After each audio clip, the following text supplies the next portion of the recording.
Yo, yo, what up, man? Salute to everybody. I'm back again. We going live again. Boxing. We're back in full effect. Let me get these links out, bro. Let me get these links out, man. Salute to everybody, man. Shout out to the boxing family, brother. Boom. Let me get these links out to everyone. I'm trying to think too.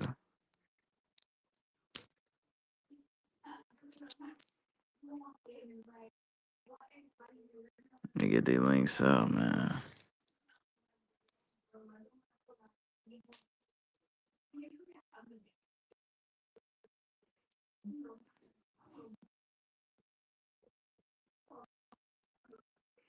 Y'all give me a second, man. Y'all give me a second.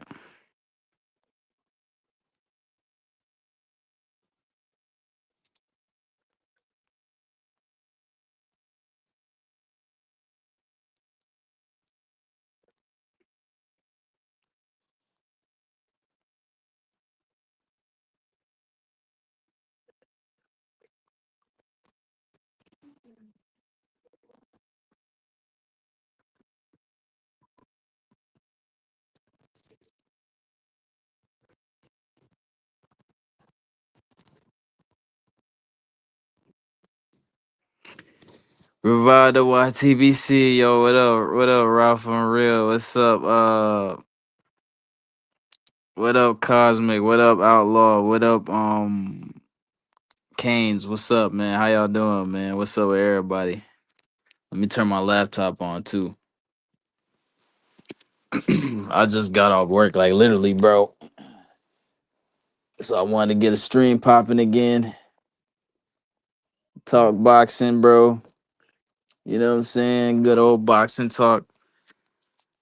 Hey man, anytime I drop videos, man, y'all share out the link too, man. Like the actual YouTube link to like the live stream. Share that shit out, bro. Send it to people, man. You know, so we got more people come through and revive this shit, bro. Bring this shit back. You know what I'm saying? Cause the YTBC is fucking dead, bro. Yo, what up? What up, LT? What up, man? What up? I sent this shit out to hella people, man. You know what I'm saying? Hopefully people will tune in tonight. You know what I'm saying? Happy Thanksgiving to everybody too, man, you know? Yes, sir. Yes, sir. Give me a wrench, bro. Yeah, I got you, LT. I forgot yesterday. I remember you asked me too. Yeah, I got you, bro. I'm about to do it right now. Hold on, give me a second. Let me do it right now. I don't know why you don't have a wrench no more, LT. That's fucking weird, bro. I swear I didn't take your wrench away, bro. I didn't take nobody wrench away. Even the trolls, there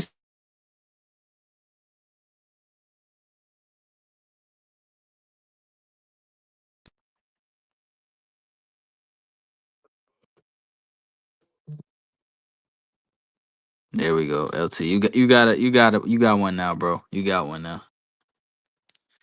You got one now. Kazi might stream snipe me, bro. He said, "LT, your boy Cruz fight soon." Yeah, I think Roach is gonna beat Cruz. I think Lamont Roach beats Cruz, bro. To be honest, Cruz a good little fighter though, man. But I think Roach got the skills to beat him. I think Lamont Roach is a bit underrated, bro. To be honest, bro, I'm not gonna lie. I think he's an underrated fighter. Um, I think he won't beat like the super elites. Like for example, if he was to fight Shakur, I don't think he'll beat Shakur. Yo, what's good, Devin? How you been, bro? Damn, it's been a minute, brother. What's up, Devin? I don't think Lamont Roach would beat like Shakur or something. You know what I'm saying? I don't see him doing that. Could he beat Haney? I don't know. Maybe, maybe not. He might be too small for Haney. He did lose to Jamel Herring too, you know what I'm saying? So I think a boxer would give him some trouble. He said 150. Do you really think T.O. versus Shakur happens? I don't see it. Yeah, I think it happens, bro. To be honest, bro, they're saying that fight is signed. I think that fight happens, Ralph. I think it does, bro. Feel good, brother. How's your family and yourself? Everyone's good, man. I'm good. Everything's straight. What up, Carl? What's up, man? What's good with y'all, man? He said, Carl, your boy open tie next month. Yeah, man. Let's get it. Let's get it.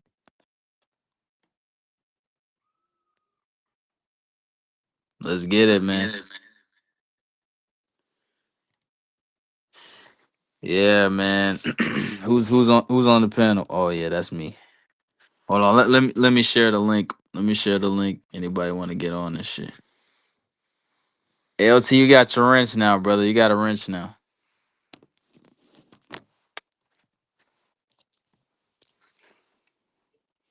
Yo, I only got fucking 6 on the panel. Just letting y'all know. So I'll probably take myself out if we get that shit full. But yeah, I'm not having 10. I'm tired of that 10 shit.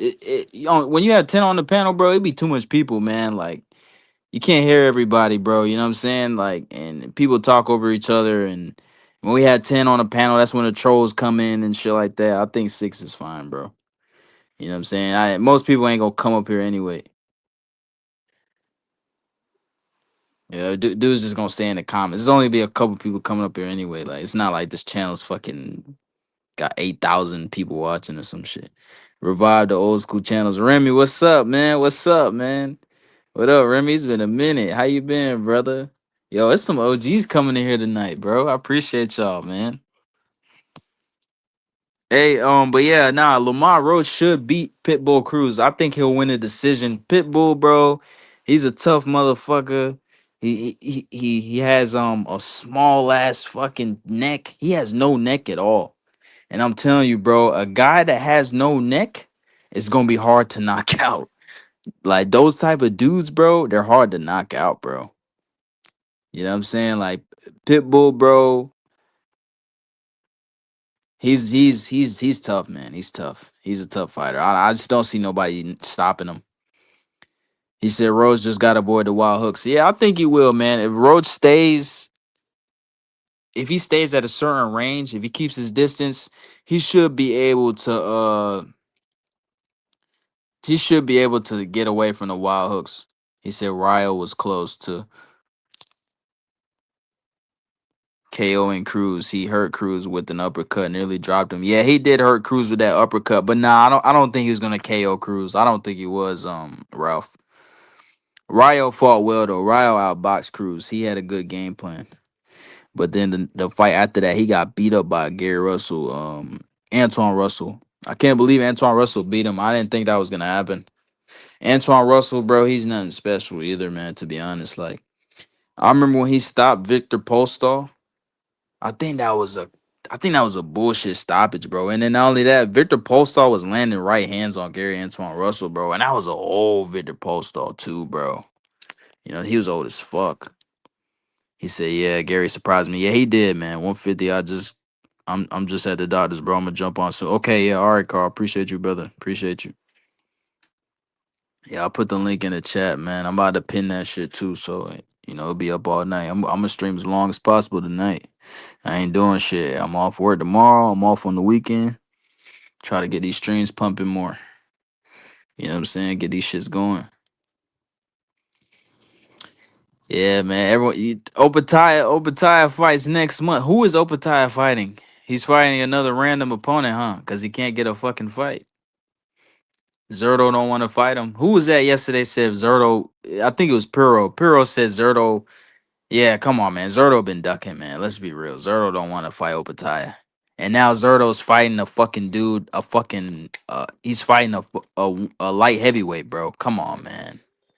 You know what I'm saying? Like, it's Benavidez. He's very fucking good. Don't get it twisted. But it's like, come on, bro. At the end of the day, Benavidez shouldn't jump all the way up and get a title shot automatically. Obadiah should get that title shot first, but it's fine. It is what it is. Benavidez beats Zerto, and then Benavidez should fight Obadiah. I know you said, Carl, Benavidez ain't gonna fight Obadiah, but I think he will. I think Benavidez will fight anybody, bro. I'm gonna be real, bro. I think Benavidez will fight anybody. I think Benavidez getting too much hate too, man. He looked good against Vosnik. He looked good against Yard. He looked decent against Morrell. He didn't look his best, but Morrell's a young guy, bro. He's a young fighter, you know what I'm saying? So he's tough too. Morrell's tough, man. You gotta give it to him. He was overhyped though, Morrell. Them fucking fanboys was overhyping him. And it was really because of the Canelo fanboys. They was overhyping him, bro. He said Benavidez goes back down to 175. Maybe, maybe. Oh, we got Mr. Doc in the back. Mr. Doc's back in the building. Salute, Mr. Doc.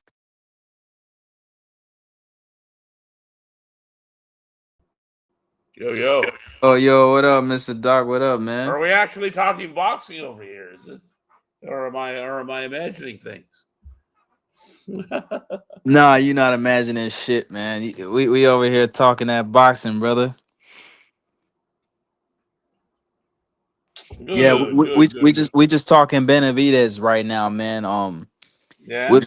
We're talking about because I feel like now, bro, he's getting a little too much hate. I was a critic. I was a critic. I was one of his critics, man. You know what I'm saying? I used to say he wasn't Yeah, that yeah. good. I'm with you, Doc, Mr. Doc. When you called him the was it the Mexican Mexican. mummy? Yep.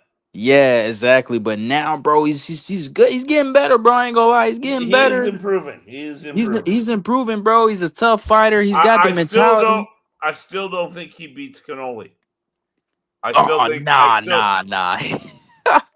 I still don't think. I think Cannoli looks like a Ginger James Tony if he fights. Benavidez. Nah, he will crush Canelo now. I think so. I think he would, man. Whoa! Really? Yeah, he would. He You honestly think would. so?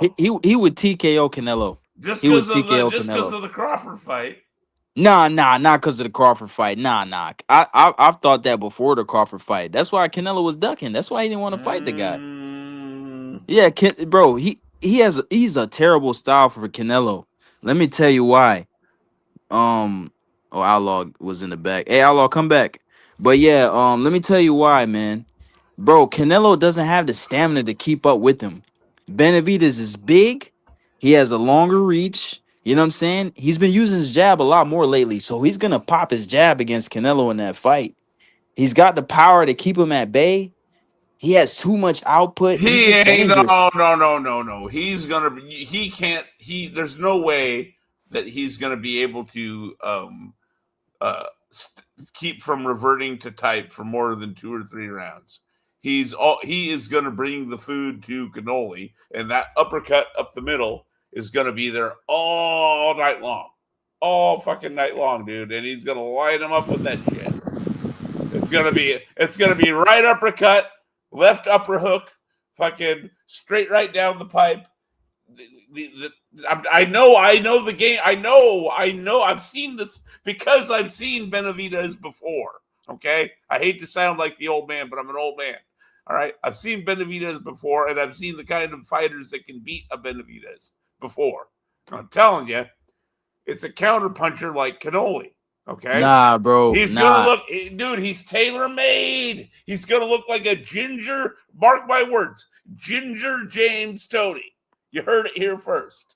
Mr. Doc, you know the guy that would beat Benavidez is Dimitri Bivol. He would Well, definitely beat Benavidez. I 100% agree with that too. He can That's more easy. That's an easier fight to predict though than but that's the perfect style to beat him because look at the Caleb Plant fight. He struggled with Plant in like the first 6 rounds. You know what I'm saying? So he struggled to find the range. He struggled to get inside. Canelo, you don't have to worry about that. He's gonna be right there for the taking. but Canelo's the old. He's problem. small. But Come on, Cannoli, man. what's the last thing to go 150? The power. Okay, I'm telling you, Cannoli can still punch. All right, and he's gonna counter uppercut and counter left hook and counter upper hook the shit out of David Benavidez. He knows too much. He knows too much about the game to lose to no goddamn basic. Forget the bummy. He's basic bitch Benavidez. Okay. Nah, man, that's crazy. Hey, Outlaw, I'm go not ahead, gonna go ahead. come. What you Yeah, think, Hey, what's Outlaw? up? outlaw. Bring some Y- sanity, if you will. Yeah. Let Outlaw break it down. Go ahead, Outlaw. I'm getting What's going emotional. on? First off, salute the legend, Mr. Doc. What's going on, my bro? And assalamu alaikum, Aki 150. What's good, cuz? I got to agree with 150 though, Doc. I can't see it, Yeah. bro. Canelo's just too low volume. I get that he's a counter puncher, but Benavidez has too much stamina. His hands are too quick. He's too big. That fight to me, Doc, will look like Margarito versus Cotto, the first fight. Yes, Canelo will counter. He'll have some success, but he's going to get broken down. I don't know if he'll get stopped, but he's going to get broken down and beat up in the later rounds. And if Benavidez can't stop him, Canelo will have to rely on a robbery because I just think Benavidez will outwork. Let me ask you this. Now, this is obviously what I'm about to ask you is what I would call dirty pool, but keep in mind this is cannoli we're talking about, right? It's within the realm. It's within the realm of possibility that he drags David back down to 168. Does that change if that happens? If the fight happens at 168 and David has to boil back down, does that change your opinion on how the outcome works or what? I guess that's a good point. That is a good point. And David he's at light heavyweight. He said he's going to cruiserweight. So, yeah, I guess that's why the fight is probably not going to happen. So we're probably wasting our time, to be honest. Yeah. I think now that you made me think of it, that's why I think this fight won't happen, bro. He'll never fight. Yeah. Because Cannoli will never fight him at 175. And David's not going to kill himself to get back down to 168. I mean, they'd have to offer him hundreds of millions of dollars, I would imagine. Yeah, so that's why it won't happen. But even also in the matchup, Doc, you said the last thing to go is power. I don't think Canelo's a big puncher like that, Doc. I think the only guys Canelo's knocked out have been guys that are chinny and that are small, like Amir Khan, James Kirkland. These are chinny welterweight and 154 pounders, He's not. You're right. He's not a power puncher. He's a sharp counter puncher. Exactly. Yeah. So I think David. That's the thing I'm not 100% convinced David can. I don't think David can just walk through it. Put it that way. Well, that's probably where we. That's probably where me and 150 disagree. That's probably where we. That's fair enough. Fair enough. He will walk through his punches. He will walk through his punches. You really think so? Absolutely. Canelo doesn't hit that hard. He doesn't throw that many punches. You know what I'm saying, bro? Mr. Doc. Canelo's old and small, man. Ask Billy Joe Saunders if he hits hard. Yeah, but Billy Joe's not durable like Benavidez, man. And also, Doc, I'll tell you where Benavidez is going to walk through him in the later rounds when Canelo slows down, when Benavidez starts gassing him out. I agree with you. I'll tell you what. If Cannoli doesn't have him, domesticated and trained by round 6, I 100% agree with you. That's why, Doc, I brought up Cotto Margarito. Remember early on, Margarito was looking silly. He was a bit hesitant because Cotto was so sharp. But as the rounds went on, Margarito started landing more and more, and Cotto started gassing more and more. That's how I see this fight. Cotto didn't impose his will quite enough in the first fight, in the first half, the way that he needed to. Exactly. That's going to be the whole battle right there. Is Cannoli going to be able to impose his will in the first half? Yep, the way that he needs to. And the thing is, Benavidez, say what you want about him, he's going to give him the opportunities. There's going to be opportunities to counterpunch against Benavidez. You know what I mean? You don't got to go looking for him. That's true. But like I was talking with Haplo in the comments the other day. Yeah. You got to go through a bit of a storm to counter Benavidez because he's so awkward. His punches are so fast. Especially when he traps you in that corner, it starts going to work. You know who he reminds me of a lot is oh my God, I'm having a fucking. Describe the fighter. What era? Who did he fight? Joe Calzaghe. Oh yeah, I can see that a bit. Yeah, he reminds me of Joe Calzaghe. And Joe Calzaghe, by the way, was great. I'm not trying to knock Joe Calzaghe when I say that. I'm just saying that you have to have the right style to counter that hand speed. Yeah, I could see that, Doc. Because Calzaghe, he was really fast, awkward. But I think Calzaghe's ring IQ. About the same weight class too, because he was 168, right? He was. Yeah, I think Calzaghe's ring IQ is a level above Benavidez, though, and Calzaghe could adapt. This is why these things are why I view Benavidez as a vulnerable fighter, and it's blown my mind that no one has been able to put it together against him. But hey, Yeah. fair play to him. He keeps winning. But Doc, that's what I mean. Some fighters they'll have that X factor where, like, you think, they've got holes in their game, but they know how to win. You know. Yeah. No, you're absolutely right. You're absolutely right.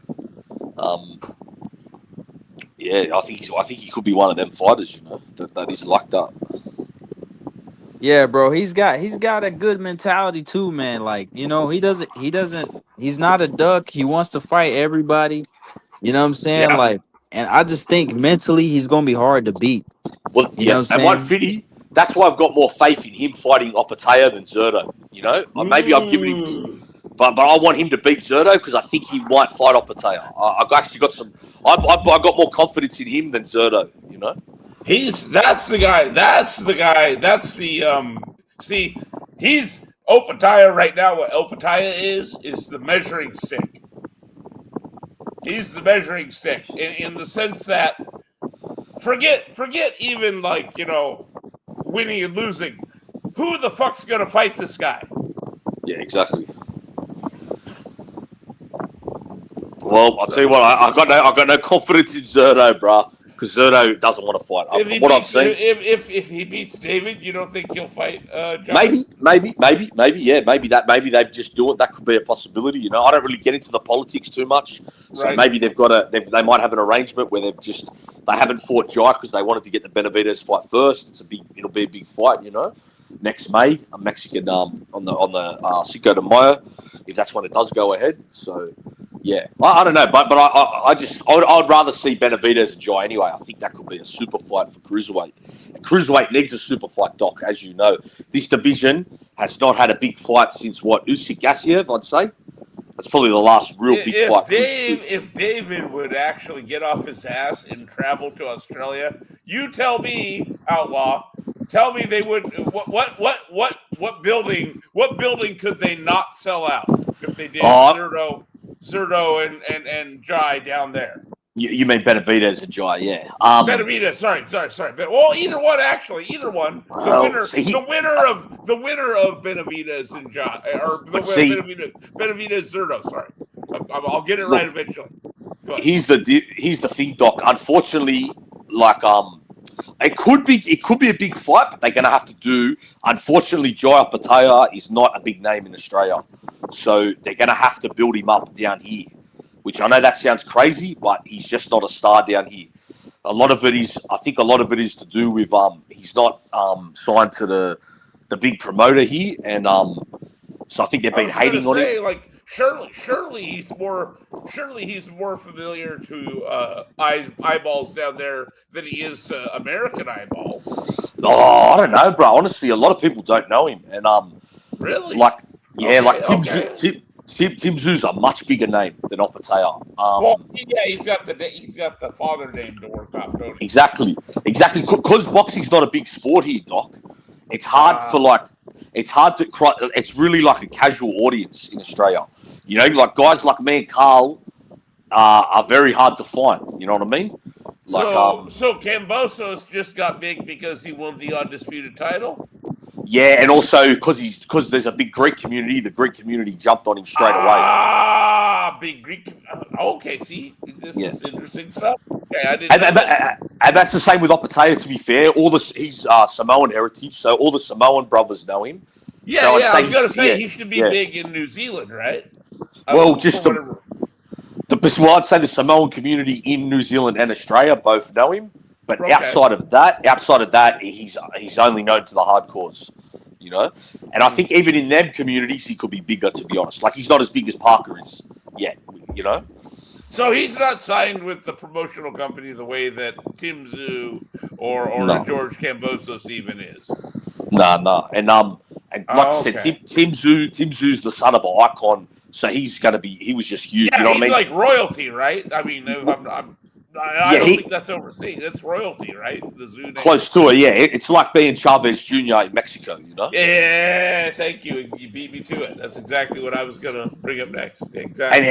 And he's a little bit better than Chavez Jr., so he even got probably a bit further, He probably isn't going to let himself get robbed by hookers. Yeah, and that's a good point. That's another thing. And he's a real yeah, like clean skinned. So the casual audience love that too because he never gets in trouble and stuff like that. He appeals to the wider Ah, mainstream. gotcha, Yo, gotcha, gotcha. yo, bro. LT, what's up, Hey, what's LT? up, dog? My What's up, my Outlaw? carnal, My my carnal. carnale. My carnal, 150, my carnal, right there, bro. Yo, I wanted to say, bro, the reason why Zurdo is not fighting, I think, Ayopataya, bro, because the money's not there, bro. Well, that's They're what we not were saying, offering him. LT. That's Huh? And kind of what I was trying to get. You're not wrong, LT. Yeah. I was trying to get to the bottom of why is Yeah, the because money they were not there. announcing it and they were announcing it, and like they both seemed like they wanted to fight each other, but once they saw the numbers, they were like, nah. Yeah, yeah. Shouldn't Jai Opataya be a bigger name though? Yeah, but that's now that Outlaw's explaining that he's not that big, Yeah, that's yeah, probably exactly. why. exactly. That's what I was Yeah. about to say. Yeah, that's what I was about to say. Yeah. Yeah, That that's comedy does probably equate. why, bro. That the numbers are not there. Turkey's probably not willing to give up the money yet that these dudes are probably asking for. Well, that's why I'm hoping LT that the winner of Benavidez and Zerto fights Opataya. Opataya can Mhm. build up his name a bit, like you know what I mean, and then we would have a Yeah. super fight at cruiserweight. If Opataya fights the winner of That would be the fucking best, bro. Because I know Ayapataya beats the shit out of everybody. I Right, a dog? controversial, Dude, possibly. I'm not gonna lie, bro. I think against Ayapataya, I think Zurdo lasts longer than fucking I Tate. was about to say, I think LT. I think that Zerto, if Zerto beats Benavides, and that's a big if, I think he's more likely to fight Jai Opataya than if Benavides beats Zerto. You Am I know what, making bro? I'm sense? gonna be honest, bro. I don't even think fucking David Benavides will fucking fight Ayapataya, bro. Even if he wins.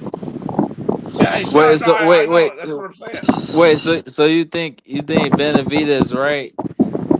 If he fights Zerto and he wins, you don't think he'll fight Obatiah? Nah, You I don't think don't he think would? so. No, no. Nah, man, he You ain't know gonna. why? Uh, Yeah, I don't think so. You know why? Because he's gonna move very careful. They're gonna move him very carefully, bro.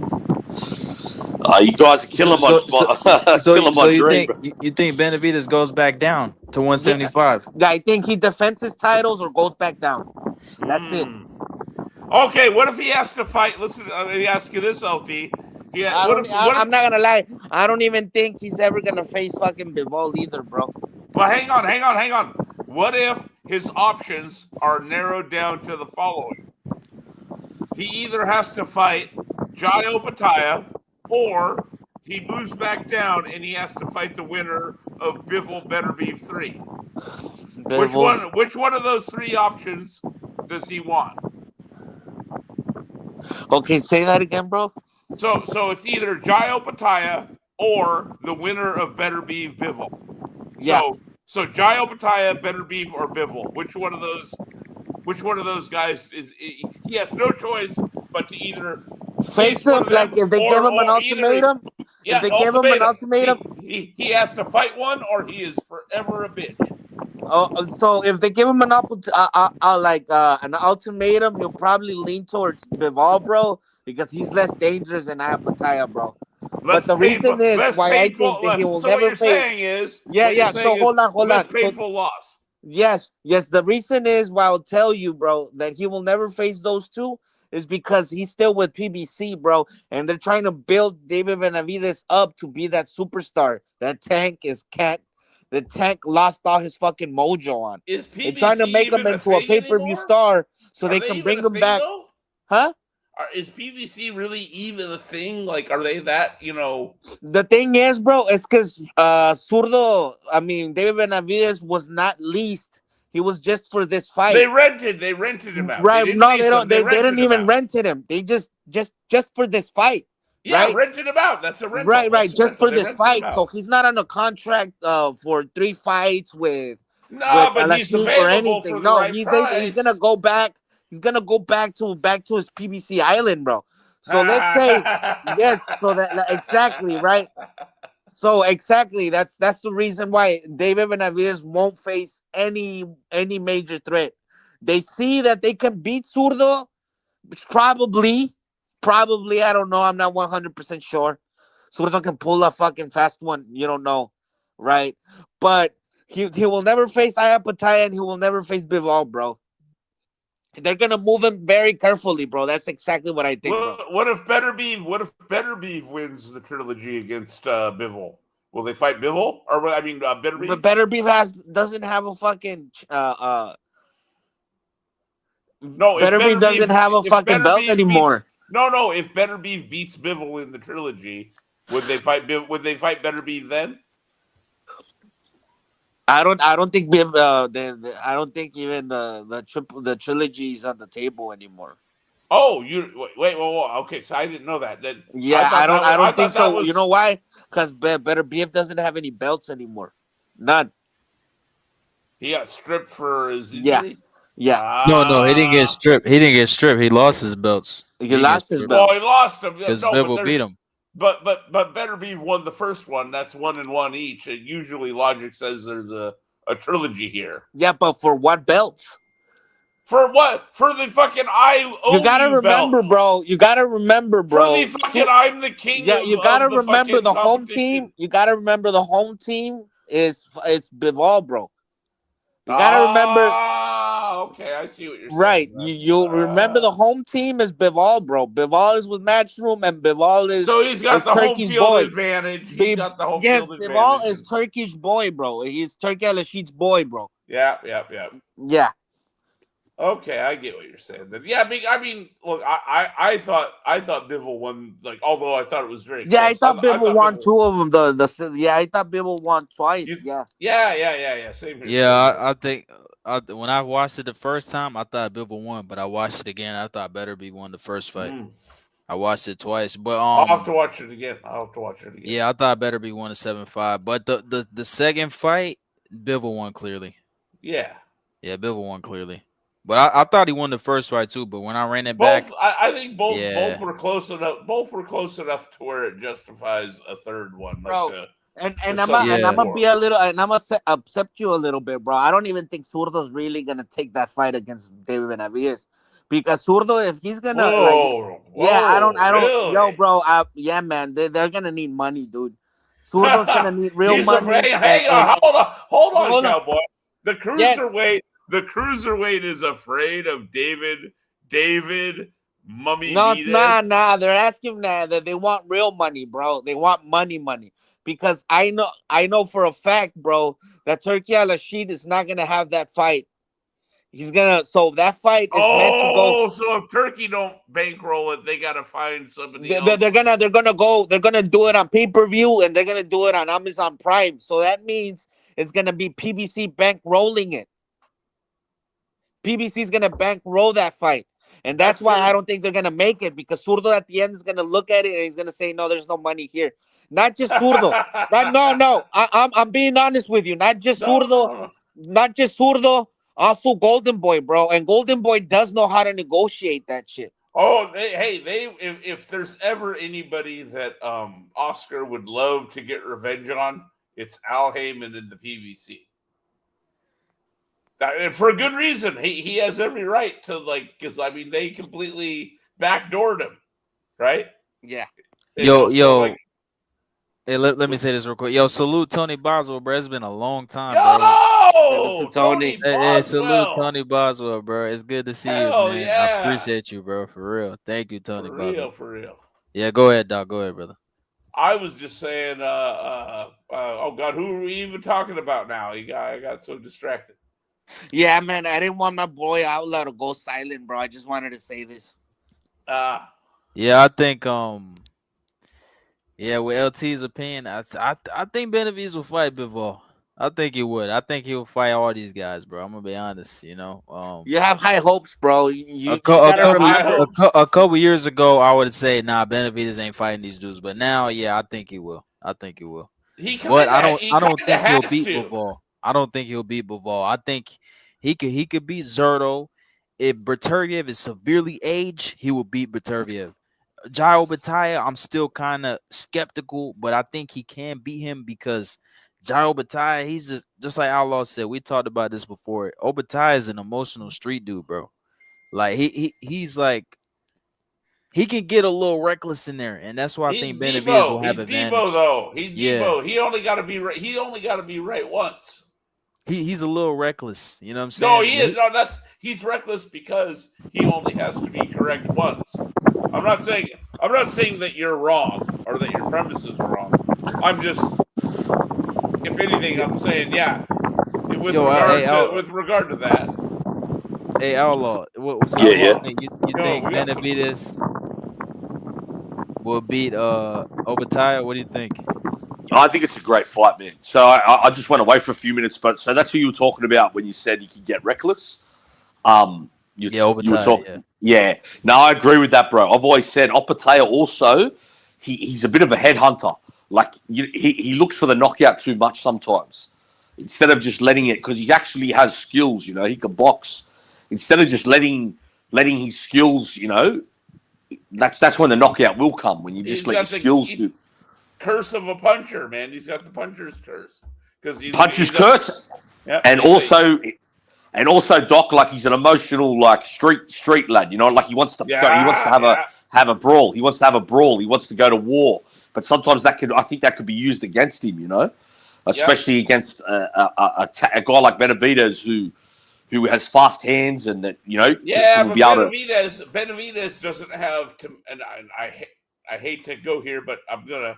He to me does not have the mental game required because he'll want to go to war himself. Yeah, I see that, Doc. The way you beat Jai Opataya is it's like the old. There's a really old saying, but it's really true. You want to fight the boxer and you want to box the fighter. Yeah, that's true. Jai but Opataya is a fighter. You want to box his ass.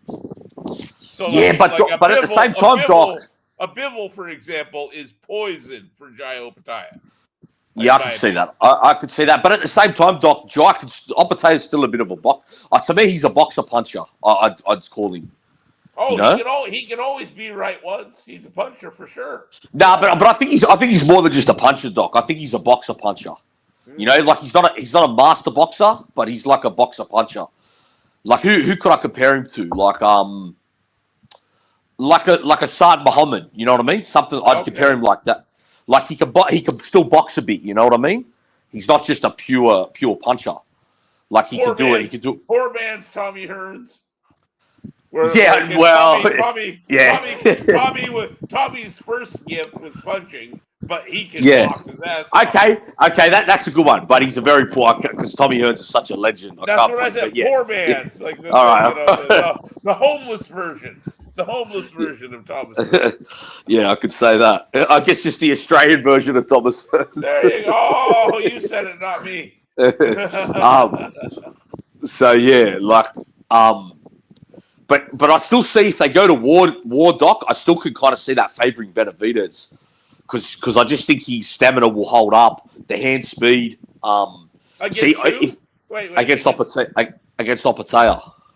Oh, Opataya hits too hard, dude. He hits too hard. See, Doc. I get what you're saying, but I still think Opataya needs to box Benavidez a bit in that fight.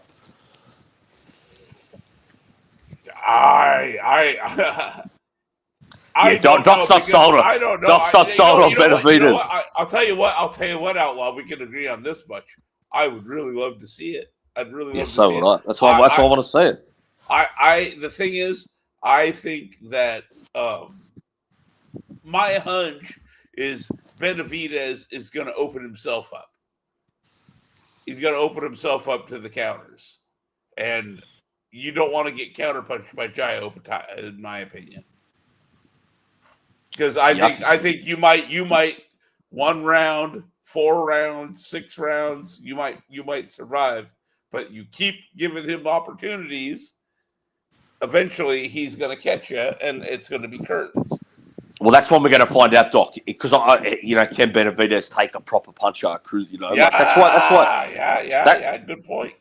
That's why we need to see the fight. You know, that's why we're going to find out. We're going to find out, bro. You know, I could tell that I probably have a higher opinion of Benavidez. I could tell you're not sold. Oh yeah. I've got my doubts. Yeah. I've been saying for a long time. Although I will acknowledge the improvements that he's made. Like, for example, I used to call him the Mexican Mummy because he would kind of stand there and paw with his hands, right? But he's starting to actually turn it into functional tactics. Like he'll pull the guard down like he did against Yard. He pulled the guard down with his lead hand and then cracked him. Yep. And you got to remember, Doc, I heard a lot of people before the Morrell fight saying, Morrell's going to get Benavidez's defense is not good enough. Morrell's too fast, too powerful. He's going to do this to him. He's going to do that to him. But Benavidez won that fight clearly, you know. Yeah, and I'll admit, Morrell was not the right person. Yeah, I agree.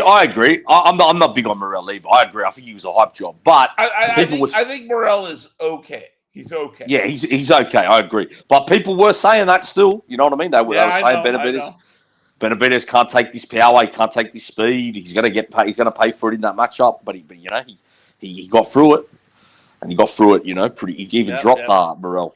So yeah, people were saying Benavidez was ducking him and shit like that, bro. People were saying that. He's got to fight somebody. Here's when he's going to prove it to me. When he fights a counterpuncher that always fires back. Because, like, we were talking about the Canelo and Crawford fight, right? Earlier. And the one thing that stood out to me was Crawford was economical, but anytime that fucking Cannoli threw punches at him, he threw punches back. He fired back. You get me? And that was a big key, I think, to him being able to win the fight. Was he never let Cannoli, you know what I mean, just have the better of the exchange for free. Also, 150 Carl wants the link, cuz if you could drop it in the chat. Oh, yeah, you should be able to get out here. Yeah, I dropped it, but yeah, you're right, Doc. Crawford, every time Canelo threw, Crawford had something back. But when Canelo would throw his 1, 2, 3, Crawford's throwing 4, 5, 6, 7, 8, 9. You know what I'm saying? Crawford's doubling his output. You know what I'm saying? So he always threw back. You got to do the same kind of. You got to do the same kind 150 of thing. On the box office. Canelo threw more punches, bro. Oh Jesus! Nah, he didn't. Stop it. Yes, Stop bro. It. They're out there, bro. He landed more punches. LT, let me say this, bro. Hey, can you hear me? Yeah, we can hear you, Carl. We can. I know that Crawford won the exchanges, bro. No, but here's Carl, the thing, salute my bro. Carl, salute my bro. I know that Crawford won the exchanges, bro. But he did not throw much more punches than Canelo, and he did not outpoint him. He did not outland him either. Hang on. Who won the fight? Wait. Who won the fight? Who won the fight, LT? Wait, but hold on. Canelo, right? Canelo, we know his output has decreased throughout the years. You know what I'm saying? You can check the boxing stats, bro. That's what PDA goes by, bro. He keeps on posting him. 150. Them stats are bullshit, man. Bro. Okay. You can't count a punch in real time. You know what I'm saying? They miss all kind of punches, bro. Every single punch cannot be counted, bro. They're old men. They're like old. They have like geriatric people doing the fucking you're talking about the punch stats, right? Yeah, the punch stats are bullshit. Yeah, the punch stats are bullshit. These are the same people. These are the same people that said Manny Pacquiao threw 1,000 punches versus Ugas and landed 400.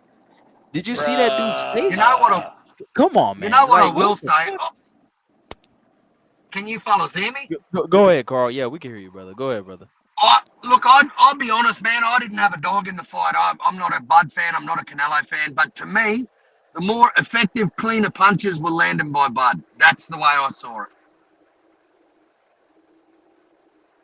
Yeah, it was. No, absolutely, bro. Even whether it was close or not, it was not a hard fight to score.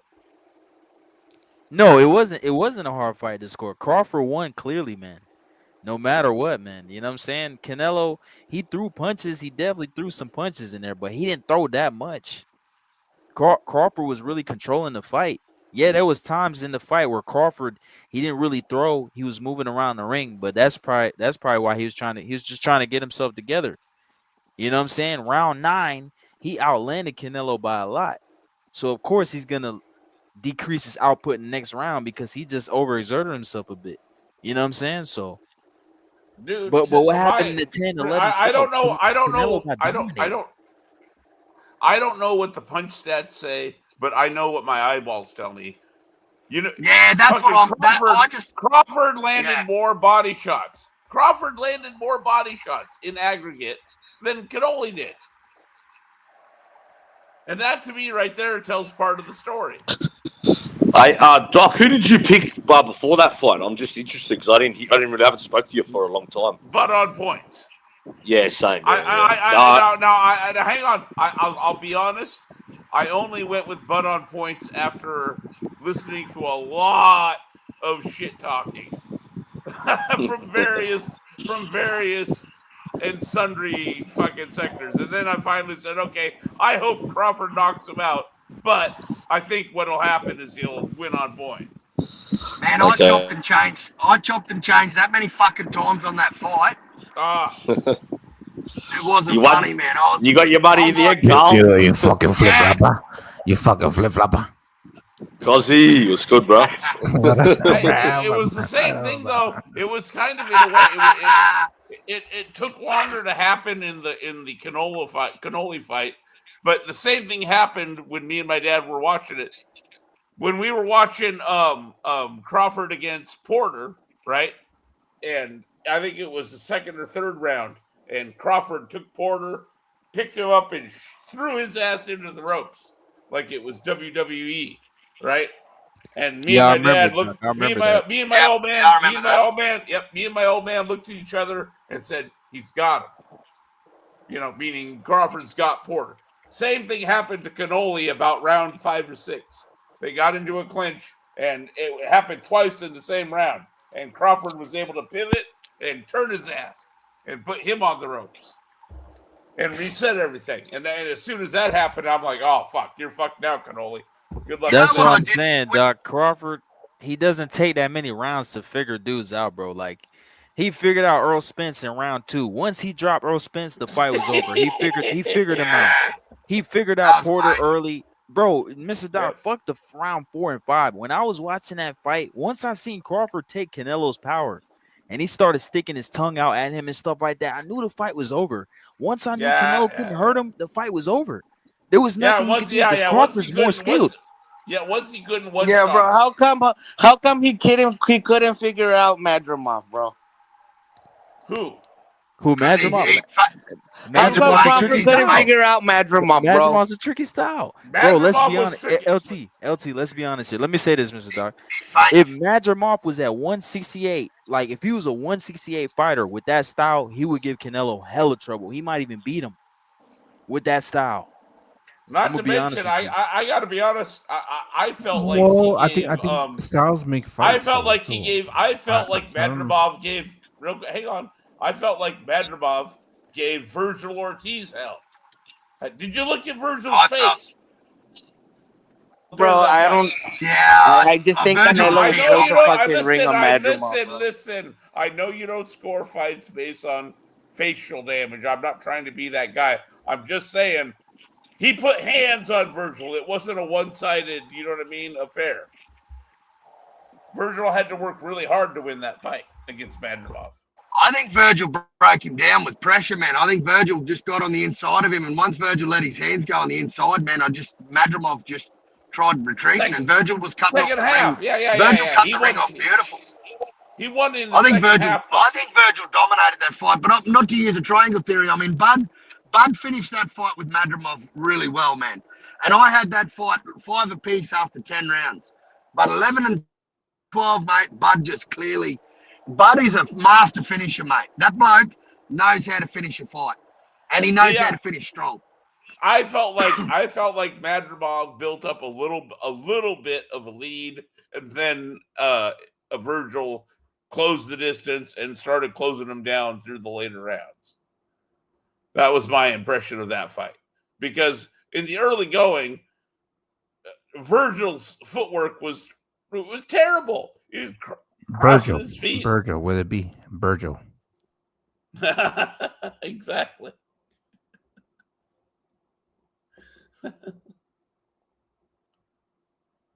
But styles make fights. So that's also true.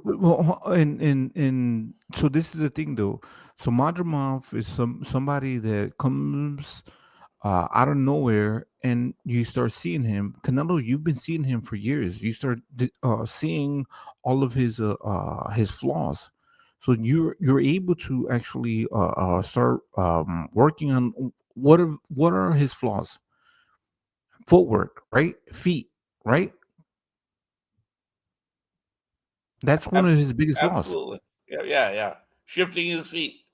He Yeah, crosses same thing, same problems that Virgil has. Virgil crosses his feet. There's no L step. That doesn't mean Virgil's bad, by the way. I'm just saying that his weakness is in the footwork department. He doesn't have the educated feet that a Madrimov has. That doesn't mean Madrimov is better, by the way. That just means in the right. So was in that the big deal? department of I don't think footwork, that he's got Madrimov the what would I beat call Canelo. educated feet. My bad, Sorry, my go bad. ahead. Go ahead. Go ahead. No, no. I'm So just I don't saying think. Madrimov to me has well educated feet, and he showed that in the early rounds, but he couldn't keep it up, you know what I mean, over the long haul. And the reason Virgil ended up winning the fight was not because of his footwork being as good, but because of his determination being superior. In my opinion, all of these fighters have something unique and tricky about them. You can't figure them out, right? At the highest level, absolutely. Right. Absolutely. They have something unique about them. It's not that easy. Like, bro, you can't just go in there and be like, oh, it's very simple, black and white. I can just beat you. It's not that easy. You know what I'm saying? Once Yeah. you get in there, you start seeing certain things, and they trick you. You know what I'm saying? Or they Dude, actually come up and they rise to the occasion. So Crawford, so for Canelo, I think, yeah, Crawford. Think about what Crawford did. Crawford took like a year to fucking train, build up his weight. Like he was like military type of shit. Like I'm mhm. gonna do the best that I could ever do ever in my life. I'm going to fight against one of the best fighters, pound for pound, right? And I'm going to train and basically sit back for a year. He didn't fight nobody. How long Yeah. did it take from between his last fight to when he fought Canelo? How long did it take? He About a was year. training About a year. about a year. Dude, he was on that Mentally sugar. He was focused. on that Sugar Ray Leonard schedule, bro. He was Yeah. on that Sugar Ray Leonard You don't schedule, think fighting once every couple years. You know what I mean? in Doc, this is the thing, right? What was Canelo doing? Canelo was fighting other opponents and Marvin trying to figure Hagler. them out. He was being Marvin Hagler. He was fighting. He was fighting every fucking what 6 months? Wouldn't you Right. say? Yeah, of course. So that's the thing. In no days off, and that's what happens. So you have somebody that's just like looking at every single fucking flaw, studying every single fucking thing that you do, and working and building up and bulking up and getting ready for you. You know what I'm saying? Canelo just seemed to be on that let me just keep on fighting the next guy, the next guy, the next guy. But he should have been preparing just like Crawford was preparing for Whereas, Canelo. so let me see if I understand you correctly. Whereas for Crawford, Cannoli was like almost akin to Bigfoot. Like I have to find you, I have to hunt you down. You know what I mean? And all this shit. Well, I don't know what you're trying to say, but I'm trying to I say think like because Bigfoot, you can't find Bigfoot. You don't see Bigfoot, right? You got to work hard. In other words, to find Bigfoot, you got to work hard. In yeah, other words, Crawford Crawford dedicated was doing himself. it. Yep, He exactly. put in. Yeah, He left. Crawford left no stone unturned in training exactly. camp Yeah, that's why he didn't fight anybody else in between that time. because he was focused on One guy, cannoli. one guy. Exactly. And he's going to do the same thing, in my opinion, to No, no, Janabek. hold on. If you It, if it you do don't that, it, but hey, Cosmic, it don't matter if Canelo took as long as he want. He was never gonna beat Crawford. He just don't have the skills to fuck with Nope. Crawford. He doesn't. He does not. Yep. That's why I said yesterday. It's a bad matchup, It's bro. a It's a bad bad matchup. matchup. Exactly. That's why I said yesterday. There's no version of Canelo that will beat Crawford. I don't Nope. see it, man. I don't see it. I honestly don't, bro. Dude, yeah, if you go farther well, back in time, if you go with a younger Cannoli, you have to go with a younger Crawford, and that just makes all the problems bigger for Cannoli.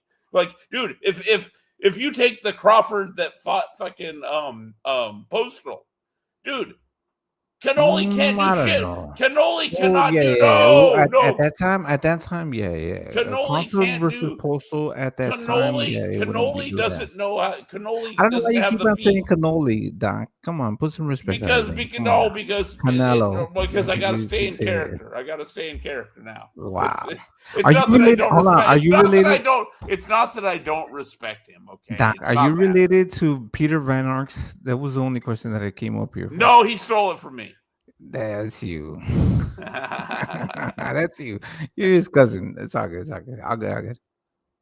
So, anyways, and I stole it from some Jamaican brother. Okay, so like I didn't make it up either. So don't give me the credit. Anyways, cannoli is you know what I mean. You gotta get up early to beat him, and that's what Crawford did. And Crawford, dude, I'm telling you, man, like who's gonna outwork Crawford in camp? First of all, because that's how you're gonna have to do that to beat him. You're gonna have to outwork him in camp. You know what I mean? Because that's where Crawford beats people. He beats people before a single punch is thrown. Because he's Now, got the. Go ahead, sir.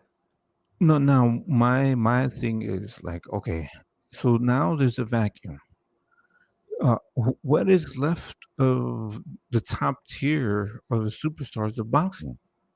Well, who In your are the? opinion? That's it. No, That- who are No, no, the I'm asking you, Mr. Doc. who are the four biggest stars right now?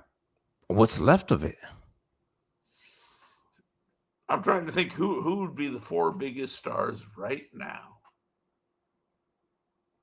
Right now, who would we say? Who are somebody start throwing names out at least? Wait, what are we talking about? Are you talking about The fighters that's top four, actually no. known, Who? No, or yeah, exactly. or are you talking about like skill wise?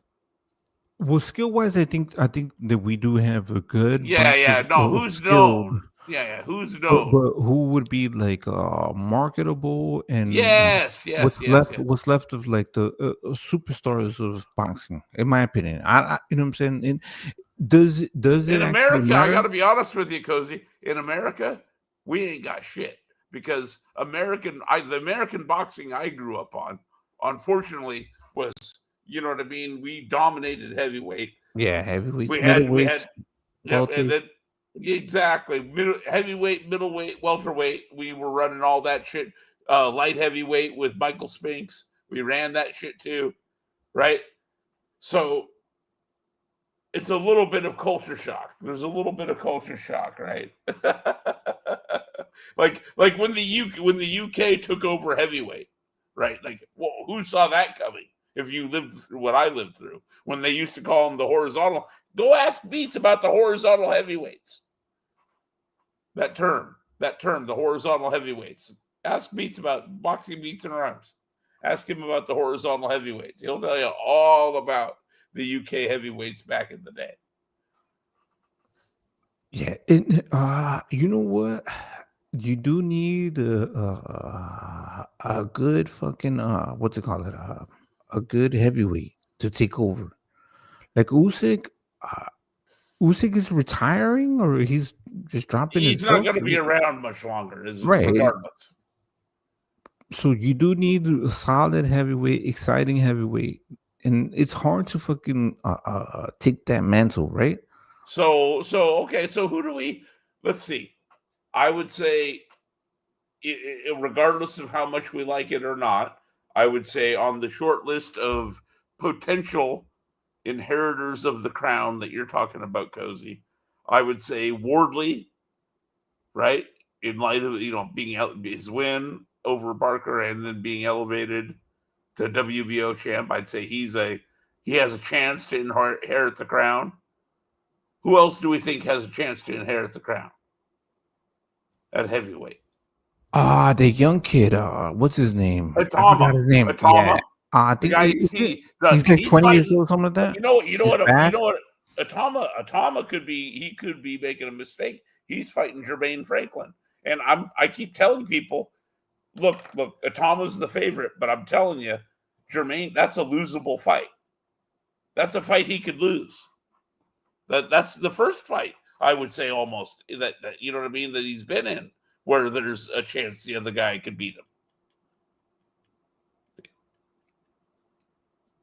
That's his first I'm, No, I'm UFC putting. fight. I'm, absolutely. That's his first test. That's his first real Yeah, fight, his first live real opponent. fight. You know what I'm yeah, that saying? would be Because crazy. Itama's good. Itama is good. Don't get it twisted. But I'm not high on him like other people.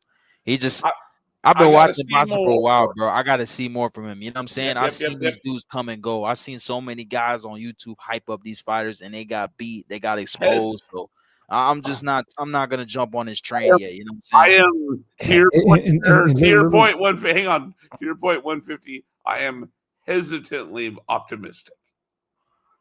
and you remember Whitaker? You were like, "Oh, Whitaker, you see how what he did?" Well, yes, I do remember because he was a goddamn gold medalist. Are you fucking kidding me? Do I remember Whitaker? No, not Pernell Whitaker. What's Oh, the that He's talking he about. was, He's talking you about. got you you know what had I'm me talking about, all messed right? up. He's talking about. That dude, Damn. he's coming up right now. Ben What the fuck? Whitaker. Ben Ben Whitaker. Whitaker. Yeah, Ben Ben Whitaker. Whitaker. You're talking Yeah, Yeah, you're about talking yeah, Ben about. Whitaker. Yeah, he's. Now he was an Olympian too. He was an Olympian too, but he wasn't. He's not that good. No, He's I not. know. yeah. I didn't realize until You I knew know, he was a hype job. He has no power. He has no power at 175. Like who would he beat at 175? He beats none of the champions. He'll get ran through. yeah. Bivol, Baturbia, fucking Smith, all of these Yard, even Yard would fucking, bro. It's just crazy. So this is the thing. They hyped him up, and I had people that they were like, because they seen like Instagram highlights of him fucking doing this flashy shit. It's like, bro, you don't do that flashy shit. You can do that against lesser opponents, but not against the top tier guys. You get fucking knocked the fuck out. What happens? A few months later, what happens? He gets exposed. He fucking Yeah. he quit. gets He fucking stopped. quits The and he motherfucker gets gets knocked. stopped. He fucking quits and he gets knocked out the ring. Him and this dude, they fall out the ring and he quits saying, "Oh, my back is hurt." This and that. Now, granted, he came back and beat the guy. He definitely did that, but still, that showed the weakness in him. He's a fucking quitter, man. Ben Quitter. That's his name, bro. Ben Quitaker. He's a fucking joke, man. That dude's a joke, man. I always knew he's a hype job, bro. I never hyped that dude up. I never said he was nothing special. Like, just like you said, Cosmic, like all that fucking taunting and showboating, he's not doing that against top level opponents, man. Never, never. And the fact Yeah. that you do that shit, you don't take this shit serious. You should at all times. You do that maybe in like what is it, practice or sparring and things like that. You're just doing that shit.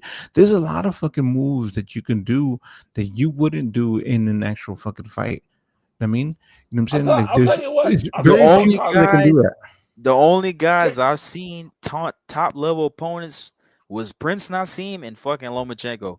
That's it. That's the only guys I've seen do that. And Bam now with his pivots and what he does when he shifts and pivots and fucking actually lands the punches that he wants. Yeah, no, for sure. But nah, Bam, he don't really be showboating though. He don't really showboat. No, you're Like right. Loma, Yeah, Loma was showboating dudes. You know what I'm saying? And Prince Nassim was showboating dudes. He showboat damn near every opponent he fought against.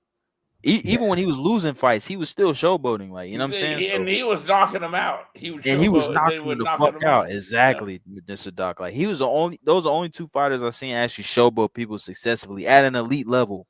You know what I'm saying? So. when you have that power, that's when you're able to do that. You know what I'm saying? You try to mesmerize them with your hands. You wave the hands. You don't know where it's gonna come from. Here it goes, boom. I'm saying Yep. that's how you do it. But yeah, That's if you the old. don't have Give the him power, the old Larry Holmes, man. Give him the old Larry Holmes. if you don't have the power, you can't do that showboating shit because you can't fucking just stop them with one punch. There's very few. Who do we have nowadays that does have like one punch power like George Foreman? You know what I'm saying? Like they just can fucking just drop you. You know what I'm saying? Just Zhang. stop everything. The closest thing would be probably Zhang. Zili Zhang. Yeah, but he just got beat, no? I didn't say he did. Ron Lyle beat everybody? Did George Foreman beat No, no, no. everybody? I'm just Did saying. Ernie Shavers beat everybody? No. Yeah, Punchers are he had the punchers. power. Yeah, punches are punches. Yeah, you're right. You're Punchers are right. punchers. No, besides Zhang. Okay, my bad. I think Besides Zhang. him. I think Zhang's a legitimate puncher. Like in the way that the guys that I mentioned were legitimate. You know what I mean? Punchers. Like Zhang only got to touch you once in the right way. You know what I mean? And your night's over with. It's it doesn't take a lot, right? But there's not. You're right. There's not that many Zangs that have that sleeping pill, right? Or are fighters actually getting better at avoiding power? You know what I'm saying? Measuring distance Could and be. Because see, I'll tell you my favorite. You know who my favorite heavyweight is, Cosmic? A Geek what? Cabiel. That's my dude. Is a Geek Cabiel. I think he's the most versatile out of all of them. I think he can do the. I think he can fight the most ways, and he can do it the most. With the most versatility out of all the top heavyweights. Well, let's get that mix up because I think when heavyweights are exciting, I think that's when boxing is exciting, and middleweights and welterweights. So, Doc, Yes. you've been around for a long time. What do you think about this welterweight division? Do you think, in my opinion, I think it's the weakest that I've ever seen. You know what I'm saying?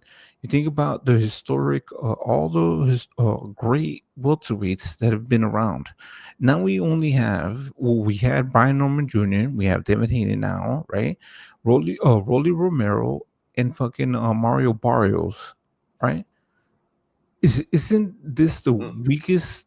Curry. Let me tell you right now. Forget about the top heavyweights of the day. No, Curry. I'm asking 147. I'm answering your question with an example. Curry would beat the fuck out of these guys, the champions that we have right now, like Norman, Haney, the who's the Mexican kid? Mario Barrios. But yeah, Mario Barrios. All right, yeah, like, come on, man. Curry beats the fuck out of all these guys. The meaning like the like you know eighth, seventh, sixth rated welterweight from that era. You get what I'm saying? Would slap the shit out of these people and would be running the division. Now, granted, we don't get our boxing does not, for whatever reason in America, boxing does not get those athletes anymore at any weight class, right? They end up in football, basketball, or whatever.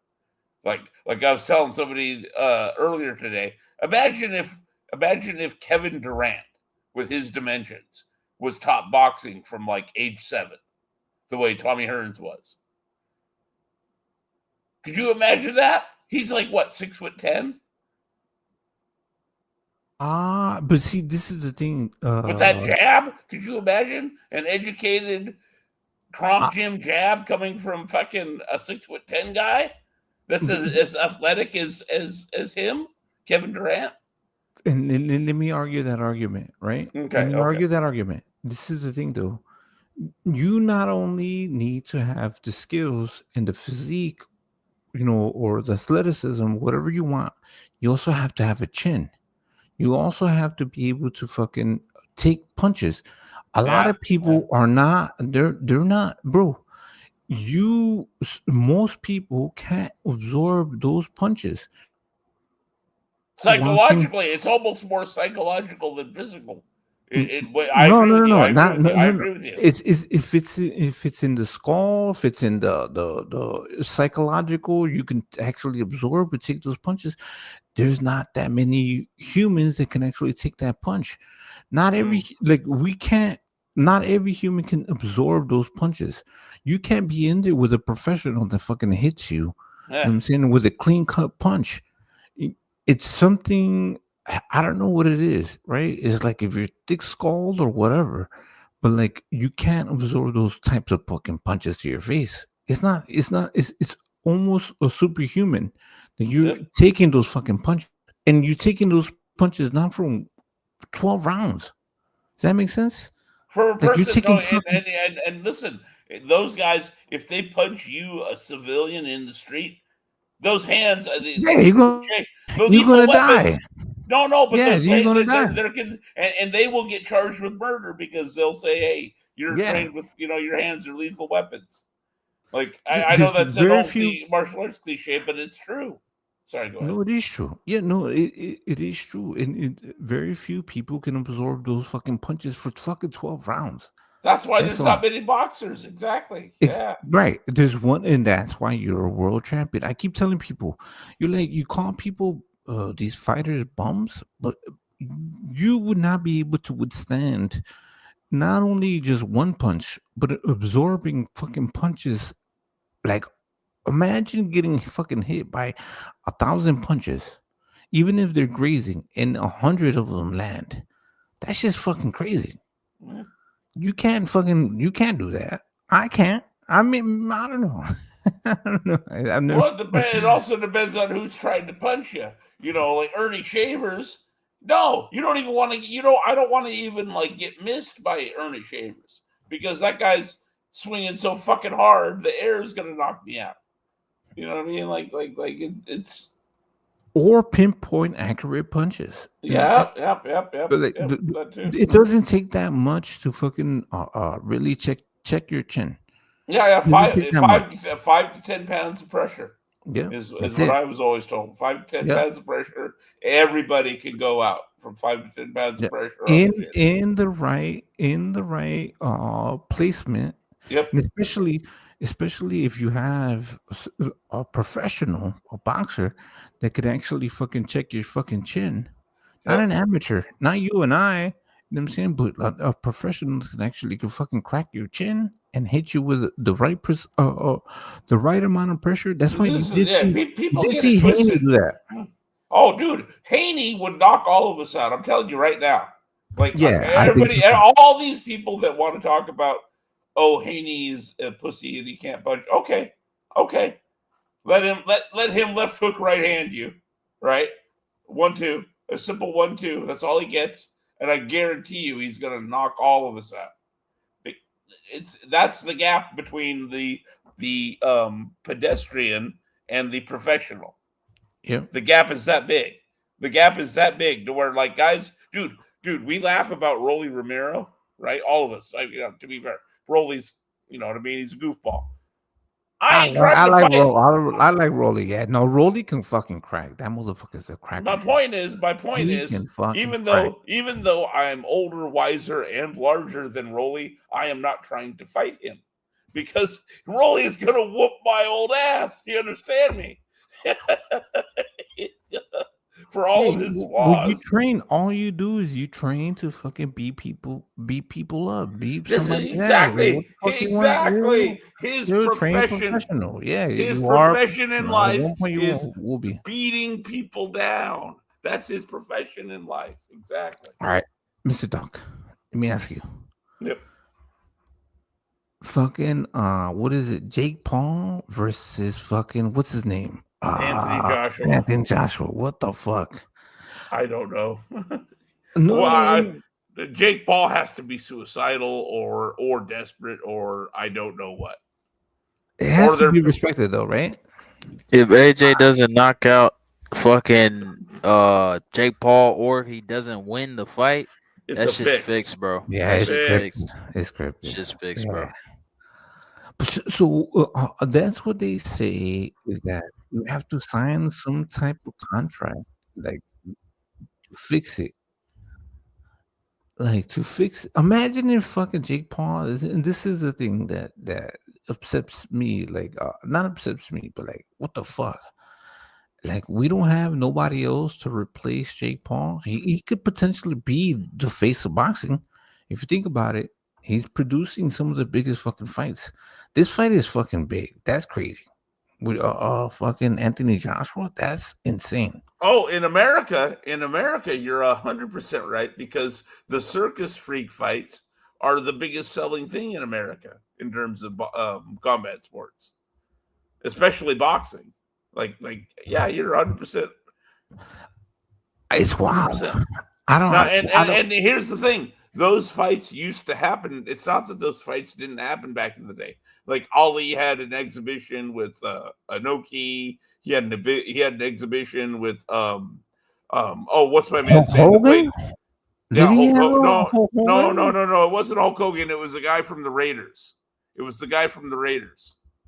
Lyle Alzado. It was Lyle Alzado. Wow. He had exhibition with him, and I'm sure and I know for a fact that there's more. My point is, it was a different situation. I guess. Shit, but So, in money does matter, and now it is gonna matter, right? all right. Anthony Joshua's fuck. So is he? This is the He's gonna murder Jake Paul, or it's a fix. yeah, I think so too. There's no way, like there's no way, there's no fucking way that Jake Paul's got his. I have to believe Jake Paul has his promoter hat on, and he's just like, okay, this is for him because you got to remember he's the promoter, not just the fighter. So for him in the big picture, the best thing for business probably is him getting ironed out by Anthony Joshua. You get what I mean? Like from a financial perspective. Because you got to remember he's one of the head guys of the promotion. He's not just a fighter. yeah, it is a circus act, and that's crazy. It's insane. But okay, how do you go from trying to fight a 5'4" in Tank Davis to fighting fucking Anthony Joshua? Did you see how fucking big this motherfucker is when they fucking actually trying to He looked fucking like fight each other? Debo. He It's looks like crazy. Debo. He looks like Debo looking down on fucking Jake Paul. Where's my It's buy? crazy. Where's my buy? That's my buy. Motherfucker taking his bicycle and shit. Are you kidding me? He is. He looked like Debo. And look, the turnaround is insane because do I want to respect Jake Paul? I kind of feel like I should respect him. Like fuck, bro, you just went from the little guy to fighting the of true fucking heavyweight champion. In uh Anthony Joshua is not that far away from being he's top 5 heavyweights, right? Oh, At this easily, moment, easily. Yeah, easily. right? So, bro, that's good. That's respectable. You know what I'm saying? That's who you should be fighting. You should be fighting anybody else. He did try to attempt to fight Zordo. I think that would have been a closer match, but like now you're fighting Anthony Joshua. That's crazy. I'll tell you what. If he doesn't die, go ahead and fight fucking Agit Kabiel next and see what happens. Because that's my dude. That's my dude at heavyweight. I'm telling you, I'm laying my cards out early. Agit Kabiel. I'm telling you, the Liver King. Oh He's shit. coming.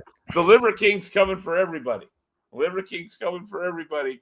He's coming for everybody. Cosmic. Let's go. Let's go. I like it.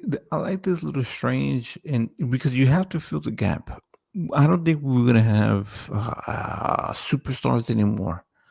You know what I'm saying? Like people, No. It's a Styles makes fight kind of thing, and I like it because, like I said, Agit Kabiel, dude, he's not anybody's superstar, but I promise you, man, he is a problem. Even win, lose, or draw, he's a problem for everybody. Even the guys that have a style advantage over him, he's not going to go easy. And I think he beats a lot of dudes. A lot of top, like I'm talking like top 10 dudes. we shall see. So, what else are you hyped about? Like, what else is Jesus Christ, that's a good question. What am I hyped about? like right in the sport of boxing, right? Yeah. No, I'm definitely curious. I'm curious to see what Haney does next at welterweight. You know what? I'm low key. I'm the only person probably on Earth, but low key, I'm very interested in Laura Janabek.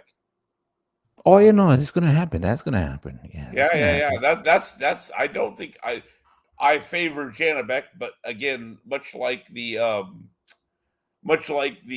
Itama Jermaine Franklin fight, I feel like that's a fight that there's a chance Janabek could lose.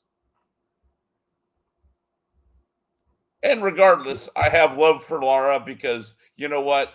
At the end of the day, he beat the fucking ever living shit out of Danny Garcia for me. So But yeah, and he look. It's crazy because like I like this version of Laura. Settle down. He doesn't fucking move as much. he Because sits on his punches. Yeah, he he's trying sits to on his counter. punches, but it's because of his legs. If he Yeah, was younger and he had those legs, he would have been moving around the fucking ring. yeah, But now he sits on his fucking punches because his legs are not there. Now he yeah. has to, and he looks better than when he was Hey, younger. In that's a my common opinion, cosmic. That's a common theme through boxing history is fighters becoming more popular when they get older and they kind of lose the legs and they have to get into the wars, right? yeah, That's a they common thing. exchange more. Not for what was his name? Sergio Martinez. Sergio Martinez's legs. Once his legs were gone, they were gone forever. Gone for good. Yeah, yeah, yeah, yeah. After they Yo, was Brian, salute. after Yo, how you doing, that. guys? Hey, Brian. Hey, how you doing, Brian? I Man, betcha. I betcha. yeah, Hey, I you just guys woke up. keep cooking. I just woke Oh, up, so perfect timing. Then you can run it up in this stream. That's fine, bro. Yeah, man. Y'all chop it up though. Keep cooking, bro. yeah. Well, I don't know what you're talking about, so We I were talking about continue. Cosmic. What were we talking about?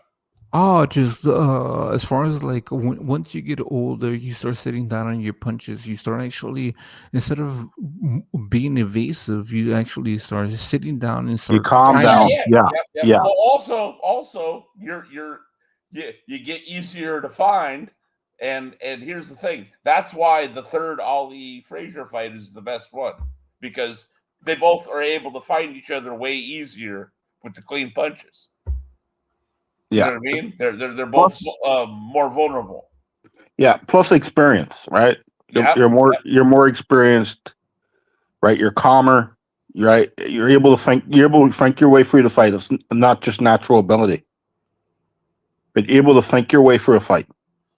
Yeah, you have Big, to actually time and calculate it. Like this motherfucker's moving forward, and I can't move that well, so I need to time Bro. this motherfucker. Boom, line him up. Brian, you've heard me say this before. I bet. You know, we've all tried shadow boxing before, right? yeah, Try this while shadow boxing, guys. Anybody. I want you throw what feels like an effective punch at the same time that you're moving your feet, whether it's forward or backwards. Try and do the two things at the same time, not one then the other, right? Don't punch and then move your feet. Don't move your feet and then punch. Try doing both things at the same time. Then you'll figure out real quick how difficult the game is. that's very difficult. Very Very difficult. difficult. Very difficult to coordinate those two things. Yeah. Most power shots, your feet are planted into Yes. yes, It's right? it's the special ones that Yeah, can you plant sit their down. feet for that. They can plant their feet for that microsecond needed to get the kinetic chain to go right for the Yeah, hook or whatever punch. It's the special ones that yeah, can do that. yeah. Um, you know, unless you're jumping forward and you're just putting your whole might behind one shot, right? But you leave yourself open if you fucking miss. That's That's a and Superman if punch. you miss, you're off balance too. Yep. That's a Superman punch. When you Yeah, leave, That's that's the a punch. leaping basically, punch. Dude, that's the punch Frazier knocked Ali down though with in the first fight. it was. And Brian, what did we see when Bam Rodriguez knocked out his last opponent? Ah, Did you see that? Yeah, I did not see. I did not see the fight. No, he done that. He done the gazelle hook. He done that gazelle hook. Almost kind of, almost like a Marvin Hagler type deal. he stepped back a little Brian. bit and then fucking just dropped him real quick. Yeah. That was crazy. Yeah. He leaped into it though. The way he leaped into it, man, it was that they call it the gazelle. You know, sometimes they call it the gazelle jab or the gazelle hook. Yeah. Well, I thought. You see, I thought the card was an American card, and then then I remembered it was a Saudi card, so I tuned in a bit late.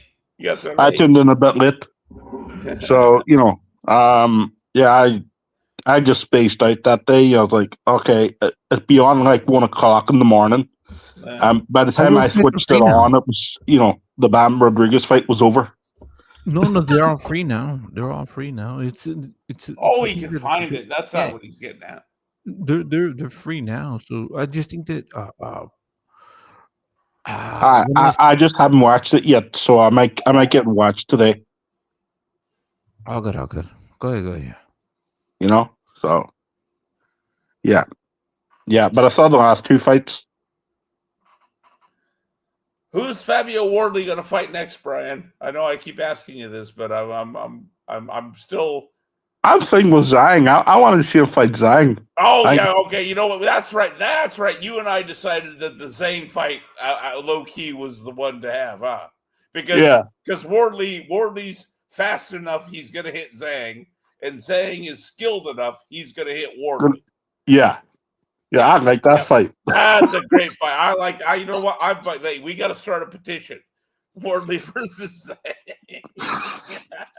Fish Eyes will never have it. Fish Eyes will never. Oh no, that's an interesting fight. I like that. It's a great fight. It's a great fight.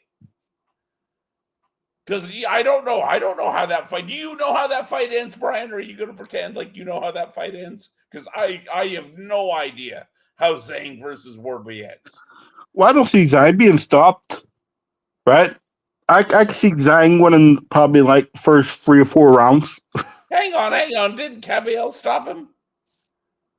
Yeah, he did. But I don't see Wardley stopping Zhang. That's. I can't. There's a lot of people I couldn't see Wardley stopping initially, and then he went and proved me wrong. Yeah, well, that's true enough. Now Wardley's one of those freaking guys. He.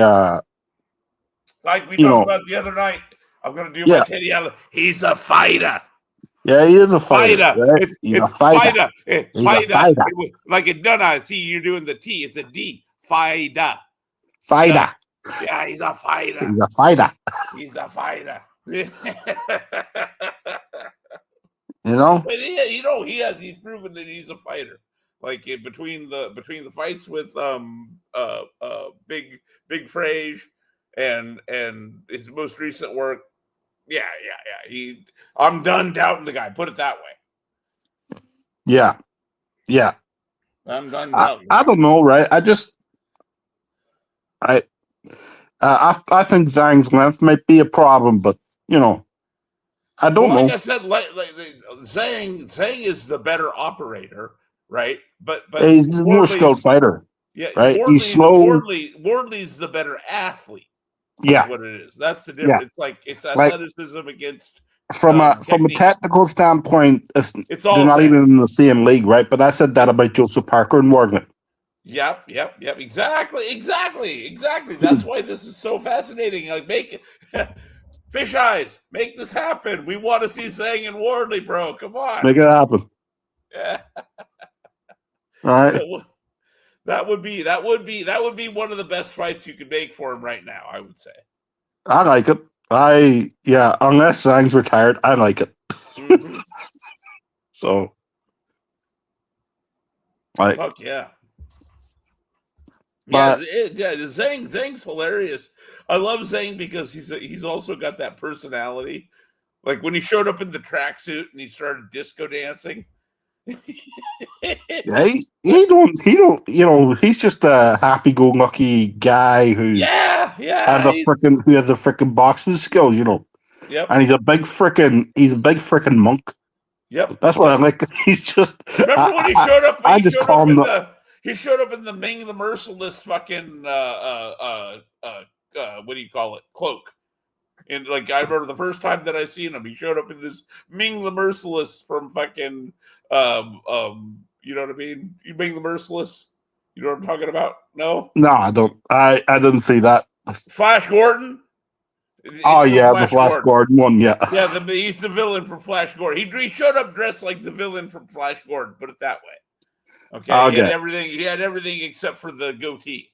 And I was like, oh, okay. And he comes to the ring like with some heavy metal music and shit, and a big Yeah. smile on his face. And I knew immediately. I said, okay, A, this guy's a character, and B, he's dangerous. He's gonna be a problem, and he's a problem. Is he the greatest? No, but he's a problem for everybody. He's big. He's big. He's got good boxing skills. He's got a good jab. He fights a little bit off rhythm. He doesn't really have a rhythm, right? It's just more timing, right? He bases his punches on timing rather than rhythm. And he throws those awkward looping punches, like looping punches, and he punches down too a lot, right? Yeah, so like Golovkin. He does that Golovkin punch where he punches kind of over the top and brings it down. He brings it down. Right, and you see something Zhang does, I like it. Right, he punches at people's chests. Yes, the jab, man. He jabs. He jabs at people's chests. That's what I like about him. Right, that's why he's able to catch a lot of fighters. Yeah, a lot of fighters instinctively duck down. Well, yeah, and the old saying, the head moves, the body don't move. Yep. So and. No, I've always liked Zhang. I think he's a good boxer. I agree. I agree. I think Zhang is. I think he's underrated. He's gonna have to. He's one of those guys that like he may never run the division, but whoever does end up running the division is gonna have to deal with him. Yeah. So like if Atama wants to be the next big thing, he is gonna have to knock off Zhang. Yeah. Yeah, and I'll tell you what. Right now, I don't know that he could do that. I don't know for sure that he could beat Zhang. Do you? Not really, though. I don't know. I don't even know that wouldn't be too soon. Yeah, right? Well, yeah, well, that's the thing, right? Like for me, Zhang, right? He's just one of those old school. He's just one of those old school fighters. Does everything very simple, right? He's got limited footwork, but he always seems to be in the right place to land punches. Mm-hmm. He's got good timing in his shots. He's got a good sturdy jab, and everything is behind the jab. Mm-hmm. And he holds a high guard, and he seems to be able to go for 7-8 rounds, and then he slows down. That's his Achilles heel right there. That's his Achilles heel. That's how he lost to my man Caballero. Yeah, that's exactly how he lost to Caballero. So you already know this, but I have to repeat. Look, if I have a so-called man crush in boxing, it's Ytbc Caballero because that's my dude. Yeah, he's a good fighter. I like Caballero. I'm not saying he's the favorite, obviously, but I will take my odds with Caballero against anybody right now. Anybody. The only one I want is Ytbc. Yo, bro, I found the best fucking sauce, bro, to make for your burger, bro. Oh yeah? Yes, dude. When you want to make a homemade burger, bro, you're gonna put a spoon of mayonnaise, spoon of ketchup, spoon of mustard, white vinegar, just a little bit of white vinegar. You're gonna put. Gotta have a little relish in there. You're gonna put relish. Yes, you're gonna put relish, and you're gonna put a pepper and a little bit of salt, bro, and mix it all together, bro, and it's gonna taste so fucking delicious. Preach, LT. Preach, LT. Yeah, you know that's gonna give me LT heart attack. Bro. I'm on it. LT. I like it. That's how have you tried it before, Doc? Yeah. That I've tried burger sauce with the jalapeno in it before, and that's You what you try if you described as want to burger spice sauce. it up, put a little jalapeno on it. Some people put Yeah. barbecue sauce on it. Some people put a little bit of barbecue sauce. I don't If you like want it to be, sweet. if you want to be, if you want to be, if you want to be a little bit of a wuss about it, get Huh? the pepperoncinis. Get a thing of pepperoncinis and put those on it instead. Pepperoncinis aren't as spicy. Nah, Carl, I'm like real talking. I'm real talking shit, bro. I'm not making this shit up. It's like if you want to make the fucking. I know what I'm fucking telling you, Carl. Yeah. He's telling the truth, Carl. He's telling here, the truth. here, here. This is from a country that's national dish is Vegemite. I know, right, Vegemite, butter, butter. Hey. That's how Carl says butter, bro. I Butter, was married to butter. I was married to a Belizean for 15 years. I have at least a little bit of insight on this, and I have to agree with you, man. Like, yeah, you gotta have the fucking the spice in there with all that shit. Yeah, some people wanna like make it a little sweeter, so some people might add some syrup. Some people might add some honey. Sugar, a Right, little bit right. of Some sugar. people Yeah. add some sugar. Some people add some barbecue sauce. I don't. I don't like. I don't add that Yeah. shit. But if you want to, go ahead. I'm just telling you what what a lot of these big Yep. burger chains use on their secret sauce. Yep. Yo, Or you know what they do? They get the bottle of pepperoncinis and they just use the liquid out of yo, it. how you doing, Carl? Anyway, so just saying hi to Carl. And Vegemite. Oh yeah. Vegemite is it's like fucking Nutella, right? Nutella, that shit. yeah, Yeah, something like that. basically, Yeah, yeah. yeah. And what it is salty and horrible. Okay. I've never Yo, had Vegemite, so I don't know. I heard that's their national dish, bro. Nutella, bro. Bruh, That's that's bruh. that's what That's just them that's what trolling you. Australians are That's known for, bro. no. Nutella, bro. That's why that's just them trolling you so that they can get you to eat it when you come over there as a tourist, and then they can laugh at you. That's all it is. It's all a big prank, man. It's a big prank. It's You a know what big. sucks, bro? Like Australia doesn't have a national dish, bro. You know what they eat, bro? Iguanas, bro. crocodile. They eat Right? iguanas at grill, bro. Iguana and Grilled crocodile. kangaroo, bro. Yeah. Is iguanas nice, Carl? Just let us know.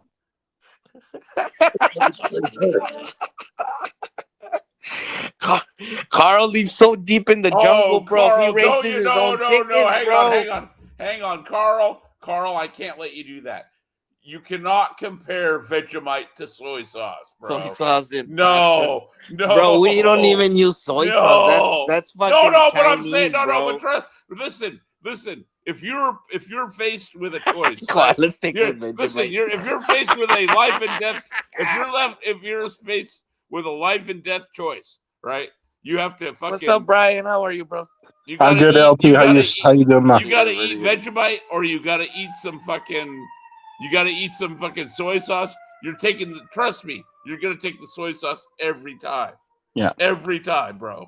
Well, I just kind of woke up, so I saw you sprung live, so popped on. Happy Thanksgiving to everybody, bro. Yeah. Happy Thanksgiving, everybody. Oh yeah, jeez. What? Yeah. When is Thanksgiving? 29th, isn't it? It's tomorrow, bro. Yeah. Tomorrow. Yeah. Okay. Yeah, 20th. Yeah. Okay. Well, happy Thanksgiving to you guys. Yeah, happy Thanksgiving. You see, we don't celebrate it here. It's not, so. Yeah, what is it? Monday? What is it like? Tuesday? What is it? What's today, bro? I've never tasted Vegemite, so I don't know. What's today's date, Doc?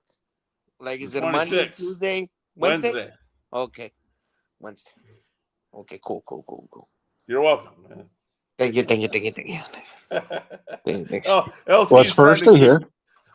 LT's trying to keep his life straight. He's like, "Oh, what day is it?" Yes, dude. It's Thursday here. I hurt my hand, bro. So I've just been laying down, bro. Yeah. It's Thursday, 6:20. Don't let LT lie to you. Up your ass, dude. LT's afraid of his old lady, and he doesn't want his old lady to come in and slap him up. So that's why he's asking us what day is it? Oh fuck! I better not have forgot the fucking the fucking soy sauce at the shop. Look what Carl's typing, bro. Look what Carl's saying. Fucking Shove your weirdos. Thanksgiving up your ass. Fucking weirdos. Butter. These fuckers don't celebrate that shit, right? They don't give a shit. What do they No, celebrate? I don't know. Like how the only fuck? America celebrates Like, it because what's the it's fucking national holiday the Australians got compared Dude, we to celebrate fucking double crossing a bunch of Native Americans. So I don't know. I don't even know what we're doing. All right. I don't know. Like, well, yeah, but still, all like, I know. Listen, all I know is I like the ham. I like the turkey. You know what I mean? The food's I good. honestly don't like none of that shit, bro. Really? Aren't I don't like Irish national ham. I don't holidays like the Paddy's turkey, Day? bro. That's it. I like the pastas that come along with it. Sometimes March they take 17th. fucking. They take sometimes they take macaroni, like real macaroni. Sometimes they take like a pastas like that, like like potato salads and stuff like that. That's what I eat. Like I don't like. Okay. Yeah, I don't like the turkey. It seems too dry for me, bro. Too much tryptophan. You gotta. It's too dry for me, man. Yeah. There, Paddy's Day is our national Invasion holiday. Day. Bro, what the fuck does Australia even celebrate, bro? Because I know they fucking they threw a bunch of prisoners into Australia, bro. Like they don't have, What? and I know Australia had natives to that fucking land. I don't know if they have a holiday with them or these Yeah, fucking they're prisoners called, stole they're not, everything from they're them. not, no, that's not what they're called though. They're called oh god damn it. I know what you're talking about. Pekingese or some shit. It's something like that. Yeah, but yeah, they dude, the indigenous people that lived in the middle of the country where there's no fucking life and no resources for them to extract. So they got left alone for a long time. Oh Jesus Christ, what the fuck are they called?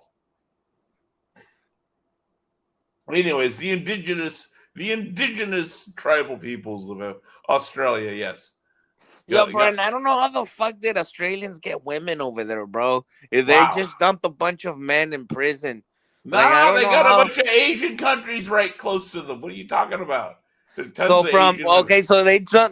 the prisoners in Australia found a way to move to other islands, or they brought bitches to that island, or I don't They got fucking get it, dude. Asian chicks started coming to the island. That's what happened. Aborigines.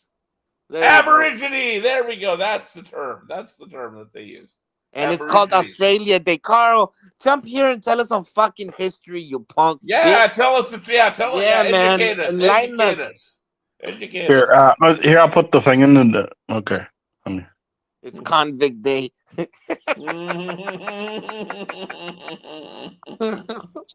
Yeah, man, because that's fucking interesting. I know how the Americans did it, right? They were tired. The Europeans were tired of their land. Irish, Italian, England, French. They were tired of their own fucking land and their oppression. Carl. They came to America. I can't believe. Listen. Right, they came to America. Yeah.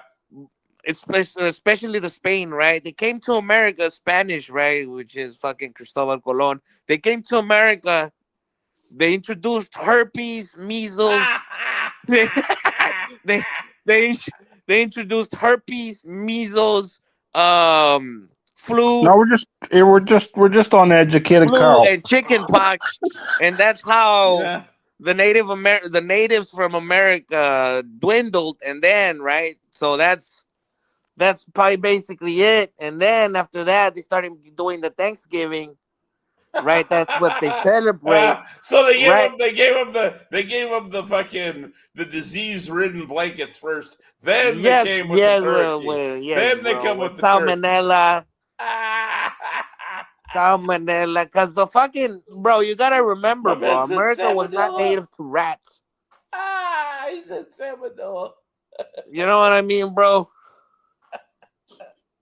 Dude, salmonella. That's what you get from spoiled mayonnaise that's been out too Yeah, long. yeah, dude. Here's probably another Gave him mayonnaise. salmonella or some shit, dude. Fucking Indians were just eating corn, bro. Yeah, bro. The Native Americans were eating corn, bro, day, night, and day. You know what I mean? So Day and basically, day. we gave them all the runs, is what you're saying. We Yeah, gave them all bro. and They they were never eating had the shits. cornbread. And LT, that means they probably never had the shits before. So Yeah, they were they like, never, "Oh bro. man, No, they were eating corn. They were eating turkeys. And these yeah, fucking they Native never had the Americans shits." came with their horses, came with their cows, came with their pigs, Gave them came the with their shits. rats. He gave them the shits and fucking freaked them Yes, out. dude. They came with chickens. And, bro, the Native Americans had it good, bro, because they were eating turkey 24/7. You know how healthy that shit is, bro? Yeah. You know how healthy turkey is, bro? No, it's good for you. It gives you good naps too with the Yeah, turkey. man. Like, it's super fucking healthy, bro. And these Yeah, fuckers came with That's pork. the funny thing about every time I take turkey, I always feel like napping. That's because it's called tryptophan, Brian. It's got this. Yeah, That's the substance that does it. That's good. But the thing is, sleep's good for you. Sleep is a healthy. People don't realize sleep because they're so eager to be busy doing shit. People don't realize sleep is healthy for you. Okay, that's your body would rather be sleeping than doing whatever dumb shit you think you want to do. that's true. This That's fucker true. probably did survive. Yo, that's 100% true, bro. These fucking Australians probably did survive on LT. kangaroo and shit, bro. Is that how Australians learn how to box? from the fucking kangaroos. And these fucking Native Americans came with pigs, bro. Pigs that shit everywhere. Bro. Chickens, bro. Came with fucking chickens, dude. Rats. Don't forget the rats, bro. Is that the human kind or the four-legged kind? Dude. In America, I don't know what it's like where Both you of guys are from, but we're over here in America. You can still go to the what do you call them, secondhand stores and dime stores. You can find old signs that say no blacks, no Irish, no Jews. Yeah, that was in London's in the 50s and 60s. Oh, and 70s. Same deal over there then. It wasn't just us then, huh?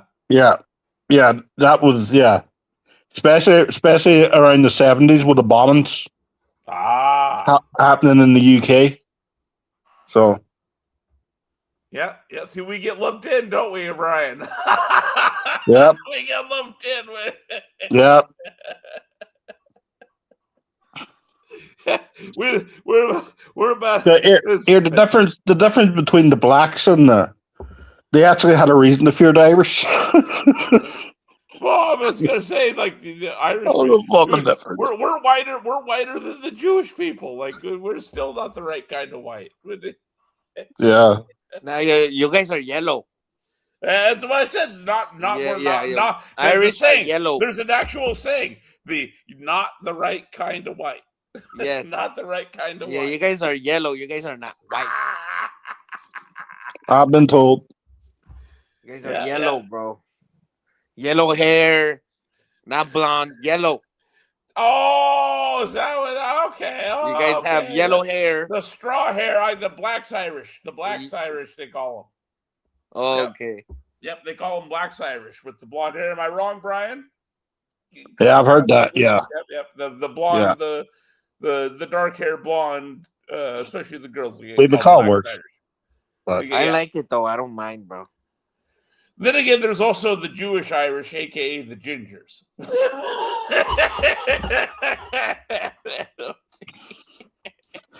Well, they're called the freckles, but yeah, no, but you don't see a lot of red-headed people with no freckles. Yep. And they always have that curly hair. Yeah. Bro, Here, that's fucking dynamite. I don't see a lot of red-headed. The Australians, bro. Did you know that the Australians were fucking consuming all the crocodile fucking What? All the crocodiles, bro, that were going extinct. What? These fuckers were eating all the fucking little crocodiles. These fuckers in Australia, bro.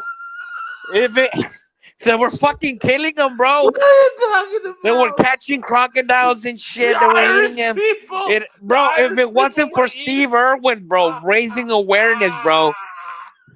If it wasn't for Steve Irwin raising awareness to fucking Australia, bro, they would have consumed their own fucking animal, bro, to extinction. You know how many animals Australia got extinct because of these fucking retards, bro? I knew. There used to be this huge fucking bird, bro. In Australia, there used to be this huge fucking bird, bro. Almost like the shoebill. A huge bird, bro, The that couldn't dodo. They fly. call it the dodo. The dodo. Yeah, here, Almost, yes, almost like the dodo, bro. Almost. A fucking bird, bro, that couldn't fly. And these fuckers ate him to death, bro. here. Do you know what Steve Irwin's last words were? I love my world. Or what was it? Stingrays love foreplay.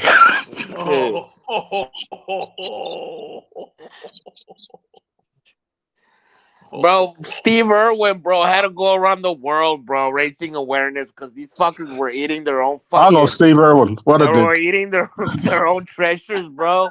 Because let's be honest, bro, you can't find shit in Australia, bro. You can find gold. You can't find fucking oil on that piece of shit. Like, You find some freaky monsters, so that'll eat you. I'm Here, telling you, dude. Have you seen them? Have you seen them goddamn spiders they're like the size of fucking house cats that they have in Australia? I'm serious. Camel. They're called camel spiders. Have you guys seen these things? yes. I'm guessing yeah, that's enough. here. All I know that was Steve Irwin's last words. Yeah. Stingrays love foreplay. Carl needs to jump on. They need to tell us their history, bro. Like, I want to know. No, No one honestly, would yeah, tell I'd me, love to bro. know the history of Australia. That's something I didn't learn in school. You know, I Right? know. They never taught us because no one gives a fuck about Australia, bro. That's the thing, bro. We forget that there's a fucking. We forget that we have like white people in Australia, in fucking Southeast Asia, bro.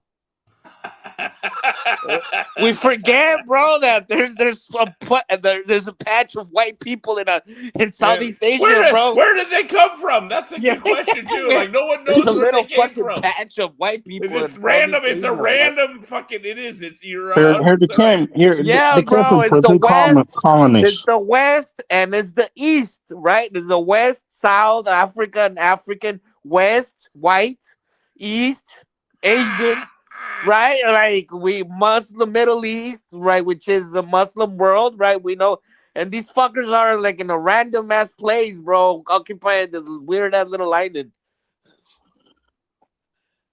We got lots of gold, dummy. No, you guys didn't, bro. So send No, you send didn't. me some. Not you. Here, Carl, send me some. I can do with some gold. Send me some. Yeah, we all knew you were holding out on us, Carl. You rich Yeah, bastard. yeah. Send me some, bro. You know, I heard through the grapevine. I don't know how true it is. I heard that Carl is a relative of the infamous Liver King. Liver King? He does look like that motherfucker, right? He does look like the Liver King. I wasn't gonna go that far. I wasn't gonna go that far, LT. You son of a bitch.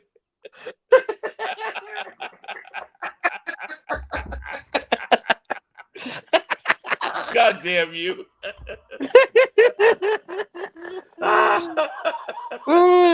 Carl's like Carl looks like the drunken pilled out cousin of fucking Liver King, bro. Carl looks like the diabetic version of the Liver King, bro. Oh no. Oh my god. Yeah, bruh. Did he say diabetic? He said diabetic. Y'all are out of control. What did I walk into? I don't know, bro. I Well, don't jump know. on and tell us, fucking Carl, you little piece of shit.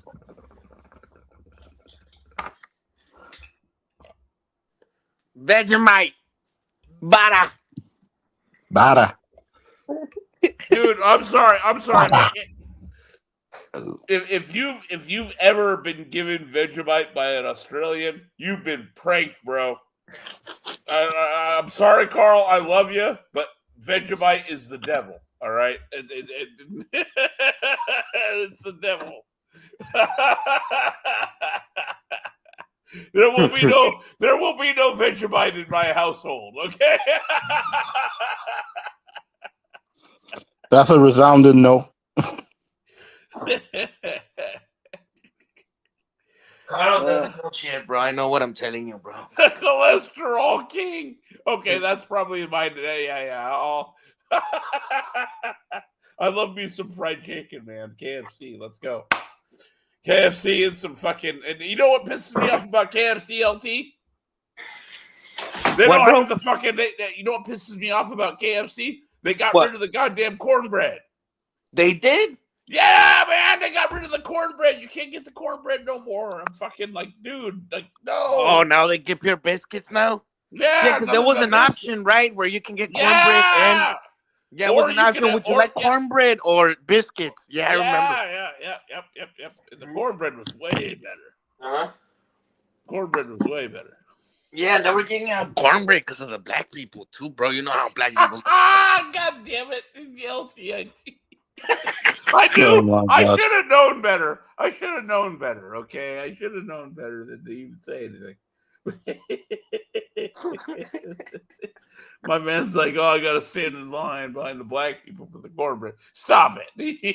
They're not the only ones that love cornbread, okay? I love cornbread too, and I'm as cracker as it gets. Yeah, cornbread was pretty good, bro. Yeah, man. I haven't been to KFC in such a long time. But that's Thanksgiving dinner right there, bro. Cornbread.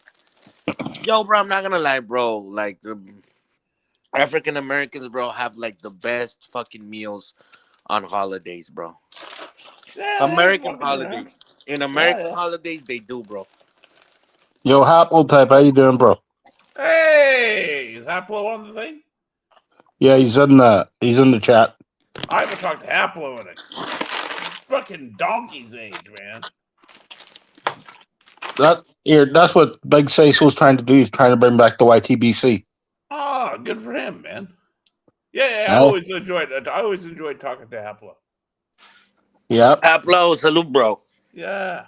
Yo, bro, I want to know that fucking part of history, bro. Carl's evading us, bro. He needs to tell us Australia Day or whatever. Bro, Here, the Irish holiday's national name holiday is Australia Day, Paddy's. bro. Imagine if we would have called America Day. Imagine if Thanksgiving would have became America Day. America. Dude, now that you got me thinking, and I think back to like the ridiculous amounts of food my fucking grandmother would cook for Thanksgiving. It kind of was America Day because we're talking like, fucking not one but 2 turkeys plus a couple chickens plus a ham. God. Yeah, so we're talking 2 turkeys, 2 chickens, a ham. That's just big family, Mr. Doctor. Irish family, yes. Okay, fair enough.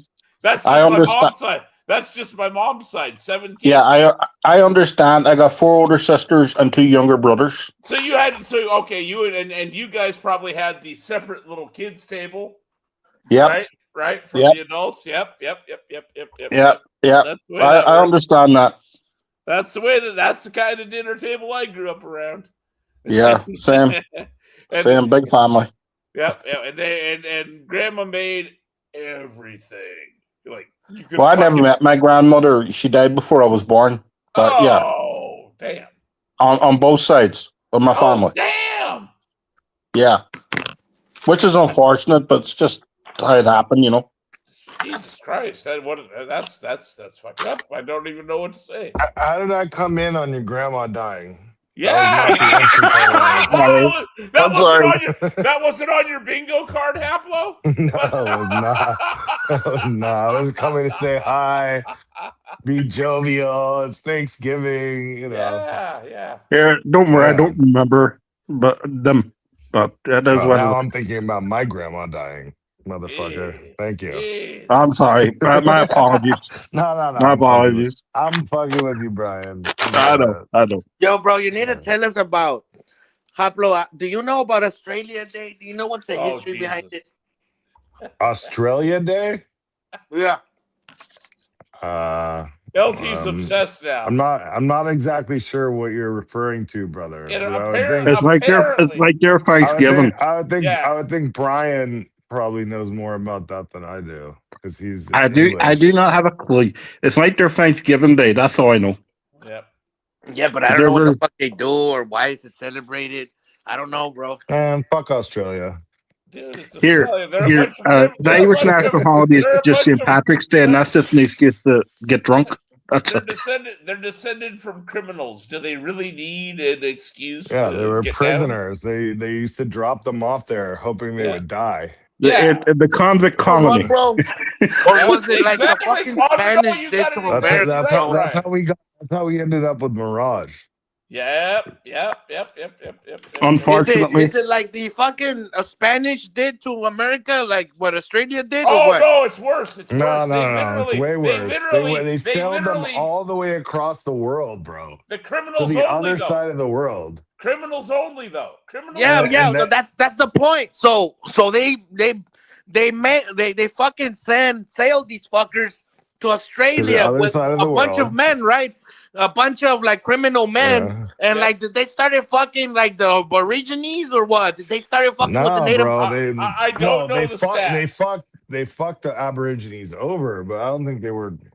Some of them did fuck Aborigines. I'm I'm not sure. gonna lie.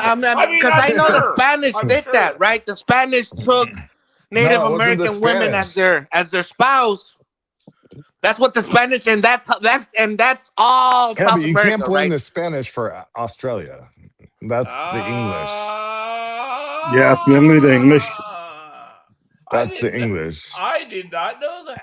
That The is Right, they Spanish, sent the over Spanish, English the and Spanish Irish did. prisoners. I know that much. Yeah. Yeah, Oh. Well, I mean, Portugal and Spain, and Portugal and Scottish. Spain.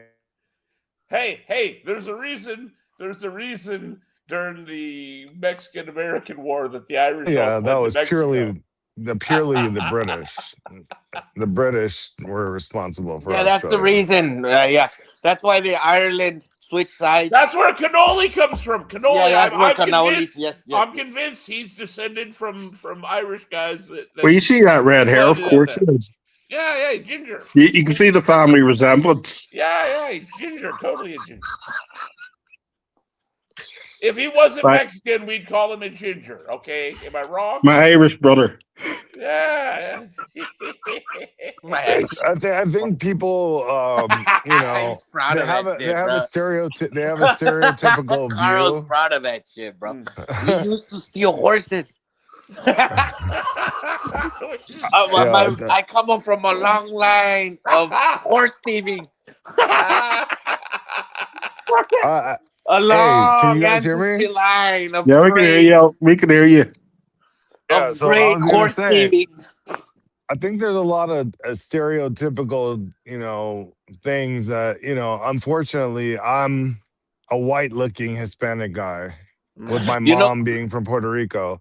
So I know, like I think it's funny, all the jokes and everything about him being Irish, but I actually think that's fucked up in a way too, because It is 100% fucked in up. Puerto Rico, we have all different colors of people. But when people see someone that doesn't look stereotypically Puerto Rican, they're like, "You're not Puerto Rican." I'm like, "Okay, fine.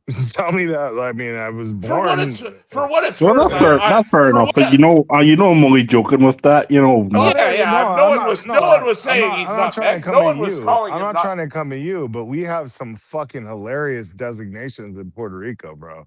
I believe that. No one was Do you know all the trying to call him not names? Mexican. There's a name for every different look in Puerto Rico, bro. Oh, you mean No, like that's that? fair You're enough. right. So wait, whoa. So you're talking about every subtype of Puerto Rican. You're not just talking Yeah, about. You're not yeah, talking yeah, about before we even get to anybody off the island. In other words, you guys are already yeah. Oh, breaking. we have the worst names ever. We have the Cut. worst names ever. Talk about splitting hairs here, Haplo. What are we doing? Okay, so white guy in Puerto Rico is called a Cano, Even if he's a Puerto Rican, mind you. even if he's Puerto Rican, Okay. especially if Not a he's Puerto con man, a Rican. cono. Cano, yeah. Okay. Like you get. All right, and then if Okay. you get a little darker, you be a trigueño. Trigueño. Okay. Trigueño. And then if you're Trigueño. like a white skin with like curly hair, like an afro, Okay. you're whatchamacallit? God damn, I can't even think of Puro it. Sur is backstage, bro. You're Who's backstage? what's your name? Halal. Un halal. Hang on. When you Okay. have Whoa, un that almost halal. sounds and I'm not trying to be funny. That almost sounds Arabic. That's Or maybe even that's what Yiddish. what's his name? The guy who's doing the Super Bowl. He's a halal. Huh. I know the guy you're. Yeah, I know the guy you're on about. Yeah. Because Bunny, the bunny dude, halal Bad definitely Bunny. sounds. Bad Bunny. No, the I bunny didn't say dude. halal. I said halal. Oh, he Hava. meant. Halal. Yo, bro, I Oh. want to tell you another one, bro. So horse thieving back then, it was considered like if you're stealing cars and shit, bro. So It was these worse. fuckers, bro, were boosting cars, bro, before the cars. These fuckers were what the Venezuelan crime wave that came in that were stealing a bunch of Hondas. They were stealing a bunch of Hondas and Hyundais and the Venezuelans that came into America, bro. The crime wave that came in with all these fucking car thieving and shit. These were the Australians back in the day, bro. They were doing that shit in Europe. They had to send, yo, these fuckers are stealing our cars, which were their horses back then. They had to send these fuckers back to the fucking crocodile. They were stand no. for Hang on, themselves, bro. It's worse. It's worse, LT. They weren't just the cars. They were also your tractors for your fucking field. Right. They were the tractors that pulled. Yeah, they were everything, bro. They were everything. Oh, bro, stealing a horse back then, bro, was like Death punishable on by sight. death. Yeah, death on sight. Like if you shot a horse thief, you would not get they'd be like, okay, you shot a horse thief, and next. Pero el tío es un grifo. En Puerto Rico, él es grifo. I don't know what that means. Nah, I If don't you're, know what that if means. you're back then, if you shot a retard, you were a national hero. Wow. Yo, What bro, does I that mean, though, Haplo? I spoke with a That's Chinese brutal. lady, bro, from China, bro. Right? She told me I look French.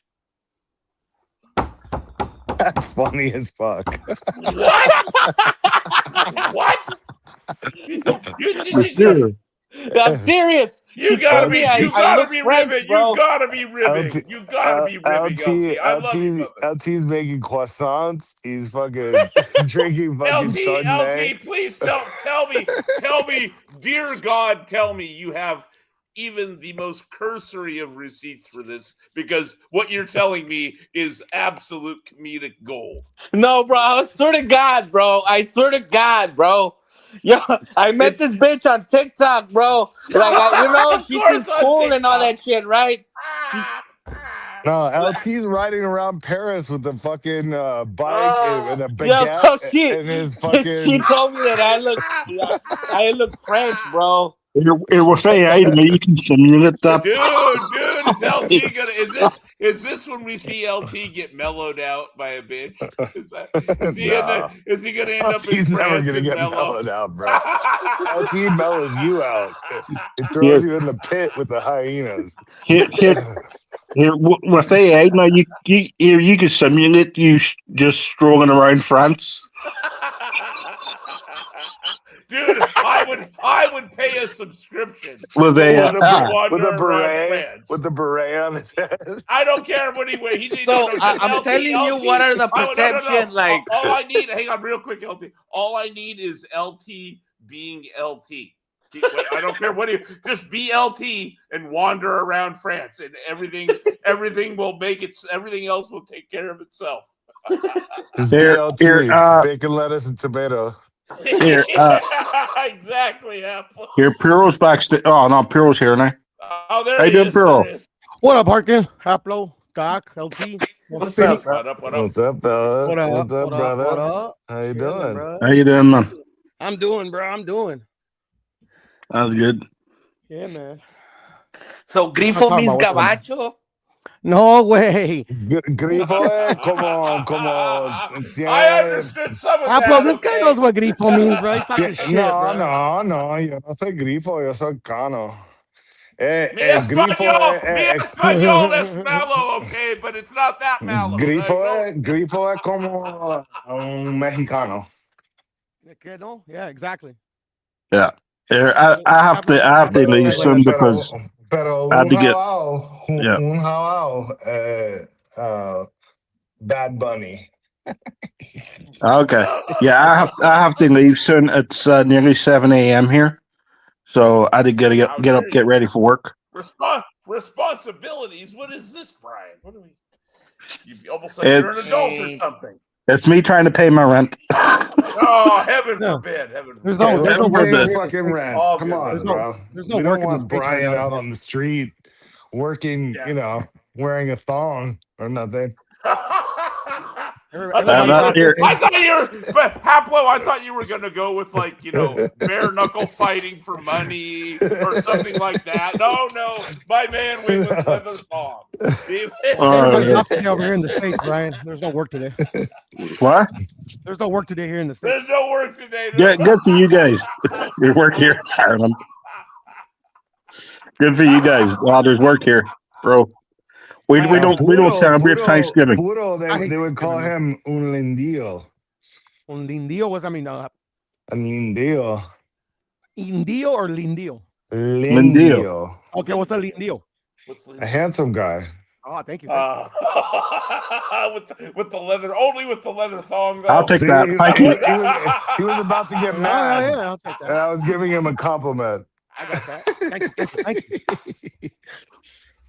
LT is a grifo, And and Puro is a lindío. yeah, man. In Puerto Rico. Okay. Here. What about me? In Puerto Rico, you would be a gringo. Cano gringo. Gringo. What's that? White what?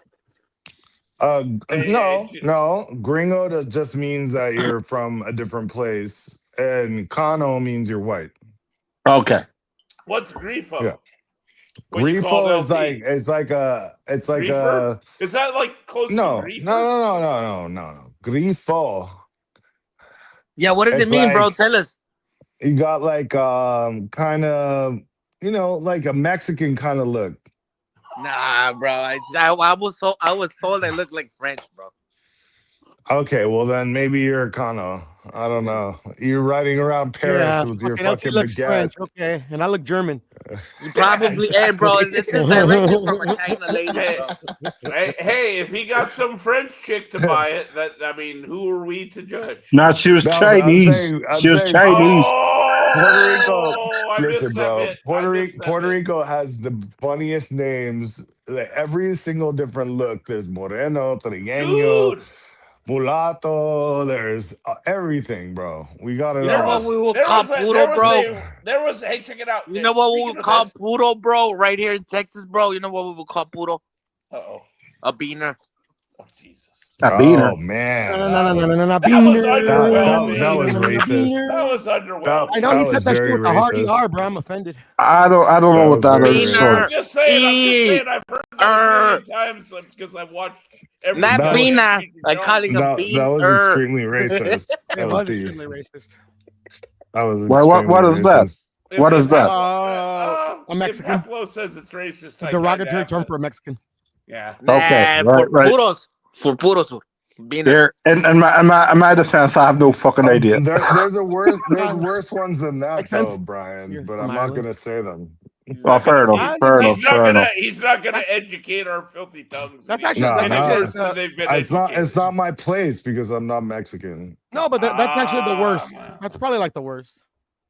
No, Okay. bro, come on. Stop trying. They They don't call us anything else. A beaner is I need to worse be than educated. Bro. Educate me. Like just give me the first letter. Let me. Just I'll give me give the you. first letter.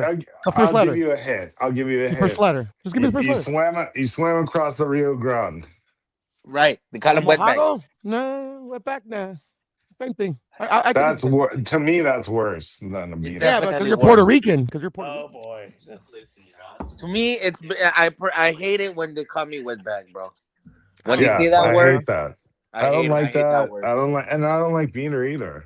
I mean, obviously, Nah, I would I get think offended, Beaner's but, funny, you dude. know. I think Beaner is funny to me. Well, I mean, there's so many cultures that eat fucking beans, bro. It's such a dumb insult. The wetback thing. Hold on, the wetback thing Right. is much more specific. Yeah. Yeah, but it's also like more for like my parents' generation that would get offended. Oh. You know, because our first generation, you know. I agree with them. It is offensive. No, it's That's super a offensive. Don't get me terrible thing to wrong. say. No, I agree. The only thing is like for me, like when it comes to like words, like to insult me personally, like I don't like for a long time ago, like it don't matter what you call me, bro. I'm not, you know, you get what I'm saying? Well, see, this is the thing. People like to call people names to hurt them because they have no creativity. If I wanted to hurt you, if I wanted to hurt you, I would tell you you're stupid and you don't know shit. I would embarrass you. I like to embarrass people. I'm not gonna call you a wetback. So yeah, I'm like, not gonna use those so temper on terms. a more basic level. Then would you say it's kind of similar to like the idea that sure you might for sure bust on your friend, but you'd never bust on your friend to hurt him or with the intention of hurting him? No, I agree. I never busted on Puro to hurt him. No, I know. I was just trying to. I was just trying to get that's an why idea. I'm saying I would never call him that name because to me, I would never call Puro that either, bro. That's a really extremely offensive term. For me, sometimes it's necessary for your friends, bro. But you know, you got to do it. There's a certain way to do it. Yeah, but you can do this. There's an etiquette to everything, right? Yeah, exactly. There's an etiquette to everything. You know, it's like, geez. Yeah, because like those words look stupid. Go ahead. And then you make them look stupid, and then you know there's no reason to go to that place of the N-word or it's W. It's just you don't need to because you can get them without doing that. Yeah, and at the end of the day, like I think Haplo like kind of like put it perfectly. It's just like when you go there, you lost. It's because like it's like you're saying, it's like it takes no creativity, you know. Thank you. You took the words right out of my mouth. You went there. Yeah, that's a good way of putting it. You go there, yeah. Yeah, that's you just kind of like gave up, you know, like they got to you. Any dummy can do that. Yeah, because it's uncreative. Yeah, it's uncreative. Yeah, you're just going to like the standard. Oh, how can I hurt this person as much as I can? Yeah, and you go to the standard thing that everyone says, and it just makes you look like an idiot. It's much more creative if I say LT likes to fuck geese in the fucking pen at the zoo. Well, because that's your only talking. Because you're isolating LT down to. I would have said in the middle of Paris. Yes. I'm just giving you an example. I would have said hanging off the Eiffel Tower in the middle of Paris. Wow. With a baguette in his teeth, doing push-ups. That's much more funny. It's much more funny. Like, exactly. More wit is involved. More thought, more creativity. Yes. Exactly. Which tells you, which is usually, now correct me if I'm wrong, Haplo, but wouldn't you say that generally that's an indicator that the person you're dealing with is at least trying to operate from a position of, humor or, creativity. It's industrial language. They're not here. They're usually not I here. mean, I don't know, white boy. What the fuck are you talking about? I don't know, Kimosabi. Kemosabe. Okay. Yeah. And then also, I'm not the type of dude to like the just yell, creativity. The creativity of how you insult someone is much Like, better than just going to some standard thing. It's much better. It hurts them way more. Yeah. If you tell someone, well, you're an not N-word. everybody. I hate to Hold be. Hold on, sorry, Doc. Hold on. If you tell someone they're an N-word, right? Mhm. They're gonna get upset just off the word, right? But if you tell them that you're a fucking stupid motherfucker and your mom doesn't do shit and you're a piece of shit, like that's a lot more hurtful. And they're gonna start thinking, oh shit, yeah, and you're by kind the of way, right. your cousin is super hot. Yeah, I'm fucking your cousin. I came in her face. All that stuff. Like, just do that. There's no reason to go with the standard fucking stupid shit. It really And is. to be kind of honest, the even that easy shit's way. childish, bro. Like I fucked your mother. Even that's childish. I understand, but it's better than the No, it's better. standard. No, I know the point you're making. I know. Yeah. At least there's an effort going in there. At least you're using your imagination a little bit. So you're trying. You're trying. You're trying. Yeah, but at the end of the day, that shit only lives on the internet. Ain't nobody fucking telling nobody they don't know to fuck their mother.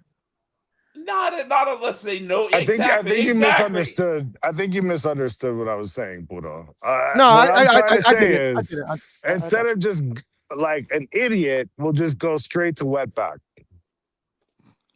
right? Mm-hmm. But a smart person will attack you on shit they know about you. Like you're not really living in South Central. No, I'm not. Oh, that's the type of shit I do all the time, bro. I attack that's them. not clever though. I attack them with real shit, bro. You see the difference? Yes, 100%, bro. Cocaine does its job. Wow. Yeah. Cocaine's a hell of a drug. Like this cokehead right here, I mean, hey guys, I'm sorry to leave you, but 7:08 a.m. here. I have to get ready for work.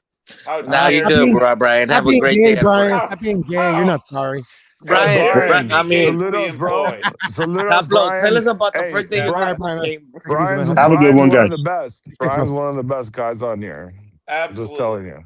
Yo, Pablo, you gotta tell us about the first day you did cocaine.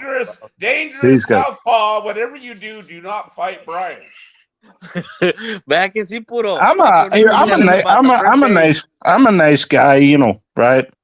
I try to be anyway. Pablo, shut the fuck up! You're a killer. I think Brian will fuck you up, bro. Trust me on that. Yeah, he'll spit on you and shit. I know he can fight. That guy can fight. I've been on a few. Put it like that. Yeah, I'm a lot more mellow now than I used to be. Put it like, hey, I'll just say that. Yeah, I'm just telling everyone who's listening. This isn't for you, Brian. This is for the listeners. Brian will fuck you up. Yeah, He's a fucking badass, dude. The guy is man has hands. He eats lightning and craps thunder. Yep. Right. Well, no, seriously, guys. I have to go. So. All right, Brian. All right, Brian. Man, take it easy, man. Be safe. I'll be listening in, but yeah. Yeah. Get your ass to work, bro. Go make some money. Okay, boss. See you later. Peace out. Yo, Pablo, you need to tell us about the first day you did cocaine, bro. Oh, jeez. What the fuck? What? The big goodbye. Yo, Pablo left too, bro. I mean, fucking. Oh. Have a good day, Brian. Enjoy yourself. Yo, can you guys hear me? Yes, we hear you, but I'm still kind of in the whole like, what? Wait, what? Pablo, you hear me, Pablo? I don't think Pablo hears me, bro. I think he hears you, and I think maybe he doesn't want to. I can't hear anyone in case anyone can hear me. Yes? I'm going to try to log back in. Okay. Yo, is that why Puro Sur left? Oh, Jesus. God damn it, LT. Stop it. Everybody's leaving, dude. Stop being. That doesn't mean you have, clearance to launch all your fucking nuclear ordnance. All right? I know what you're up to, LT. All right? I love you like a brother, but I know what you're up to. All right? You're just looking for that launch clearance, man. You just want them launch codes, okay, for the nukes, so you can send that shit out into the universe. All right. Vegemite Kid. Someone's backstage, bro. 150. Someone's backstage. Someone's got to be like, yeah. Let him. I can't let him in. Kid. 150. I think it's Carl, bro. Yeah, Vegemite Kid. That's got to be Carl. That's has to be Carl, bro. Definitely Carl. Hey, there he is. Oh, he's got the upside down Vegemite jar. Oh my God. I come from a land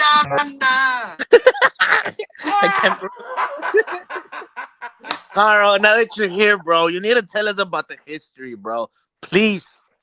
All right. So in 1788, Australia was founded by the British, and it was a penal colony used for.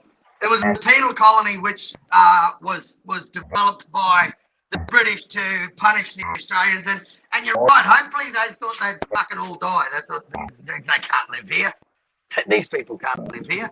So yeah, my ancestors were brought here in chains, for stealing horses. They're stupid cunts. They couldn't have been. I think they were stealing donkeys.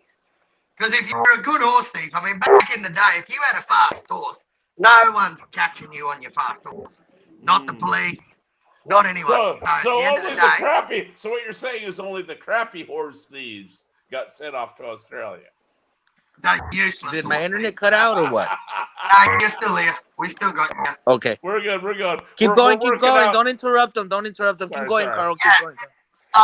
And then once you served your time in the penal colony, they just said, there you go and fucking start a farm, and that's basically how Australia began. We never had problems with the Aborigines in Australia. The convicts didn't. It was the British that had the problem with the Aborigines. The Australian people lived. The convicts lived with the Aboriginal people, man. They never had a problem with the Aboriginal people, not once. Right. Oh, and you guys and the immigrants, so to speak. So hold on. So did you guys start mating with the Aborigines, or were they bringing in women, or what was going on? How did you guys populate? Well, a lot of people, there were whole families. There were women and there were women, men, everything brought over, bro. It wasn't just men. Oh, so they weren't just sending men at the beginning; they were sending families. Yeah, bro. Yeah. Oh, exactly. Okay. Yeah, you paid, and they would send like the kids, and you pay for the father's crime and all that. Even the kids were coming, mate. Yep, even the kids got sent here. Yeah. Oh, okay. But yeah, the convicts never had an issue with the Aborigines, bro. It was that's how serious I don't know. I don't think Carl knows what the fuck he's talking about. Yo, Carl, tell me what's the story behind Australia Day, or what's the equivalent of Thanksgiving to you guys? That's or the day. let me 1788, when Australia was founded. That's what they celebrate, the day, and the Aborigines call it Invasion Day, and the fucking immigrant Australians call it Australia Day. Okay. I don't care what you call it. It's a good day to get on the piss. Get fucking blotto. Right. Yeah. My man said blotto. BLO. So that's just it. That was just the day where, wow, dude, that's kind of fucking lame, dude. No history really behind it, bro. No war, no fist. Oh shit, bro. How much excuse do you need to get wasted, though, LT? There was no Thanksgiving war. I'm just like, I don't know, bro. You never know, bro. What are you faggots giving thanks for? What a weird bunch of fuckwit, geographically challenged cunts. Yeah. I'd like to we're giving thanks. We're giving thanks for Godfather and faggots. Let me explain it. We're giving thanks for the bounty of the land, and that we all can live together. Yes. Dan, you're doing a fantastic job of that, aren't you? I don't know what you mean by that comment. I agree. I think I we're doing agree okay. I'll tell you what, Carl. In Haplo's defense, A, I agree with the sentiment, and B, this is still, for all of its flaws, the least bad thing humanity's got going. Now, yes, I chose my words very carefully. It's the least bad thing humanity's got going, but nonetheless, we are still the least bad thing humanity's got going. Nothing wrong with Thanksgiving. There's nothing wrong with Thanksgiving. Yeah, exactly. That's a simpler way of saying it. There's nothing wrong with Thanksgiving. Yeah, because these fucking so the story behind Thanksgiving is that these fuckers didn't know how to fucking feed themselves, bro. So they asked help, or the Native Americans decided to help them and taught them, like, yo, this is how you plant. This is how you plant fucking corn. After they fought a little bit. Yeah. After they fought a little bit, they told them, this is how you plant fucking corn, and this is the bird you eat. Turkey. Right? So that's what they taught them. This is the apples. These are apples. You eat apples. These are, you know what I mean? Calabazas, whatever the fucking plants we have here. And we still colonize the shit out of them. Yeah, we would have made alcohol out of that shit. I didn't say it was okay. I'm just saying it was fucked up. Actually. Well, did they not colonize? They did 100%. Did they not colonize? Yo, bro, but it was worse, bro. These fucking Americans, bro. These Europeans that went to America, I'm about to blow your North mind, America, bro. they were the bad apples, dude. No, Because let me tell you the difference, bro. Indians came from fucking Asia on a land bridge. Right. Yes. Whatever. And they colonized America. No, I don't think they came in through Asia. They were the first. Technically, yeah, they came across the land bridge. I believe different. I believe the Bering Strait. You're talking about the Olmecs, and I believe they came into Africa. They maybe came from Africa. Yes, the Olmecs maybe, but the original people who settled this land here were from Asia. I know you believe that, Jones, bro. I don't. Anyways. So you going back, the land bridge. What do you mean you don't believe? So, in the land bridge? Yeah, the native, the Europeans that landed in North America, those were the bad motherfuckers, dude. Because I know Spain and Portugal landed in South America, and their plan was fuck the female Native Americans there. The natives, fuck the female natives, create babies, right? Yeah. Integrate your blood with them. Not the Native Americans, not the Europeans that came in, bro. Like the Irish and the Italians and all those fuckers, bro. The Spanish are Europeans, bro.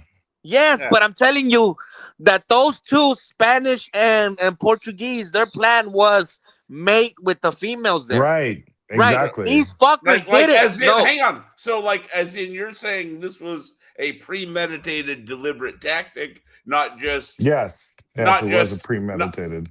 Yes.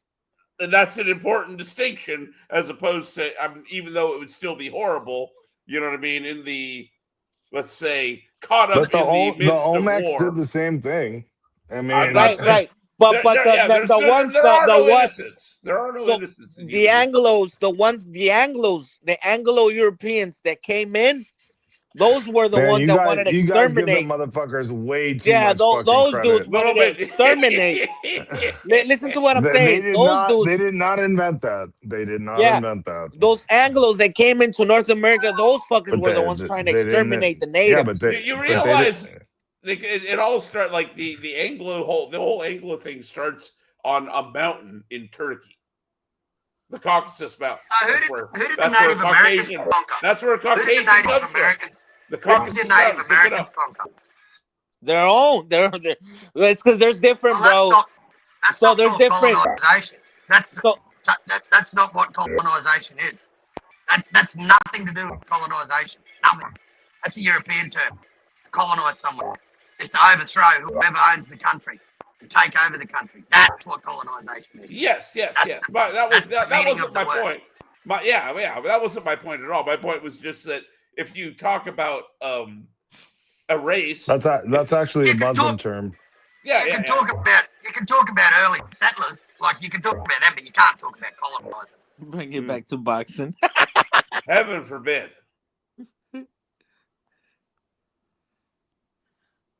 Yeah, bring it back. Well, you know, Prince Nassim colonized America. With his with his flying rug. dancing. Yep. His dancing, beating up Kevin Kelly. Magic carpet. Knocking motherfuckers out. Yep, the flying carpet. He came in on the flying carpet. That's a fact. So, Dude, so the that difference guy, is, that guy bro. was a sensation. That guy was a sensation, bro. I remember, nobody at those weights was doing like the kind of HBO shows that guy was doing. Floyd was jealous of him, bro. Why do you think Floyd was always so scared of fighting anyone good? Because he saw what happened when Prince Nassim lost to fucking Barrera. Well, and guess what fight that Emmanuel Stewart was calling for in the lead up to the Barrera Floyd, fight. Yeah. At 130. Barrera just flipped his career upside down, didn't he? Yeah, but if you watch, there's a documentary on Nassim from that fight where he fought bro, Barrera. you know how bad, bro. Bro, fucking and Marcus, he was always, hold on, LT, god damn it. Okay. There was a fight. There was a documentary on the fight with him and Barrera, and Barrera was up in Big Bear, like running in the snow. Right. And Prince Nassim was down in fucking Palm Springs below, which I don't know if you guys know, but that's right next to each other. Nassim was in fucking Palm Springs worrying about what kind of gloves he had and what room he was going to get in the hotel and all that. So it was kind of like what was it, Rocky IV, where Rocky's in the snow? More like Rocky III. Or is it which one is the one where he fights the Russian and he's in the snow? That's Barrera. Well, yeah, that would be Barrera, but Nassim was like Rocky and Rocky III when Clubber Lang was training. When Clubber's on the okay, I got and Rocky was kissing the girls and running around doing stupid shit. Yeah, that was Nassim. Mm-hmm. He could have won that fight, bro. That guy was.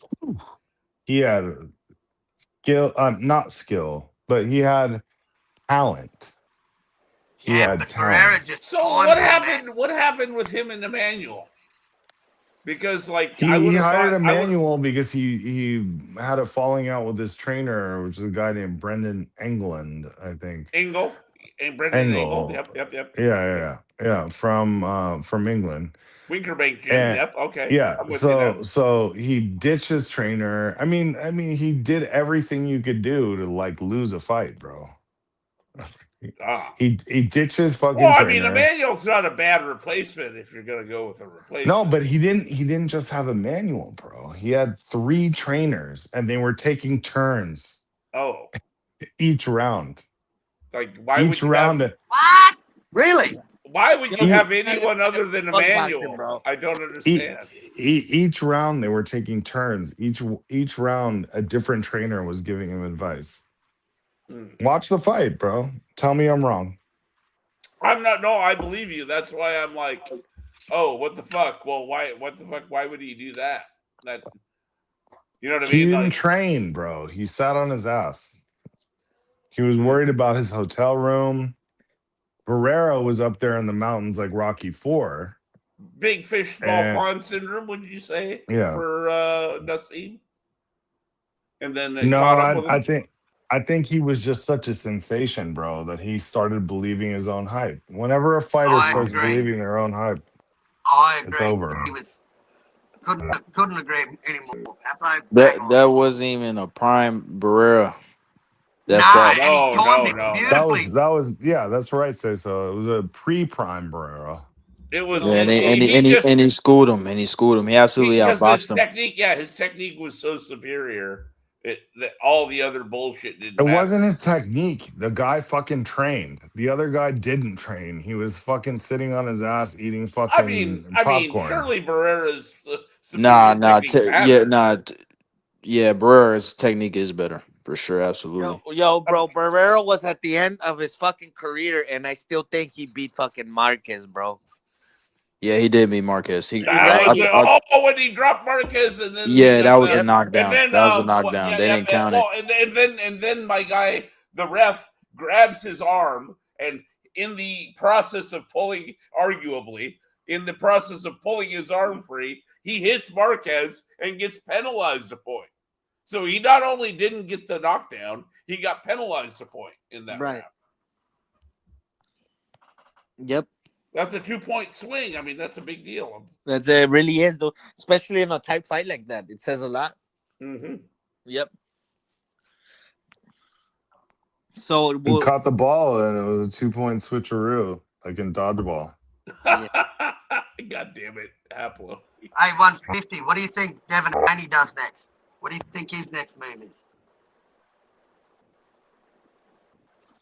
I think fight somebody. Wow. He's probably gonna wait on Ryan Garcia. I think Ryan Garcia, if he wins this Barrios fight, he's gonna unify with Ryan. I think that's what's gonna happen. Yo, 150. Do you think Ryan beats Mario Barrios? I don't. I think he has a chance of beating him.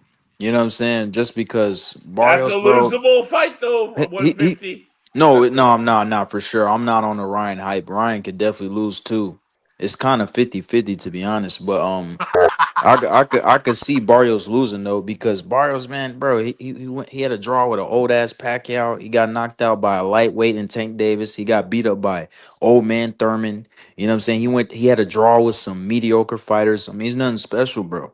Right. You know what I'm saying? So Fast around the PBC. That is $1-2 hooker at the PBC. yeah, bro. So I could see Ryan beating him, but then I could see Barrios beating him too, because Barrios is a bit more skilled than him. I'll give him that. The problem is Ryan is so Ryan comes undedicated. Comes across as undedicated. Whether he actually is of course not knowable. No, he is. He's undedicated. I think this era of boxing, I think when they say they're putting the work in, I think it means they're on their social media platforms updating their status every 15 minutes. I think that's what they think putting work in means. Well, like we were talking to Haplo. Hold on, dog. Yes, sir. Sorry. I got a question for you, though. Yeah. Ryan needs to stay off that nose candy, dog. That's his problem. I live in LA. He's around here, and I know a lot of people who know him. Inside info. So someone made the point, Haplo, the other day that James Toney suffers now in his current life because of how much sparring he did. That was me, asswipe. Oh, that was you. It was. Thank you. Excellent segue. And I made the point that two things can be true at the same time. Multiple things can be true at the same time. Yes, he did so much sparring that I think it did hurt him in the long run, but it's also the reason why he was as great as he was, why he beat up Holyfield, why he was able to hang with totally wrong heavyweights. You're totally wrong. You don't think you don't think it was you don't think the sparring is what served him well? I don't. You don't think that's what served him?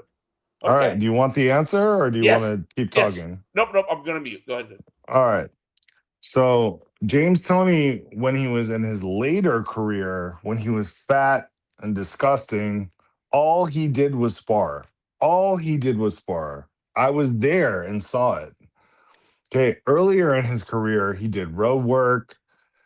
When he was in shape, when he was at middleweight, when he was at super middleweight, and when he went on to become the Hall of Famer that he really is. Cocaine. He was doing, yeah, that too. But LT, the fucking asshole. No, interrupting my fucking speech. James Toney, the reason why he got brain damage is because at the end of his career, not only was he doing cocaine, but he was sparring constantly.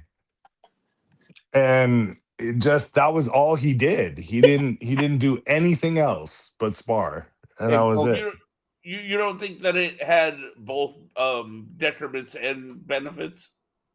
I mean, sparring is great. I mean, sparring Short helps you. of a real fight, I've always heard that that's the best. Yeah, no, I mean sparring is great. Preparation.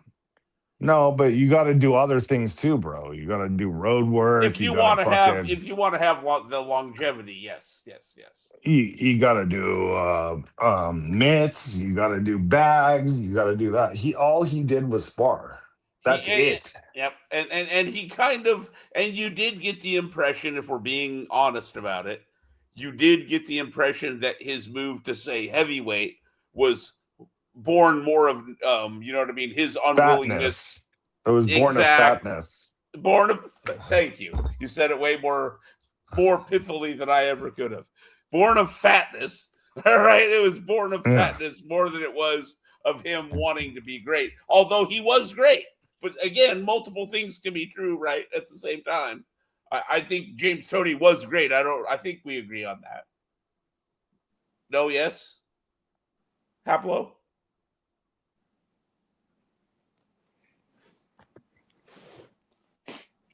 Yeah, he had a propensity to be fat. But we agree he was definitely great, right? let that roll. Man, his defense. He had some amazing skills. And I mean, but he pissed it away. It was kind of. Yes. It kind of reminds me of. Remember Johnny Tapia? La Vida Loca. So for as great as he was, he could have done so much more. Oh yeah, if he had discipline, man. Imagine if James Toney had the discipline of a Bernard Hopkins. Oh my God, are you kidding me, dude? That's like good luck with that. Good luck beating that guy. Hell no, you're not going to beat that guy. Yeah, you're not going to beat him. He was already beating fucking, you know what I mean, Hall of Famers. Like yeah. It was James Toney was different level. Yo, bro, he pissed it away though. Already came out on Netflix. Oh, it did, yo. LT, goddamn it. Yo, bro, that's a great fucking movie, bro. You guys should go fucking see it. It's directed by Guillermo del Toro, bro. Great fucking. You should go see it, bro. What movie? What are we talking about? Yeah, Frankenstein, the new one. Oh yeah, okay. I saw it. Is it good? Is it any good? It was pretty good. I mean, I like the one, the original, the Boris Karloff one. Okay. Yeah, because you like the old black and whites. Yeah, who does it? Those are classics, right? No, like those are classics. Yeah, the new one's good. It has some classic elements like the original, but it's directed by Guillermo del Toro, right? Yeah. Oh well, I'm directing a documentary about LT. It's going to be on Netflix pretty soon. Oh, nice. It's called LT El Matador. Hey, but you guys was talking about defense earlier. I think one of the best defensive fighters that people don't talk about at all is Nicolino Loche. Yeah, I already knew what you were gonna say. Yeah, I know he fought in Argentina and he fought one time in Japan against Fuji.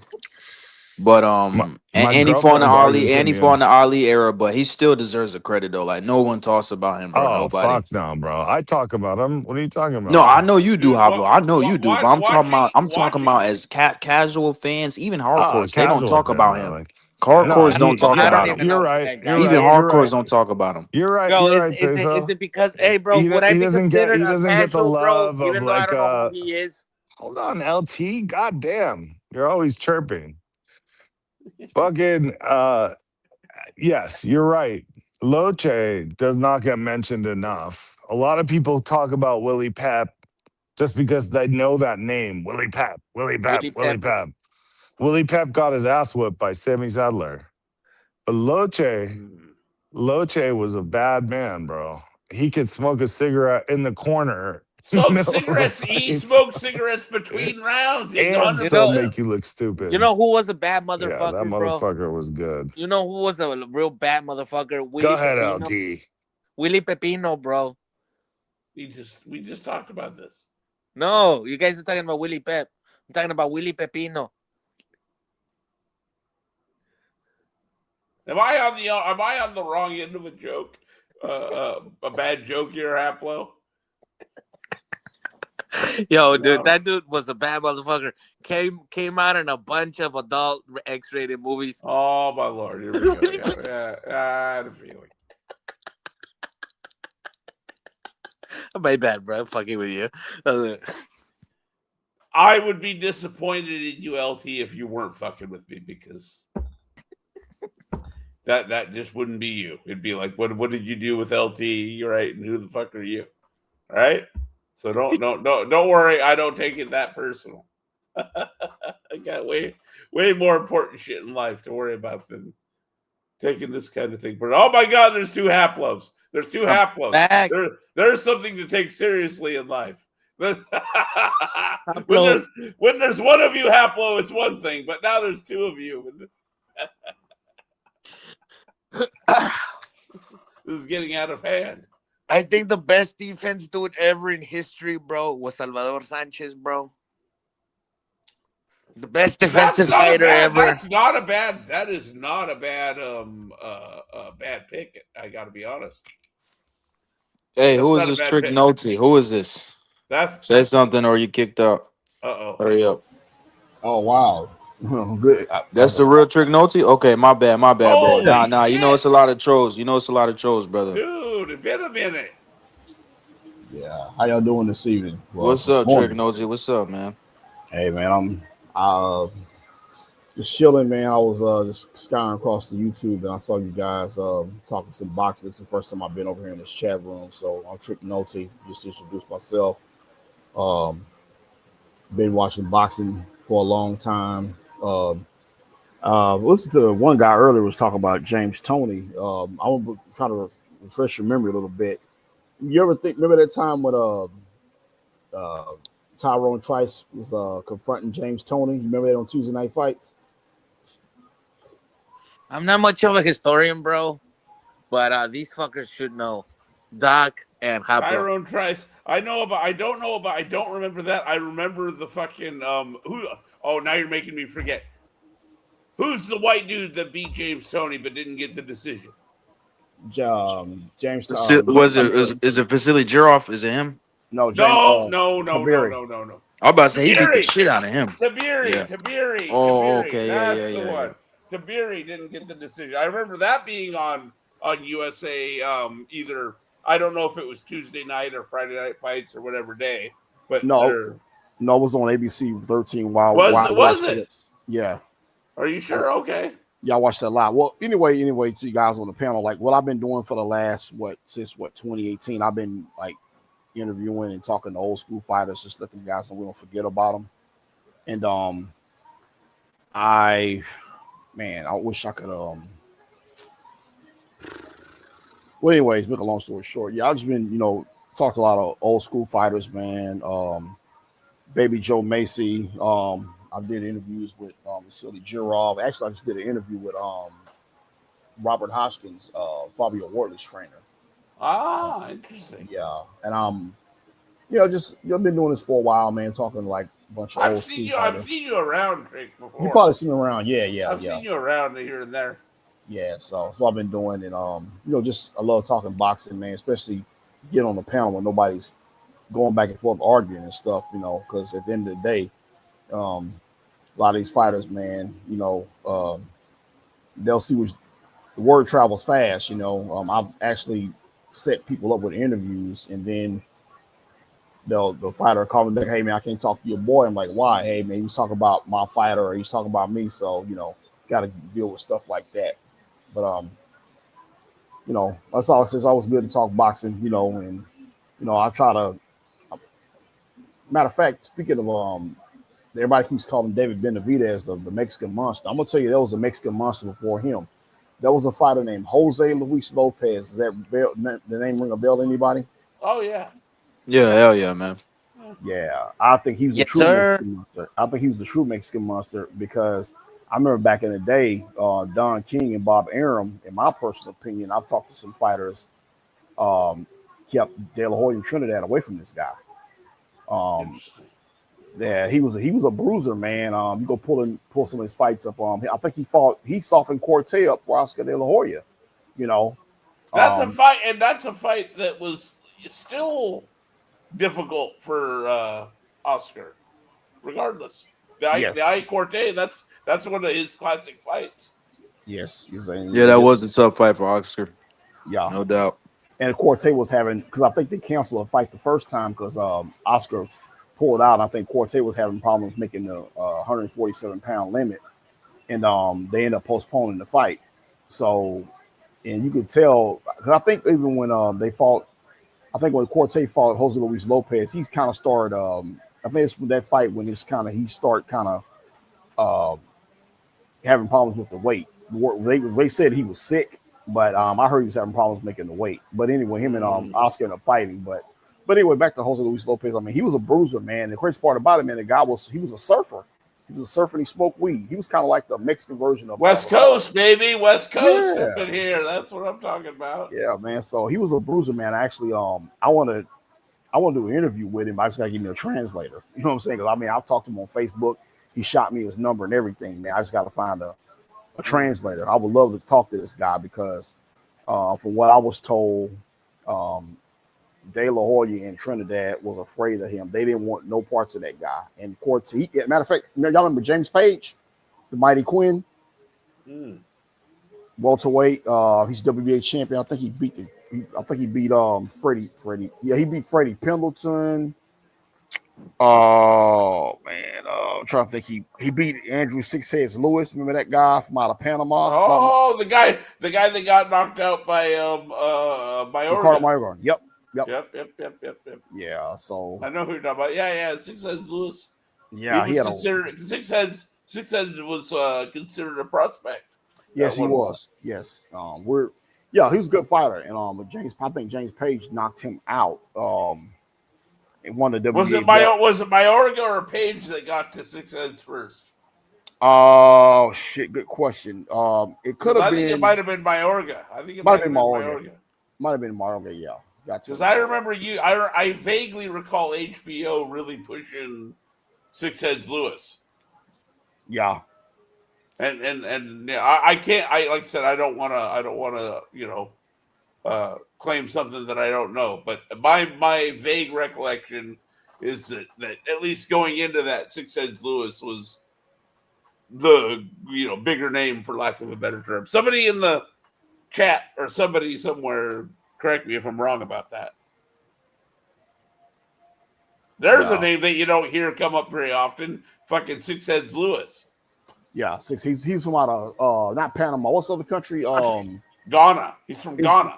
No. He's from it's South America. It's the country. Oh, South is it? America. I thought he was from Ghana. Was it Venezuela? No. It's at the top. No. It was his surname, French Guyana. One of them countries, man. He was from Guyana. Guyana. French Guyana. It's just Guyana. Nowadays, it's just Guyana. Or it might be Belize. I think it could have been French Guyana. Yeah, it's either Guyana now or it's Belize, I think. Oh, okay, I got you. Oh no, let me see. I thought he was from Ghana, from in Africa. Guyana, Georgetown. Remember Georgetown? Georgetown. Yeah, Georgetown, Guyana. That's what they had the Jim. What's the guy name? Had the people drinking that Kool-Aid. Jim Jones. Yeah, that's what I'm saying. Guyana. That's Guyana. Right. Yeah, I thought it was French Guyana, but they must have changed. No, it's just Guyana. I got you. Yeah, okay. I'm sorry, man. Guyana. There's Guyana and then there's Ghana. See, I just feel the geographic. And there's gonorrhea. Dude, I dropped out at 15, so don't feel bad, man. I'm like, oh, it's all good. Whatever I think I know from like YouTube and reading books. Like, it's not like I really know what I'm talking about. Yeah, like I say, man, it's cool. I'm glad I hopped on the panel with you guys, man. I never seen you before. I started listening. The guys started talking about James Toney and I've seen your name before, Trick Notes. I've heard.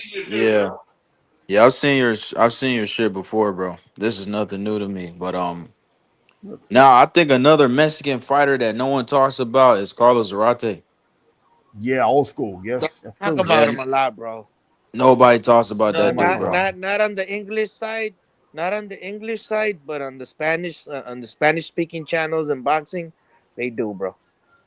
Yeah, yeah, yeah. I'm just speaking for like the English, you know what I'm saying? Because Yeah, a lot of people they talk about other fighters like Chavez and Salvador. Nothing wrong with those guys, but no one talks about Zarate. This dude had like 63 Zarate. knockouts, man. Oh You know what I'm yeah, saying? And he's the only fighter in history with 20 consecutive knockouts. He's the only fighter in history to do that. Oh wow. Yeah, bro. Like, and he fought some killers, man. He fought Jeff Fennick. He fought Daniel Zaragoza. You know what I'm saying? He fought Gomez. He fought a lot of guys, bro. Like, he was a killer, man. And I know people they do the same shit they did with Chavez. You know, people was saying, "Oh, Chavez fought cab drivers." But to be honest, bro, if you put some of them dudes Chavez fought in this fucking generation, they'll be world champion today. Like this boxing era is so weak. You know come what I'm on, bro. saying? Like Mario Barrios being a champion. Come on, exactly. Mario Barrios, come on. he wouldn't even be in a he Rolly wouldn't even Romero, bro. those guys wouldn't even be Friday night fighters today, LT. Yeah, In yeah, that era. They wouldn't even be Friday night fighters. They're not even that good. They're really not that good, bro. Yeah, So many yeah, jokes in boxing today. yeah, It's y'all. not that many great fighters in this era.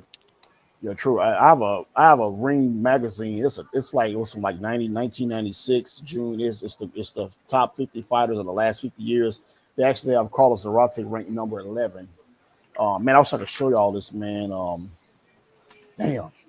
Yeah, Yeah. to me, he's one of the best bantamweights of all time. Hold on. If you rank bantamweight, he's one of the best for sure. I think Carlos Hold on. Zarate. Let me cut my camera on real quick. Hold on. He did move up in weight too, but See, y'all see this? Y'all can maybe able to see oh this. yes sir, yes sir.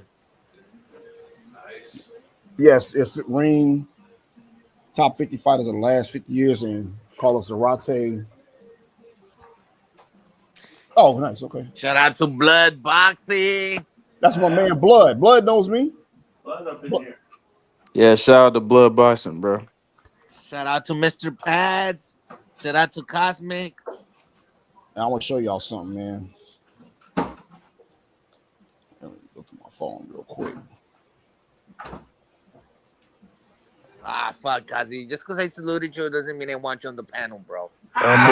My favorite Mexican fighter of all time is Ruben Olivares. Ruben Olivares. I think he's the Ruben most El Púas. talented. Oh, hey. Ruben El Púas Olivares. El Púas Olivares. Say it correctly, son. There's so many fighters Bro, that what Mexican happened, bro? fighters that don't get enough credit, man. In my opinion, Oh yeah, man. I mean, the thing is, Mexicans. There's a lot of them, bro. there's a lot They of them. got, Exactly. yeah, they got a big talent pool. But Ruben Olivares, if you watch him fight in his prime, bro, it's poetry in motion. And Yo, y'all bro, say Púas, Haplo. look at Ruben this. El Púas And y'all look Olivares. at this. Look at this panel right here. Okay. That's Reggie Johnson, Freddie Pendleton, Quincy Taylor, Mark Too Sharp Johnson. We're all on the panel together. Look at them. My boy Drew, Stormy B, man. I don't know if y'all heard them guys. Batman and the late Kurt Anderson, man. That was a good guy right there, Kurt Anderson. We're all on the Oh panel. yeah, rest in peace, Kurt Anderson. Yeah, hell yeah, man. Kurt Yeah, we Yep. all Sugar. Kurt Yeah, yeah, yep. Sugar. we all on the panel together, man. Who's the Yeah. dude all the way on the top right? Top bottom right.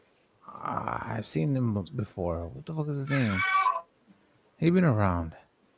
Top bottom right, all the way to the bottom right. Bottom right. Let me see on my side. That's Kazi. That'd be Kurt Over there Anderson. in the No bottom right. No, way. that's Kurt Anderson.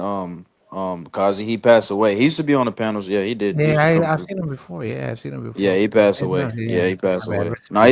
he was a good dude. He was a good dude. He knew his He was shit. very knowledgeable. Yeah, Yeah. he knew his shit. He knew his shit. Yeah, he did, man. That was a good guy, man. Let me see. Man. Oh, hey, hold on. One more. I got one. Let me see with this one right here. If y'all can see this one. Look at that. Omar Shika. Hey, I know the guy in the top three. That's Bruce. Just Bruce. You talking about Bruce Bruce Gas? Gas. Yes. Bruce Gas. Everybody Yes, knows sir. him. Yo, hey, Yes. shout out Trick Note. Hey, shout out. Thank you for coming through, Trick Note. I Yeah. appreciate that, Yo, bro. bro, and Ruben El Púas Olivares, bro, was from that era where they were fighting Yeah, 15 man. rounds. They For were sure, though. fighting But 15 Ruben rounds. Olivares is, to me, Can the you guys hear best, me? the most poetic Yo, can you guys hear me Mexican or no? fighter. Yeah, Yeah, we we can hear hear you, Yes, LT. you. we Okay, so LT you gotta take in mind, bro, right? Rodillo. You gotta take in mind, bro. Ruben Olivares was from What? that era where they were fighting I'm only 15 here because you rounds. fucking brought me here, brother. Bro, I hold was about on, to bro. go to Fuck, dude. bed. Let me finish this thought, bro. All right. So Quasimodo. Ruben, Jesus fucking Christ. Ruben Olivares was from that era where they were fighting 15 rounds, and they Yes. would fight on that same weigh-in. Like they would fight the same day that they would weigh in, bro. Same win. Yeah, like Chava, yep, like Salvador Sanchez. And Same also thing with the him. yeah. best Puerto Rican fighter in terms of skill and just natural talent was De Jesus, who Yes. beat Duran. The Oh, first guy who beat Esteban. Duran. Esteban. Ah, nice call. Nice Sorry to call. interrupt you, Pablo. What you think? Ruben is the best Mexican? I Pablo, in think your No, opinion? come on. I Is think Ruben better than Salvador? in my opinion I would say he's not the best because he didn't achieve the most, but he's the best because in terms of watching him fight, he was the best. Maybe Hey, maybe I'm a Yeah, fanboy for I think, Salvador Sanchez. I gotta yeah, give I it that think the way. best is probably Salvador Chavez.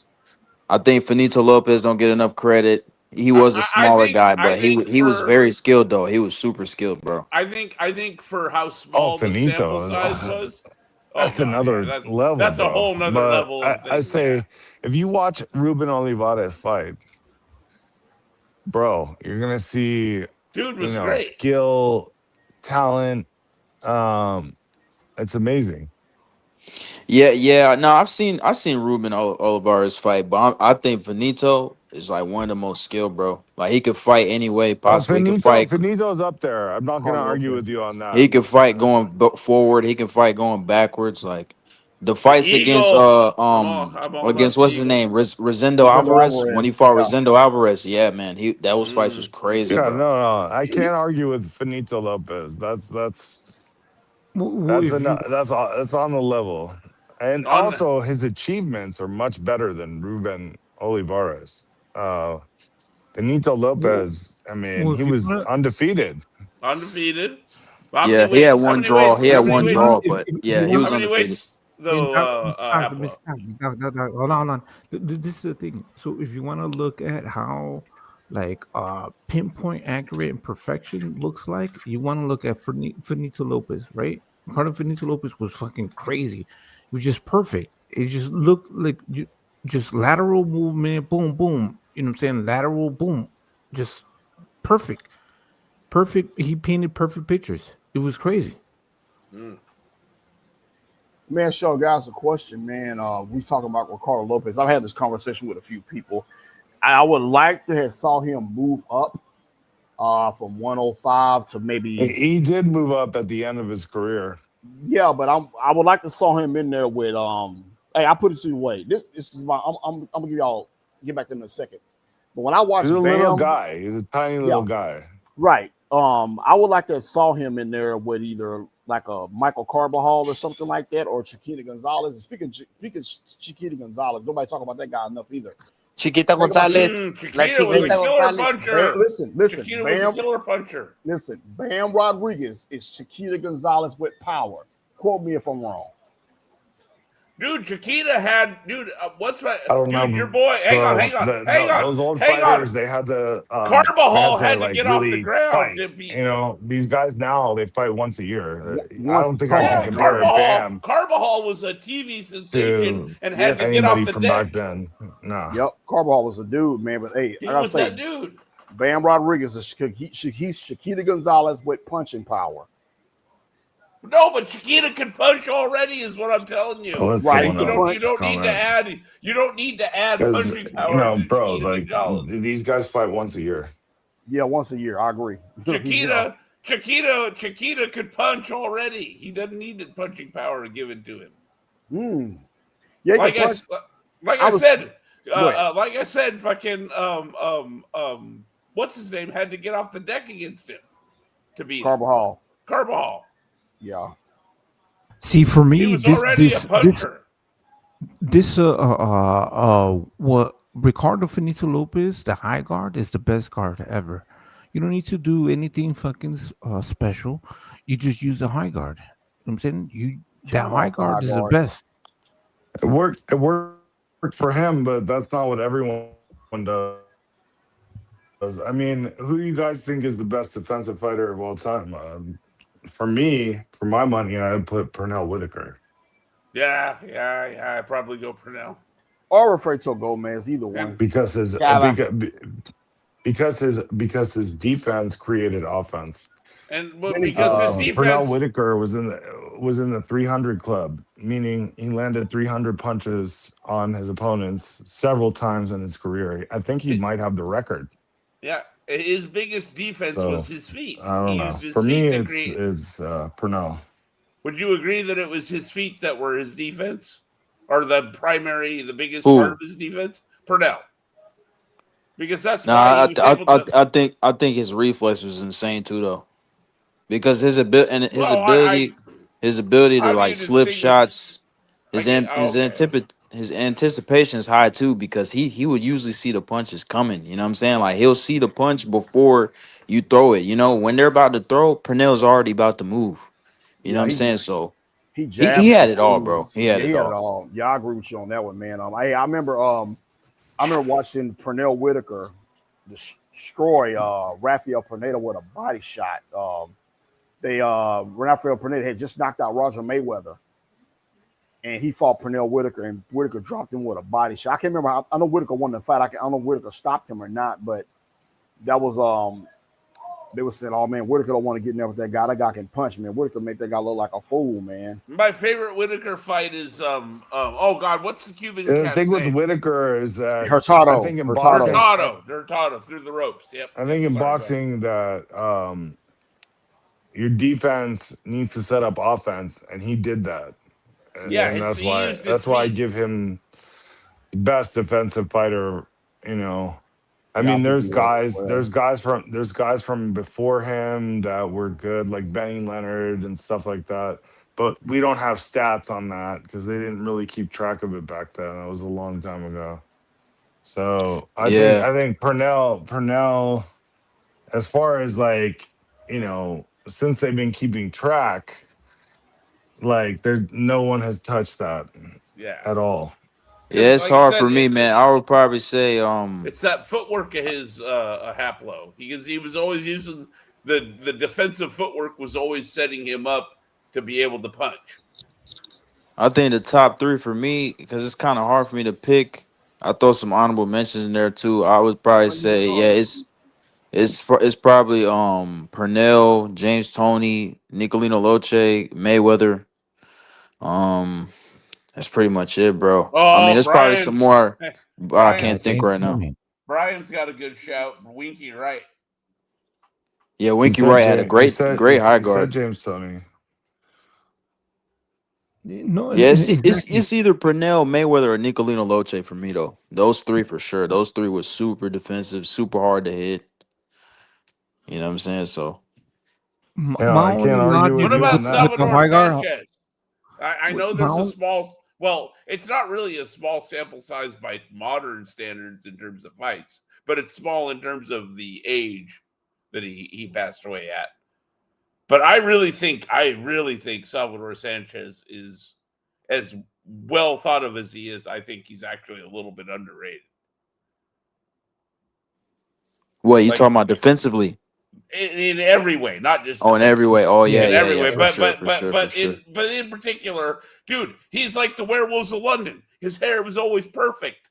Okay, after 15 rounds, needs to set up offense though, and that's why I put Pernell as the best defensive fighter. I feel like Salvador and Pernell a lot of fucking shots, bro. Yes. They used to call him boring too. Salvador and Pernell to me are very similar. He was far from boring. their I defense was. seen him with my grandfather at the 1984 Olympics in Both of person, them and he used was their not feet for boring. Like defense. 30 at that time? Weren't you like 30, Hablo, at that time? Oh my Yeah, god! I was 30. I was dating your mom. Yep. That's how you got born. Yep. Thank you. Thank you, Dad. Thank you, Dad. My bad. But look at Ricardo Felicio Lopez. Did it all. Look, inside, outside, Yeah, beautiful. he's a complete fighter. Beautiful He can fight boxer. any way possible. He can fight the inside. He can fight the outside. He can do anything, bro. He can move laterally. He was a complete fighter. That's why I say he's one of the most skilled Mexicans. But people don't talk about him because he fought at a small weight. Even the hardcores, they don't really give a fuck about the smaller weights Oh. like that. Bro, I did a video on that motherfucker years ago. He was a killer, bro. Like he Yeah, gets no he recognition. No. he Okay. was a hell Okay. of a Well, fighter, that hell of that's a Canelo's fighter. Where But favorite I does can't fighter right argue with there, bro. him and Ruben Olivares. I think Finito achieved more in his career, okay? and Ruben was just a little bit better, but just from talent, natural talent. Hey, Haplo. Fuas, bro. Haplo. I only care about your opinion on this.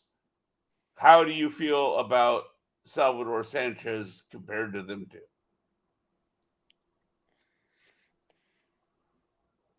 Compared to Ruben and Benito? Yep. Yeah.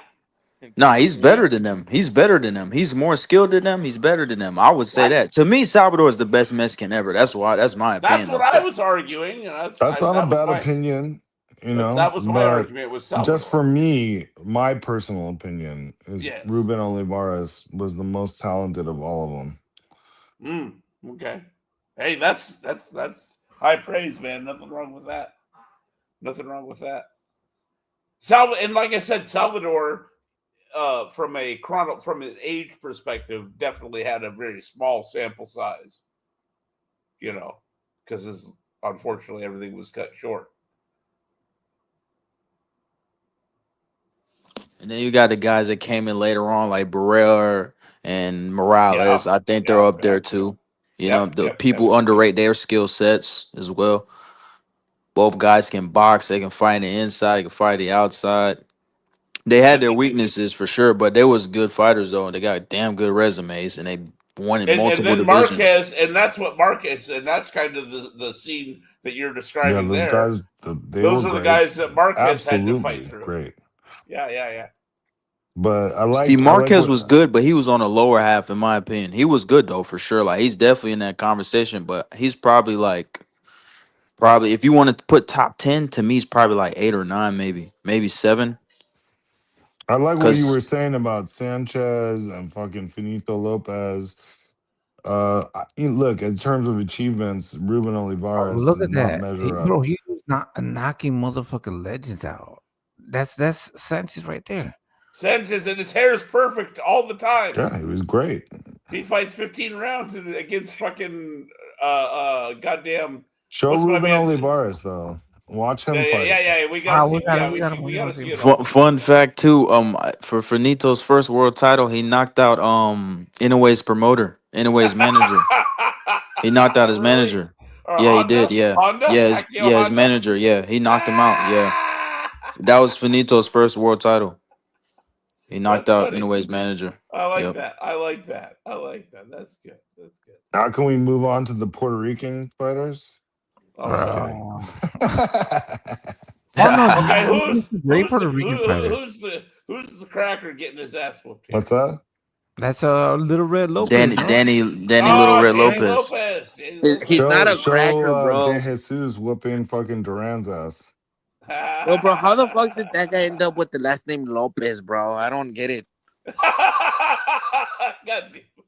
Right? Like, I don't get it, dude. Arizona. Yeah, motherfucker probably was Mexican too.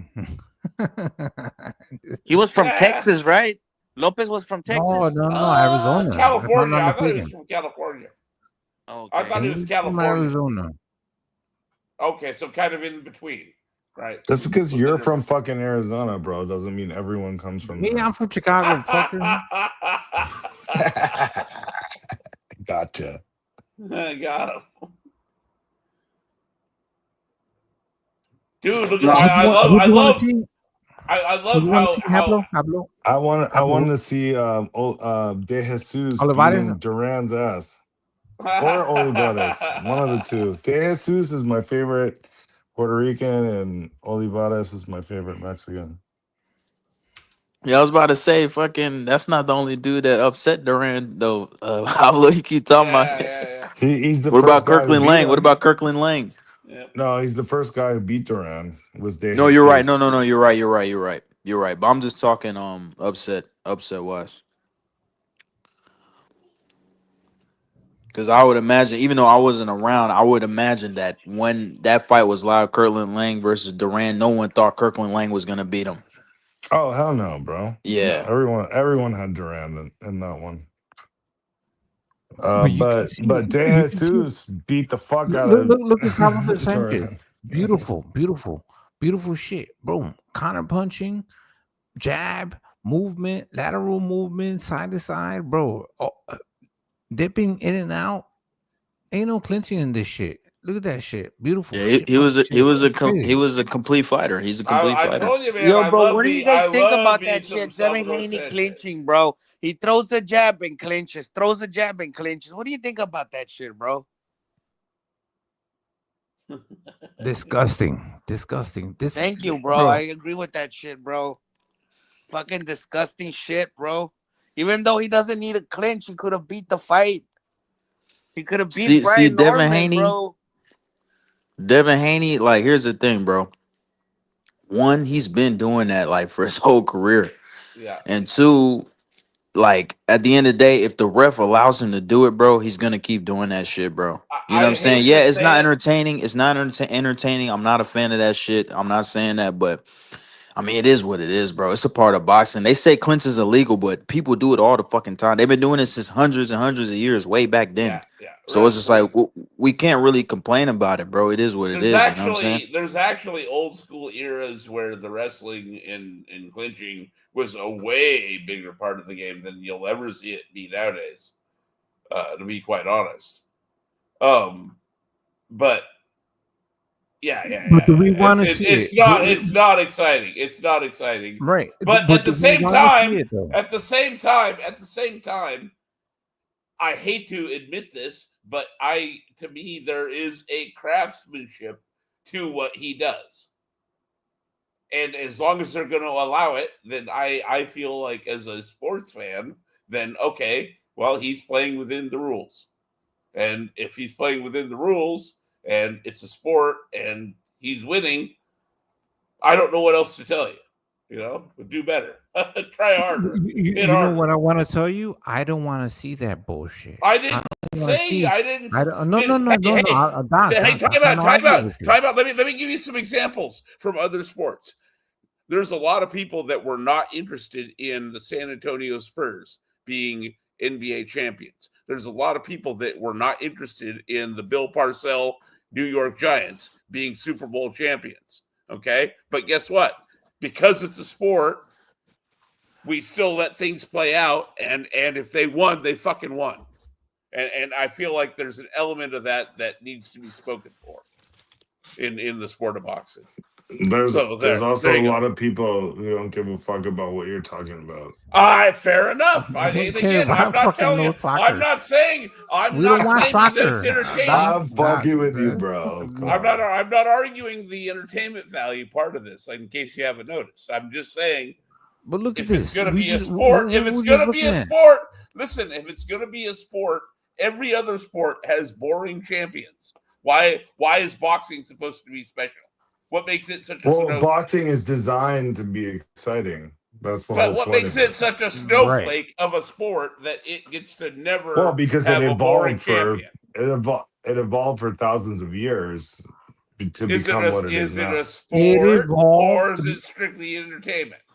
No. Yeah, you guys keep talking about the clinching. Watch fucking Klitschko. Watch fucking Bacoli, not Bacoli. What's that dude at cruiserweight, bro? Hopkins. Hopkins later in his career. Watch damn, what's that dude's name, bro? The fucking damn, I can't remember his name, bro. Let's watch. Okay, so what's his name? His style was terrible, bro. He literally jabs and grabs. What's his name? He was a cruiserweight, I What weight think. class? He was at cruiserweight. Uh, Damn, I can't remember his name. I think he's like it African doesn't descent, but matter. he's The from the point is UK. this: there's always been guys who did that in boxing Yeah, that's what I'm saying. Watch Vladimir since Klitschko. He did that way shit all back the in the time. day, bro. Yeah, Way Lawrence before Okoli. Vladimir Lawrence Okoli, Klitschko. Pads. Lawrence Dude, Bert Okoli. Yeah, Sugar, watch him. Bert Sugar used to call them the Klitschkos. That's a good name. The Klitschkos. Nah, but Vitaly didn't clinch like that though. Vitaly didn't clinch like Vitaly was that. not nearly as bad. Vitaly was smooth Vitaly's with a it, gangster, bro. bro. Yeah, Vitaly. Yeah, I would. Vitaly. If Did you I ever have see to that pick, video of him in the public square in Kyiv, where he was fucking people up?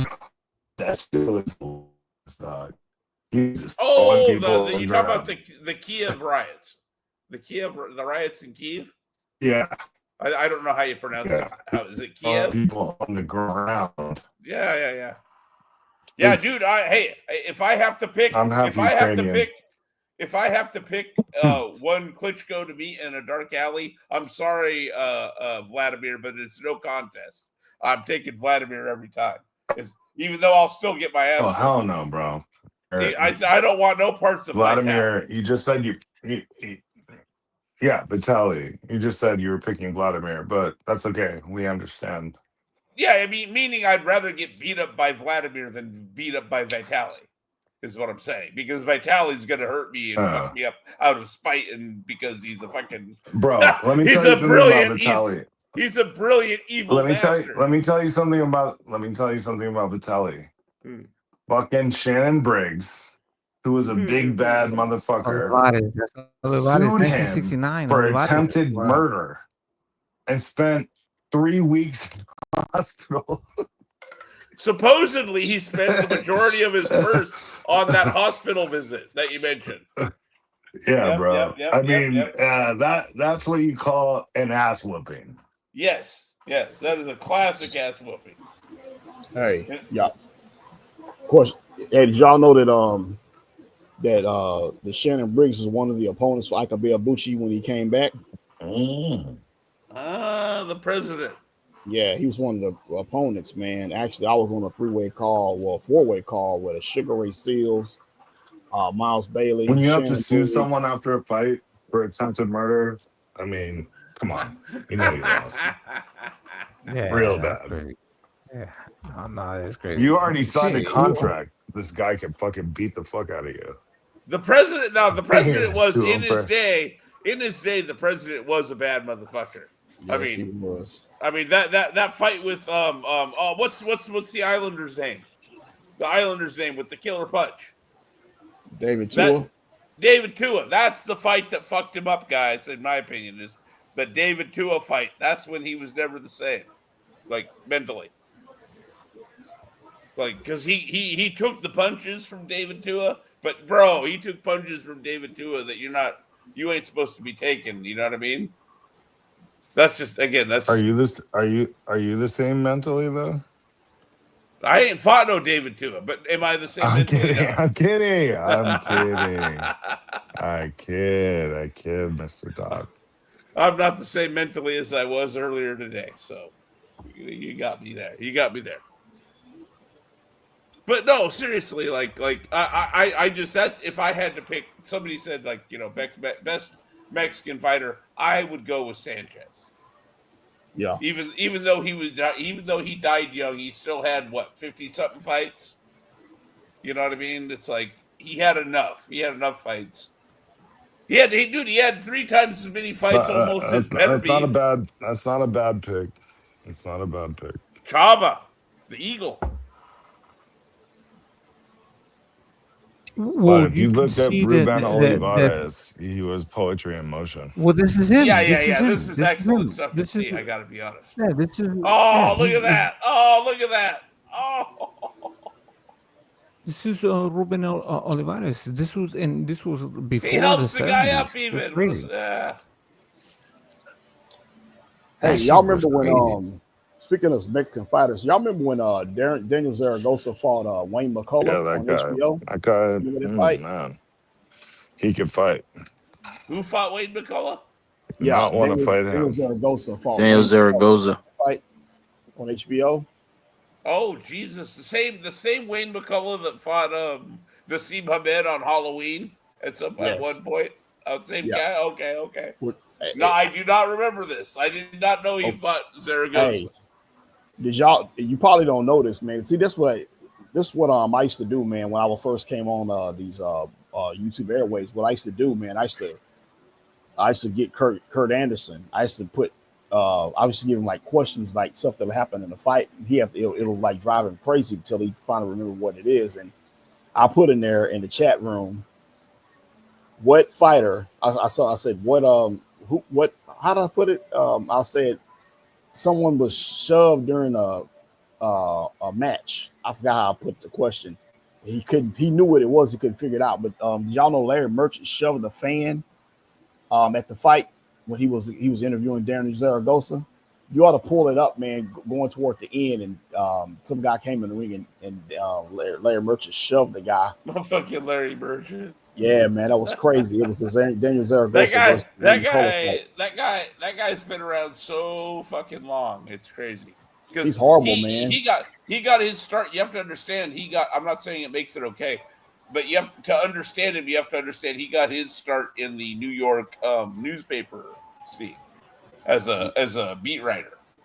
See, and kind of fought his way. You know what I'm saying?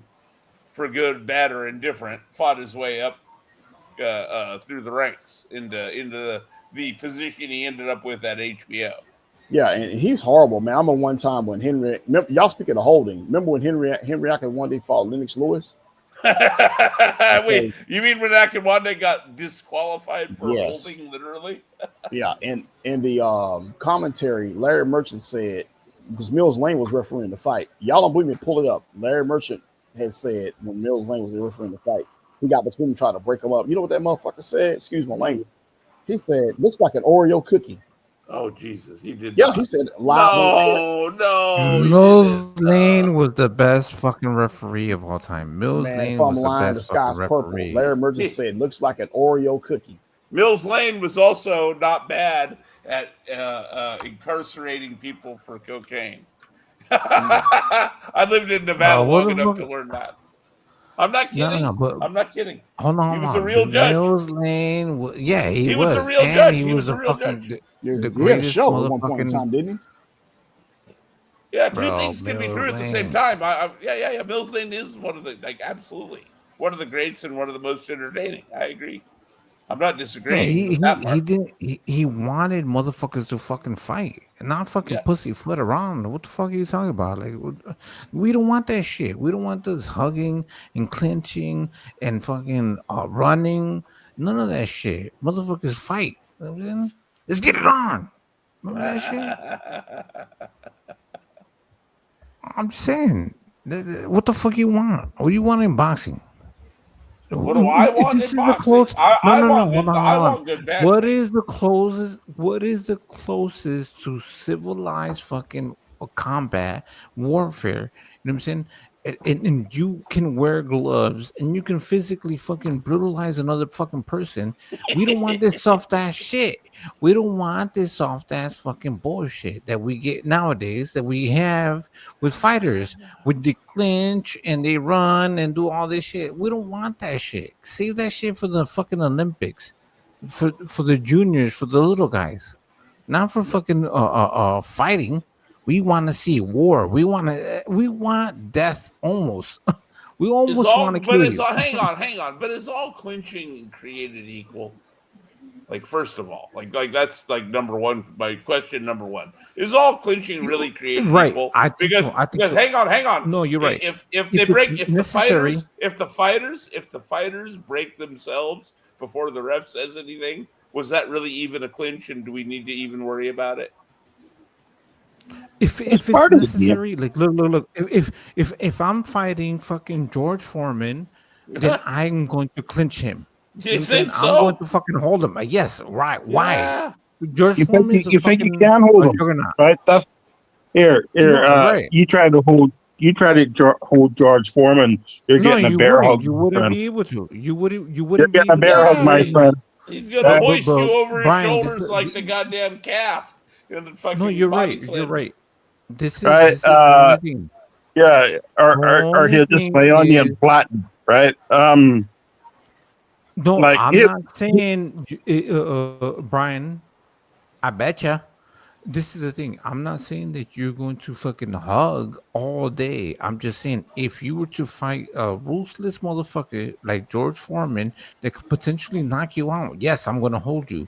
Because I'm not trying to I fucking bet throw you, your punches. I bet you, right? But Hey, no, no, but this here, there's no need for that. But on a serious note, as long as there's been two people throwing fists at each other, it's been a part of the game. And let me tell you something, it's not something that you're going to eradicate, right? Yes, you want to see bloods and guts. Some people use it as a strategy, jab, hold, right? When somebody comes in, hold, right? Floyd Mayweather was great at it. Other fighters have been doing that. Vladimir was a pretty good jab and grab Vladimir guy. was, yeah, right? He was Tyson brilliant. Fury. Craftsman. Tyson Fury, right? It's usually taller fighters, right?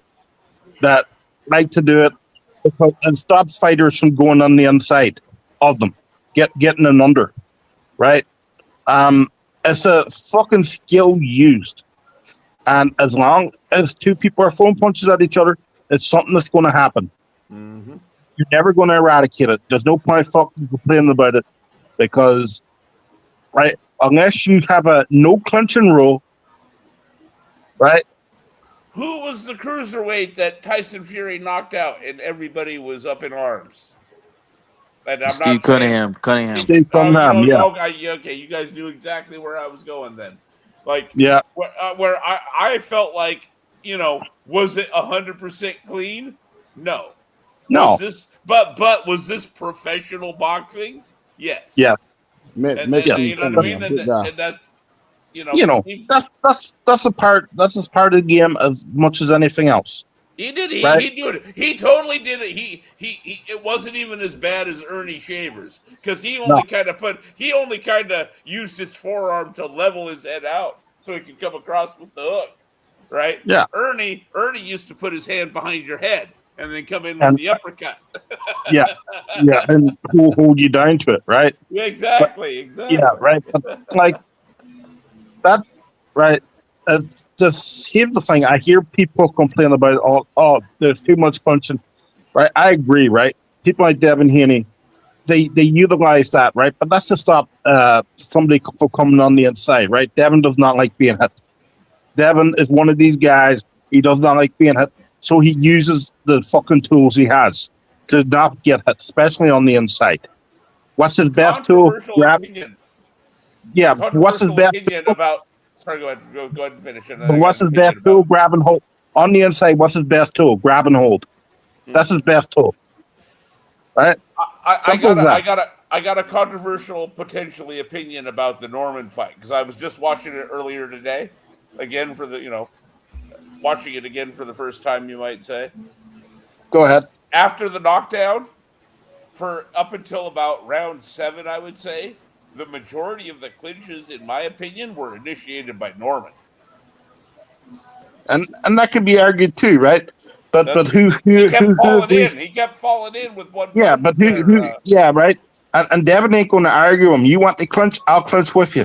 Yeah, because he's better at it. He's better at it than him. Yeah, right. It's a fucking skill. Here's the thing, right? People don't talk about, right? Good clinching is a good. It might be trash, right? But good clinching is a skill. It's a fucking skill.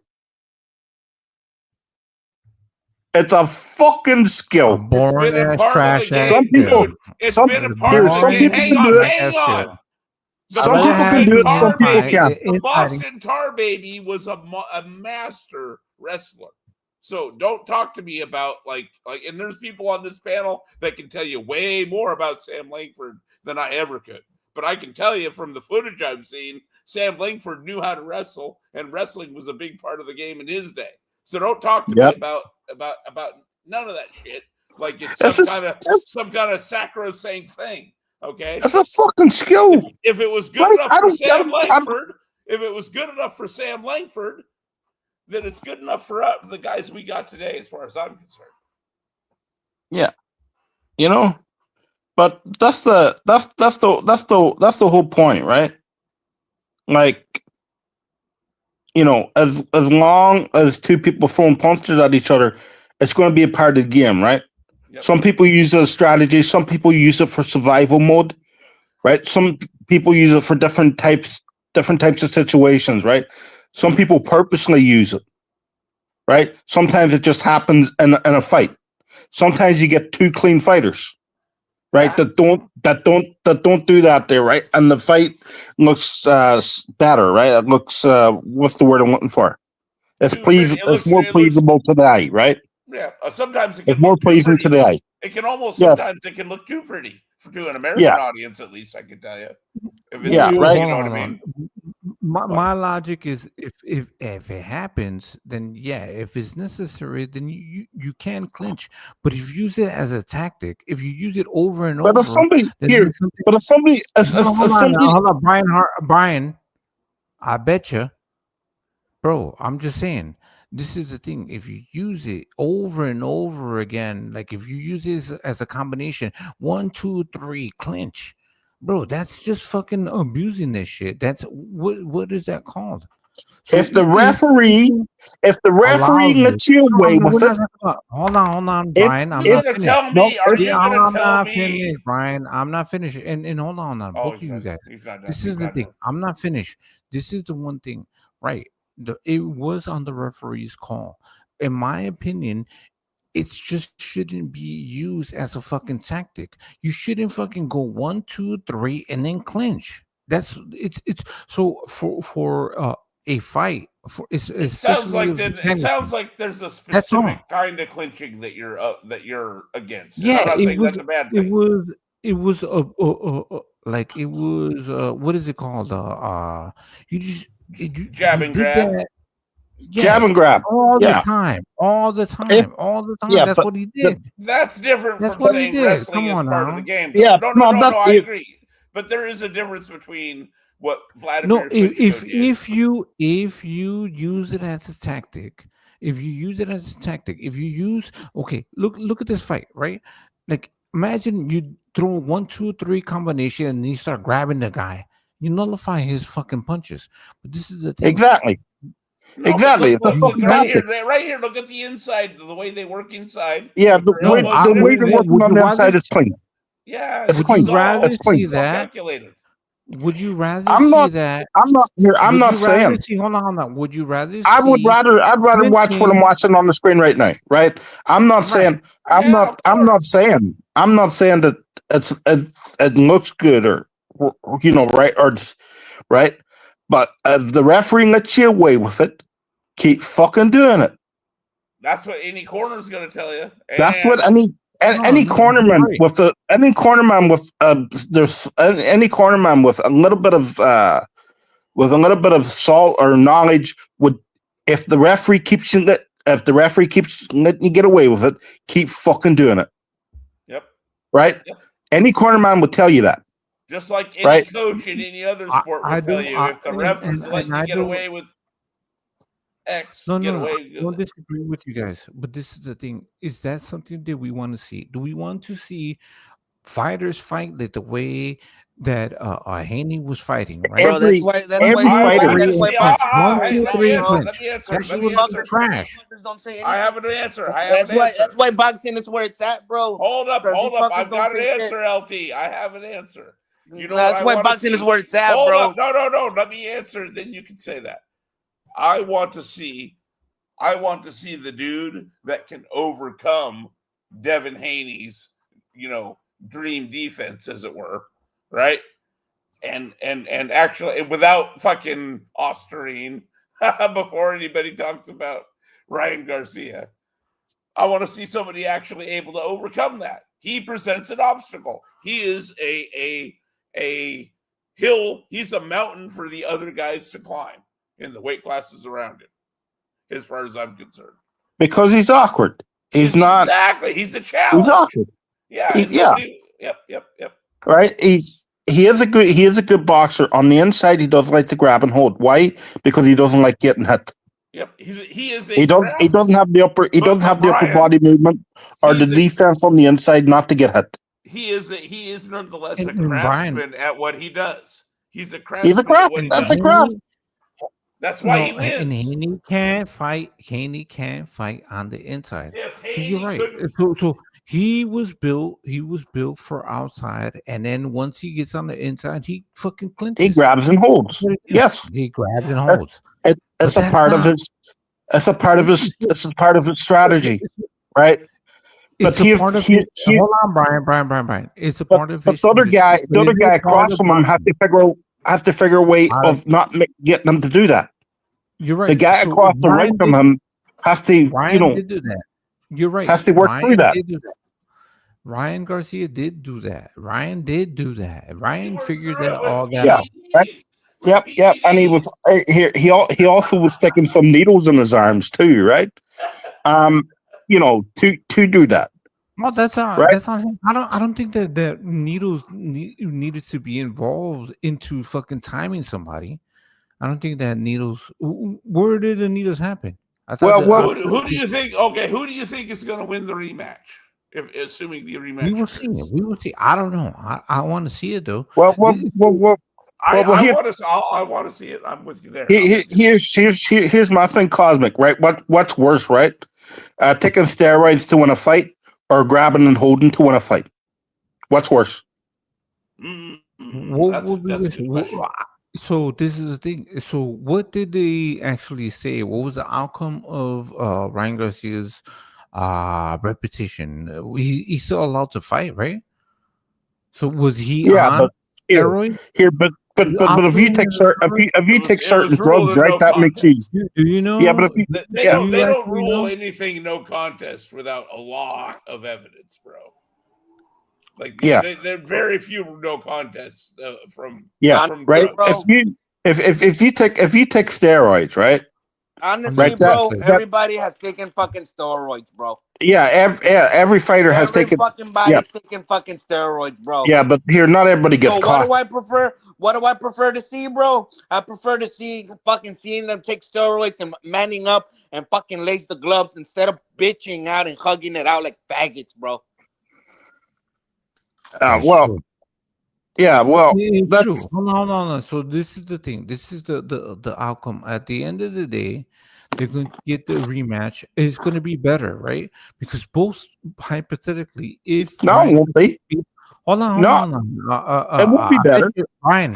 Hold on. It will be better because it will be at an actual weight class. It will be at 147. If Ryan Garcia beats Mario Barrios and then they can have a rematch at 147, it would be better, no? Well, here's what I think will happen with the Mario Barrios fight. I think that's going to be a draw. Both guys are about as each other. I gotta be honest with you. Much like, listen. Mario Barrios. Brian, where you been at? Brian, all you want. You've been running away. Hang on. No. I'm gonna say it.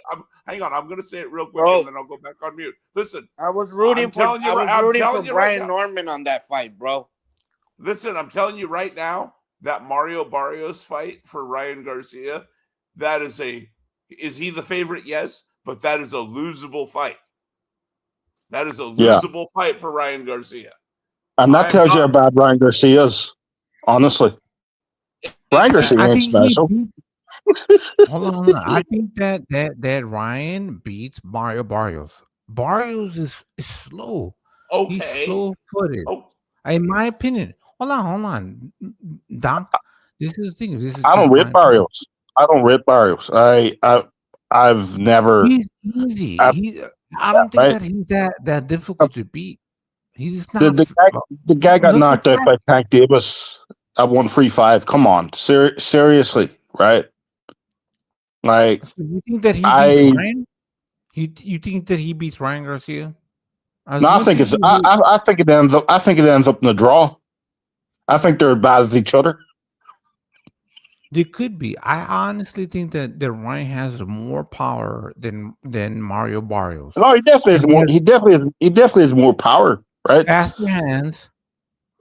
He's got right here. I don't rate Ryan Garcia, and I do not rate Mario Barrios.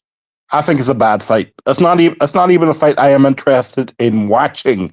Tell you the truth. I know. I don't even want to see remember it. you sitting there on a panel, and you didn't want to watch a fight, and then you were just on the panel, just not watching the fight. I remember. Yeah, that. it was a Jake. It was a Jake fucking Paul fight. That's not a fight.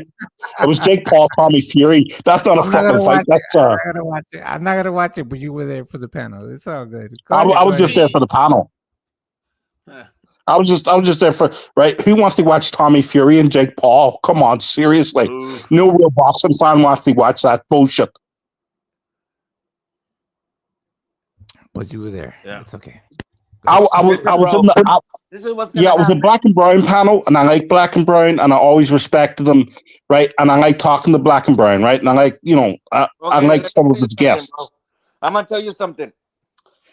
This is why Zurdo's going to fight on PBC because they're gonna give Zurdo to David Benavides, and they're gonna give fucking what's this fucker's name, Mario Barrios to Ryan Garcia.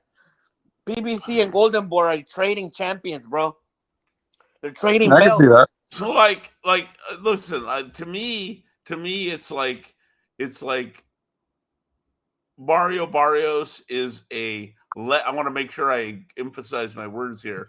He's a less bad technician than Ryan, but Ryan is a less bad puncher than Mario Barrios. Pretty much. That's the way I see that fight. If Mario Barrios was in prison, he'd be the prisoner passed around. Oh, ow! Like, bro, right? That's what I feel about Mario Barrios. I'm telling you, I would not. I would not fall out of my chair if Mario Barrios fucks around and beats Ryan Garcia, because Ryan Garcia. And I wouldn't be surprised. Ryan Garcia. Here's what I want to say though. Ryan Garcia can no show on you at any time. Yeah, and here's the thing. Here's the thing, Mr. Doc. Right, the only thing interesting about this fight is the fact that both guys are so bad that we don't know who's going to win. Right, that's the only fucking interesting thing about the fight. Well, yeah, which Ryan is going to show up, right? Which Ryan's going to show up, and which Mario Barrios is going to show up. Yep. Well, we know what Mario Barrios is going to show up, but is Ryan Garcia going to be as bad as him on the day? Right? That's the thing. I'm telling you, man, an unmotivated Ryan Garcia, I'm telling you, dude, he's going to fuck around and lose. Because if Mario Barrios is any one thing, he is diligent. Yep. Would you not agree? He's diligent. Tested. No, also tested. He's tested. Yes, exactly. Right. He's had way better competition than Ryan. Way better competition. Yeah, at this point, yeah. At this level, yeah. But that's saying too much and saying too less at the same time, right? It's not neither one of them is exactly lighting the world on fire, let's be honest, right? Look, everybody talking about Ryan Garcia is going to win. Let me remind you of this. Ryan Garcia is the same guy that lost to Rolly Romero. And I do not rate Rolly too. Like, bro, I know triangle theories don't work, but my dude got his ass whooped by Rolly. Right, Ryan Garcia's afraid of hard punching dudes, bro. If you can punch hard, he's afraid of you, bro. Yeah, I can see that, right? Yeah, you're absolutely right. But sometimes Ryan Garcia just comes in unmotivated. That's from the outside. That's what it looks like to me. Yes, Ryan Garcia's a bitch, bro. Yeah, he's unmotivated, right. Ryan Garcia doesn't bring his A game to the shit. But this is the thing. Where is his money going to be coming from? Yeah, Ryan Garcia's B game should be Mario Barrios, right? Brian, who's he should be. Yes. Who's the UK guy though? The UK southpaw that dropped him like hard. The Four Queens. I know the guy. The knee. This was like this guy fought Loma. What's his fucking name? He barely like Ryan was You barely talking about Luke breaking. Campbell? Luke Campbell, Cool Hand Luke. The southpaw, cool hand Luke. Yeah, I was trying to think of his name there, right? Bro, Cool Hand Luke I remember watching the almost fight with you guys. Dude, forget knockdown. He almost knocked him out, Brian. All right? Yeah. He almost knocked him out. And Luke Campbell doesn't have power like that. No. Right? Look, right? And to me, this is the freaking Ryan Garcia has always been overrated. I think, and I remember saying that after the Luke Campbell fight, right? I'm like, oh, this guy, if he doesn't get motivated, right, somebody's gonna rip him up and make them, make him hit their bitch, Yep. And then he beats Devin, and that kind of gave him some more breathing room, you might say. Yeah, it's just true. It's just working, the truth. bro. It's just the truth. Yeah. Yeah, I remember watching that with you guys, and I think me, you, Mark, You know was on the who stream. really did fucking clinch, bro? What? A lot. Roberto Duran, bro. Roberto Duran. Yeah, he was a clinching. Yeah. Yeah, he right, clinched but I with love one arm. Roberto Duran. He'd clinch with one arm, and what was the other arm doing? And the other arm was hitting you in the dick, hitting you in the stomach, hitting you in the head, anywhere you fucking can. Yeah. He was. that's where Pacquiao stole them, like kind of looping overhand shots. He got them from Duran, because Duran used to do that back in the day. Like, dude, Duran was. Here's how good Duran was on the inside. All right, here's all you need to know. He schooled, and I mean schooled, Wilfred Benitez. And that's a tough job, right? Talking about someone who knew how to fucking clinch. Beat up to that point. Nobody beat up fucking Wilfred Benitez on the inside. No one beat him on the inside. Hey, Wilfred Benitez is one of my favorite fighters of all time. Yeah, he's great. He's extra great. He beat up a grown ass fucking Cervantes. Yeah. Who? Here's how good Cervantes was. Cervantes ended up being a champion in the next generation for Aaron Pryor to come along and beat, right? So he was like in the next generation, he went on to become a champ yet again. Fucking 17-year-old Wilfred Benitez comes in and slaps this guy around. That's how good Wilfred Benitez is. Like people they don't understand. You know what I mean? Like you know what I mean? Like they see like him struggle with Tommy Hearns. It's like, well, yeah. Who doesn't struggle with Tommy Hearns back then? First of all. Yeah, I remember Wilfred Benitez in the ring with people like, what's his name, Window? People like that. Wilfred Benitez is a good fucking fighter, bro. Dude, he was special. Yep. Special. Like I said, nobody beat up fucking dude on the inside until fucking Duran. What do you call that boy Lake? He fought something boy Lake. Oh Jesus!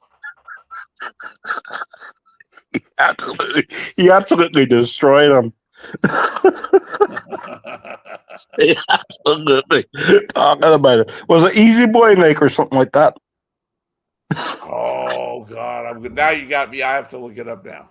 Oh my God. Boy Lake. Let's see here.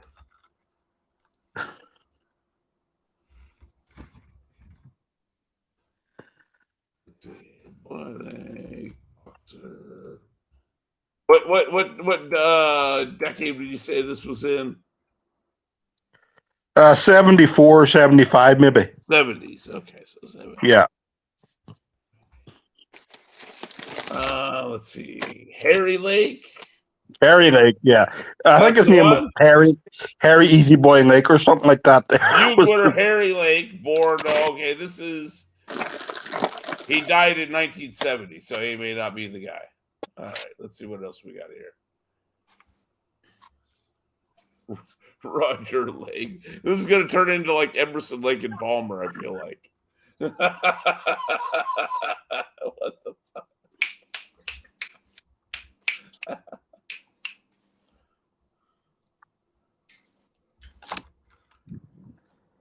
From the 70s. How about that?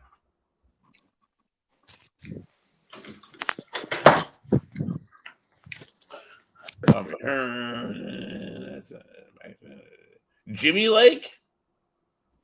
That might be right. I just remember the name Lake. I don't think that guy had a very good record though. Oh, okay. Yeah, you got me looking. You got me looking like he's some Hall of Famer. You son of a bitch. Yeah. I might have been. Aaron, I think it was Aaron Leonis. Yeah.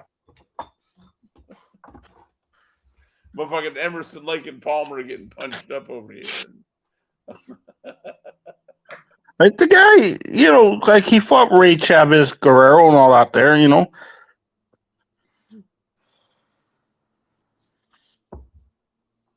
Are you serious? All I remember was him being destroyed. I just remember Benitez kicking the living shit out of that guy. I'll tell you what the best. I can't remember whether it was Friday night fights, Tuesday night fights, or whatever, but it was on USA. One of the best fights they ever aired was you remember Jorge Paez, Brian? I remember Jorge Paez, yeah. Jorge Paez against oh God, what's my man's name? I remember the nickname, Silky Smooth. Oh shit, now I gotta look this up. Troy Dorsey? No. It was a brother. It was Jorge Paez. Calvin Grove.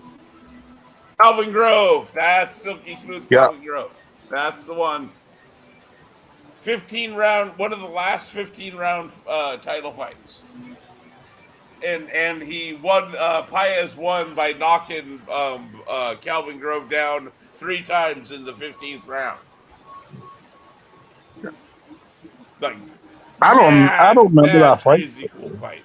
Oh, are you serious? Yeah, I don't remember. I probably, I probably watched it, but I don't remember it. Yeah.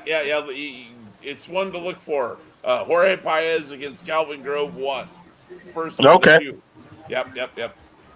Yeah, they fought in the utterly crushing heat of Mexicali, Mexico, in a bull ring. No bullshit.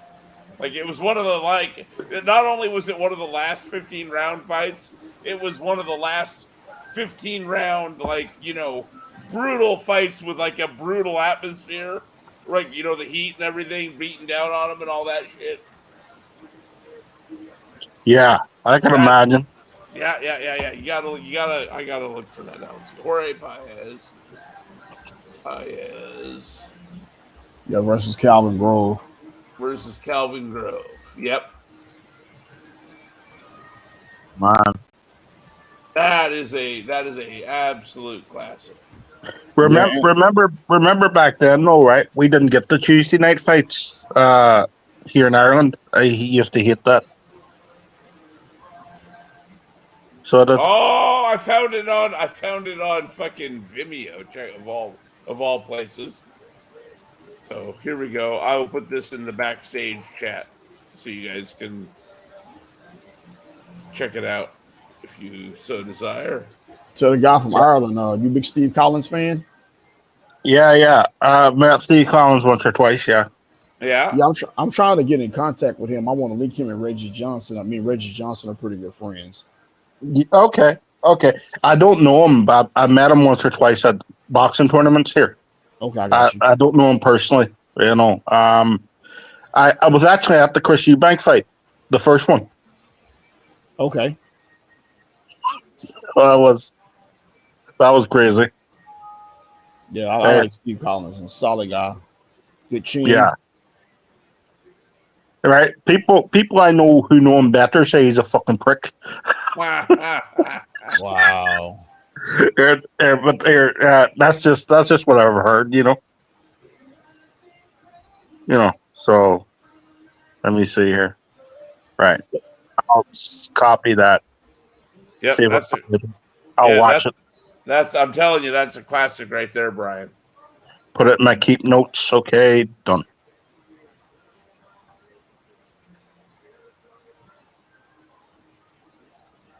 Also, Troy Dorsey and Pius is a classic as well. Yep. Both of them. They fought twice. Yeah, I Fought spoke two to Troy times as Dorsey. well. Dude, Yeah. Troy, People just remember Paez from the Pernell Whitaker fight. nah, man, he De La Hoya. was holding it down on ABC, ABC Wide World of Sports. He was holding it down for a while. Yeah. What's his nickname? El Marmero? I can't say his name. What is it? Miro. It was Miro or something like that. Mir- It was like Miro, yeah. Yep. Yeah. He fought De La Hoya too, man. Yep. Yeah, he fought Purnell. He fought everybody, bro.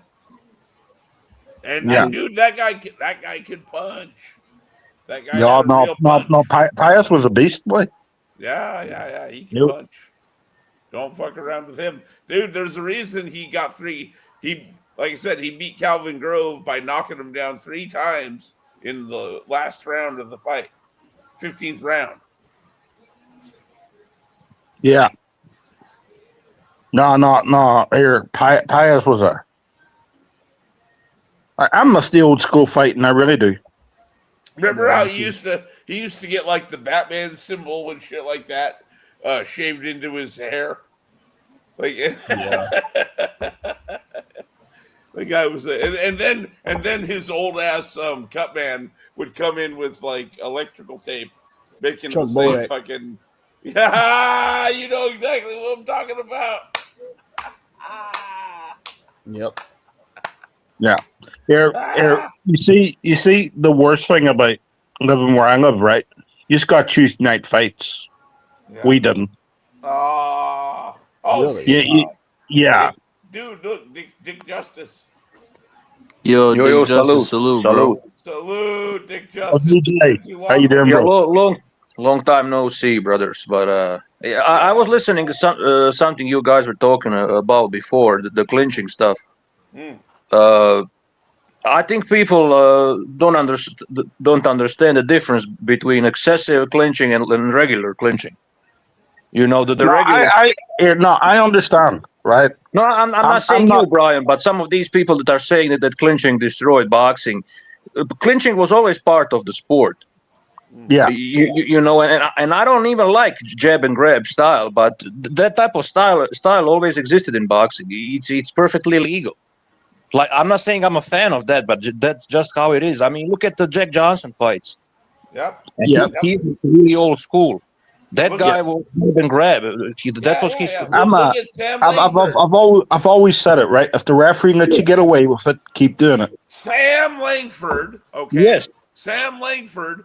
If you and we have lots of, not all of his career or even half, but we have a fair amount of footage of him, you know what I mean, as a fighter. He was a master wrestler. He knew exactly, like, you know, like he was like Terrence Crawford. He knew how to fucking use leverage and everything.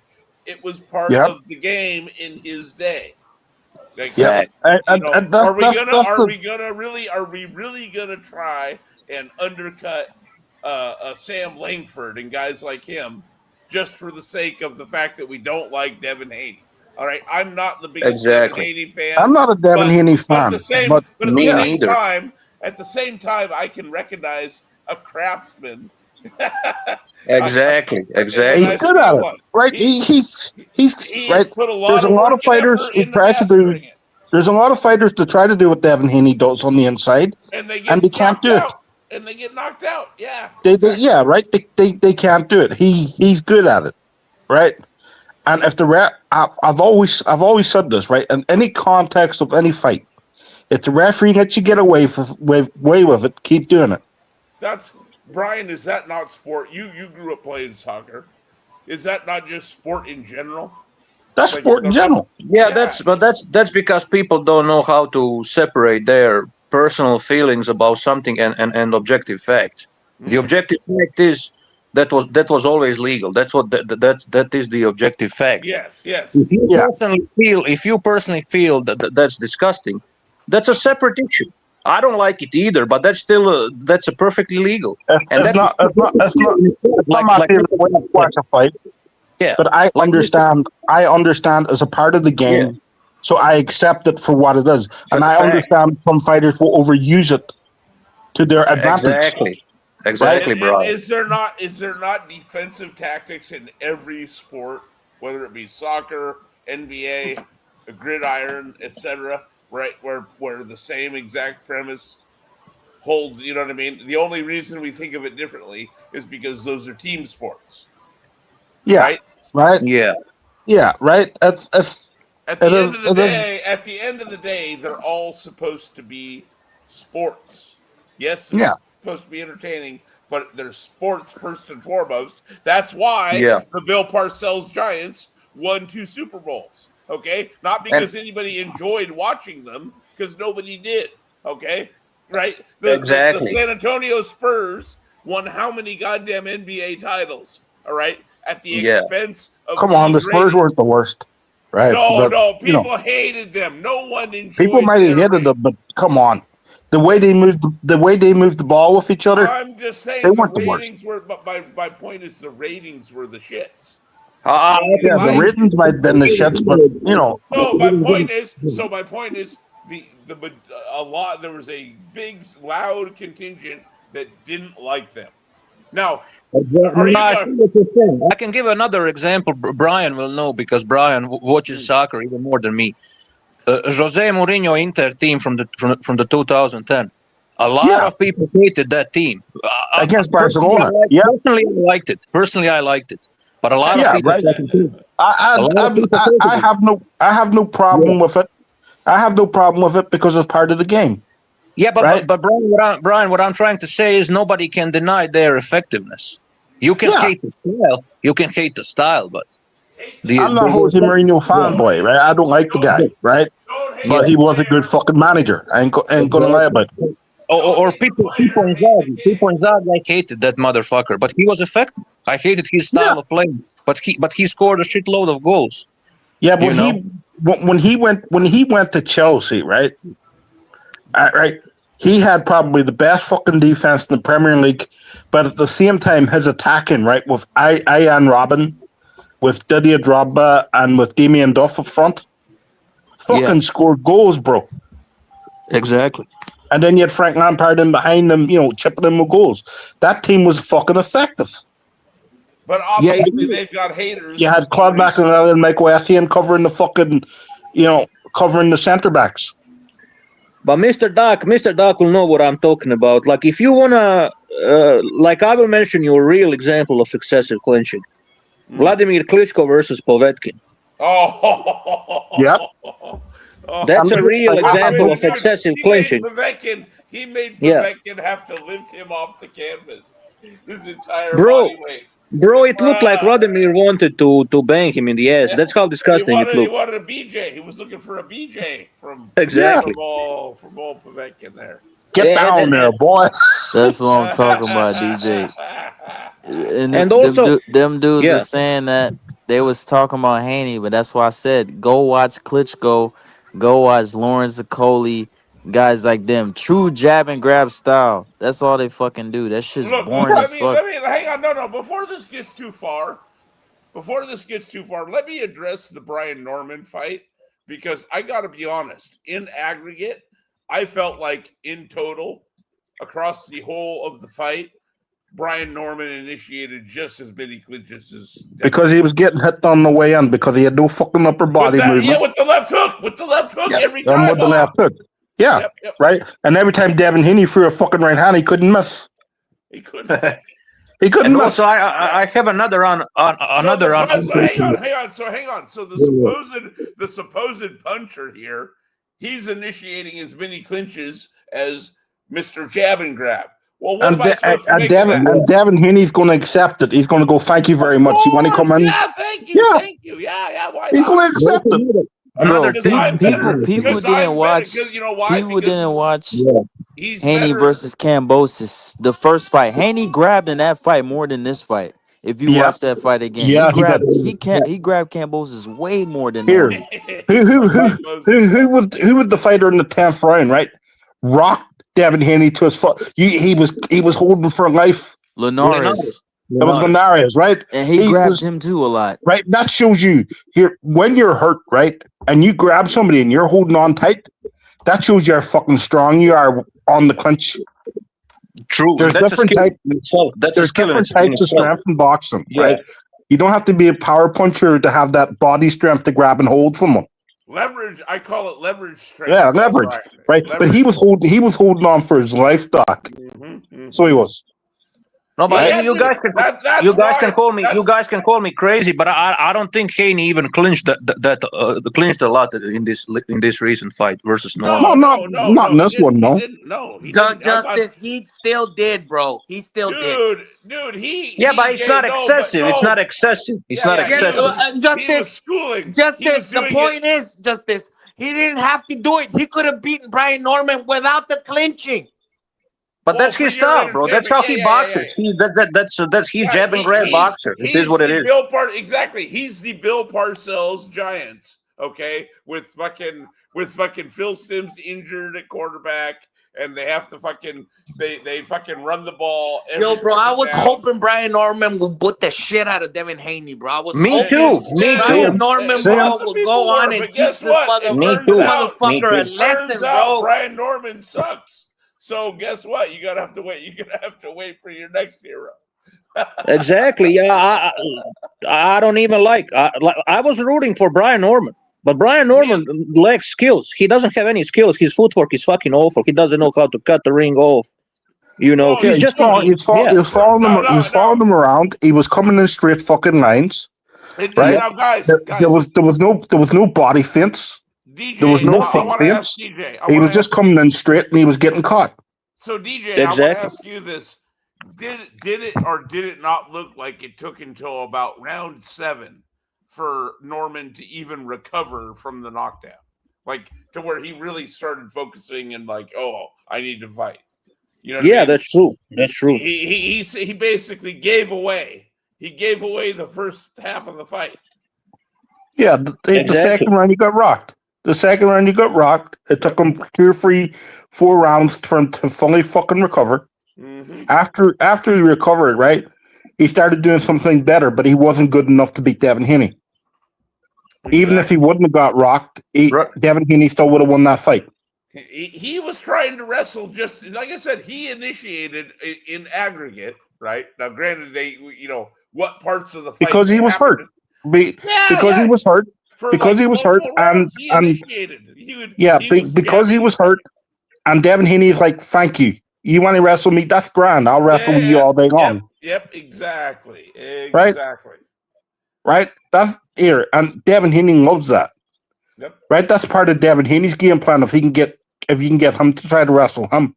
Oh yeah, please fall in. Please fall into the clinch for me. Yeah. So I can fucking wrestle you around and fucking mess you over. Yeah. That's exactly his and Devin Haney's very good at not leaving any hands free. Mm-hmm.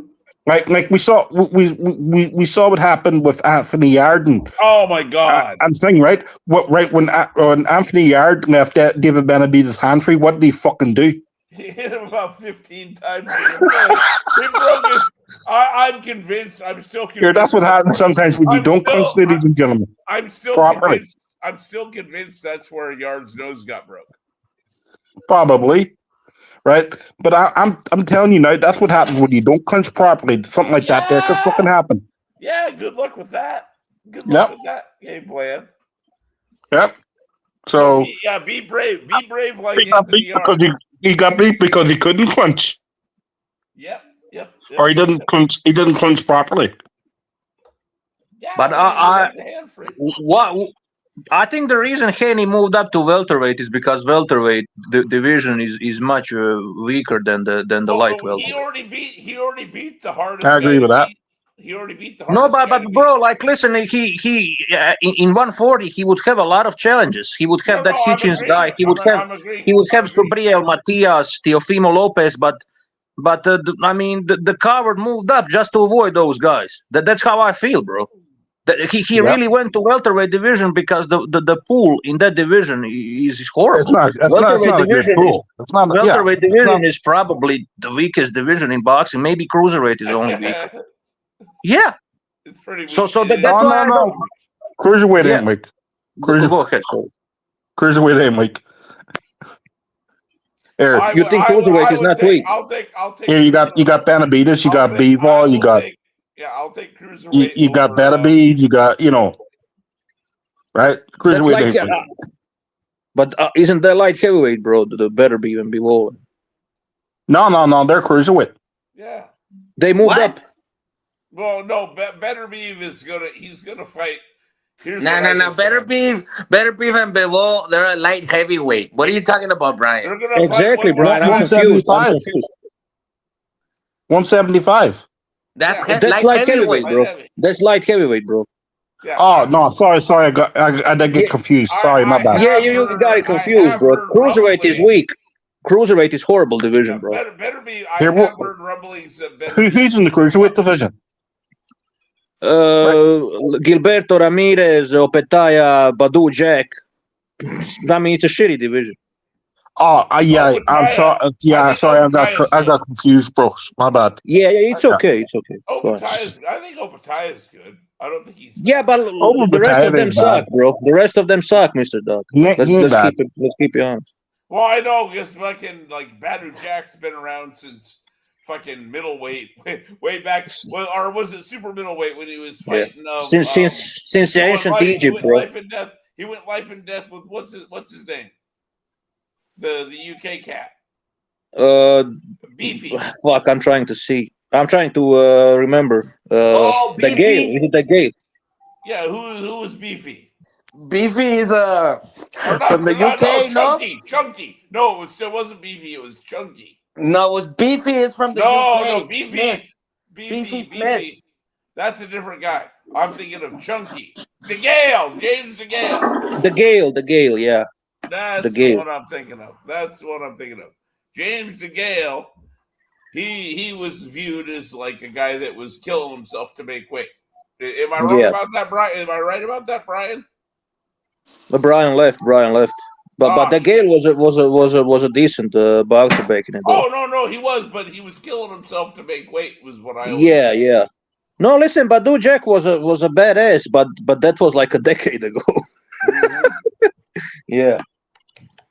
Yeah, and he's out here trying to get himself a fucking cruiserweight title. He did, bro. He beat Makabu. He already was like a champion. Oh yeah. He's got then he relinquished. WBC. Then he relinquished the title, and I think he won it again. Then I'm not sure. I'm not googling. He relinquished it and then won it again. I think either he won it again or he has a claim to it as champion emeritus. Yeah, I respect the guy. But I just think he should retire. Like these younger cats. Bro, yeah, literally exactly. You've done enough, Badu Jack. You've done enough. There's no reason for you to have to fight anymore. In my eyes, he's maybe the best Swedish guy. Yeah. He's the best. Hang on, hang on. Is was Ingeborg Johansson, was he Swedish? That's what I wanted to ask you, bro. Who do you rank higher out of those two? Oh,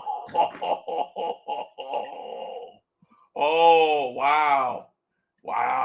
Yeah, that's a good question. You're a historian, so I'll tell you what differentiates the two of them right away. Two things, okay? One favorable and one unfavorable for each of them. All right. The favorable thing for Badu Jack, right, is consistency. He was always a consistent performer, right? The thing that he lacks that Ingo had, though, was a proper, game-ending, fight-ending punch, right? Ingo's bingo. Say so, remove. Hey, big say so, remove this idiot, bro. Which idiot? Remove this fucking idiot. Never mind, he's gone. I can guess to which people he belongs, but go ahead, Mr. Where was I? I was saying that. Oh, okay, so remove who? No, he already did. That idiot with the penis. That idiot with the penis. So weird, just trolling. So what you invited someone to the panel with the penis? Yeah, he didn't have it on. He didn't have it on yet. He just came in as a fake name and then he threw it on the screen. You know how these dudes do LT. These weirdos, man. What do you think it is, bro? You think it's still the MXBC? Nah, it Nah, might, it might, it it's right? might. it's the midget. It's the midget. Never Gabers. Yeah, that's what I'm Yeah, saying. never Yeah, Yeah. it's gay. probably Yeah, never it's those sober. little That's gay exactly dudes. what I was about to It's the say, DJ. homosexual. He called little homosexual. Yeah, go ahead, Mr. Doc. Those Sorry, bro. little Where fucking the fags. fuck was I? We were talking about Inge Mario Swedish Hansson. fighters. Inge Mario Hansson resume. Seems to be okay. Ingemar Hansson. Well, okay, forget his resume. I'm just going off of what my eyeballs tell me off of the fights the fight footage I had. I've watched, right, and that is he was a legitimate puncher. Badu Jack, for all of his good qualities, was never a legitimate puncher, and more importantly than all that, he had what I call just good enough syndrome. Okay, he would always do just enough to be competitive, just enough to be competitive with DeGale, just enough to be competitive with I can name with Butte, right?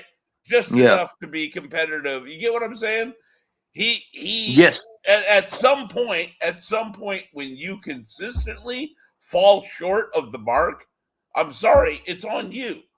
And I got sick of people making apologies, quite frankly, for Badu Jack, as good as he was. They were like, oh, he's getting robbed. No, he's not Do getting you robbed think all he the won time. against Stevenson, though? Do you think he won against Adonis Stevenson? That fight was a draw, I think. No, I think he got what he deserved. A He got draw. what he deserved, a draw. Okay, Exactly. okay. You know what I mean? Fair And enough. that is the story of Badu Jack's entire career, in my opinion, is at the highest level. He's good and he can even hang, right? But he can never Yeah, I get the get what you're decision. saying. Almost should be his middle name. Yeah. He's the Badu new one. almost Jack. Yeah. The UK, they'd call him a nearly man. Nearly man Jack. Nearly Yeah. man. Badu nearly man Jack. Yeah. Yeah. And that's not because he sucked. I'm not saying that's the thing that makes it a difficult thing to No, figure out. no. It's not that he sucked. It's just that he always came up short, bro. And at some point, in sports, anyways, I hold you keep coming up. It's like the Buffalo Bills in American Gridiron, right?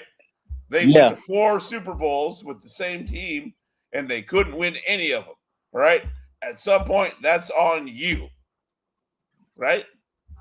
That's So what do you think he lacked? Did he lack anything in particular? Like, was there anything he needed to win those fights, those key fights?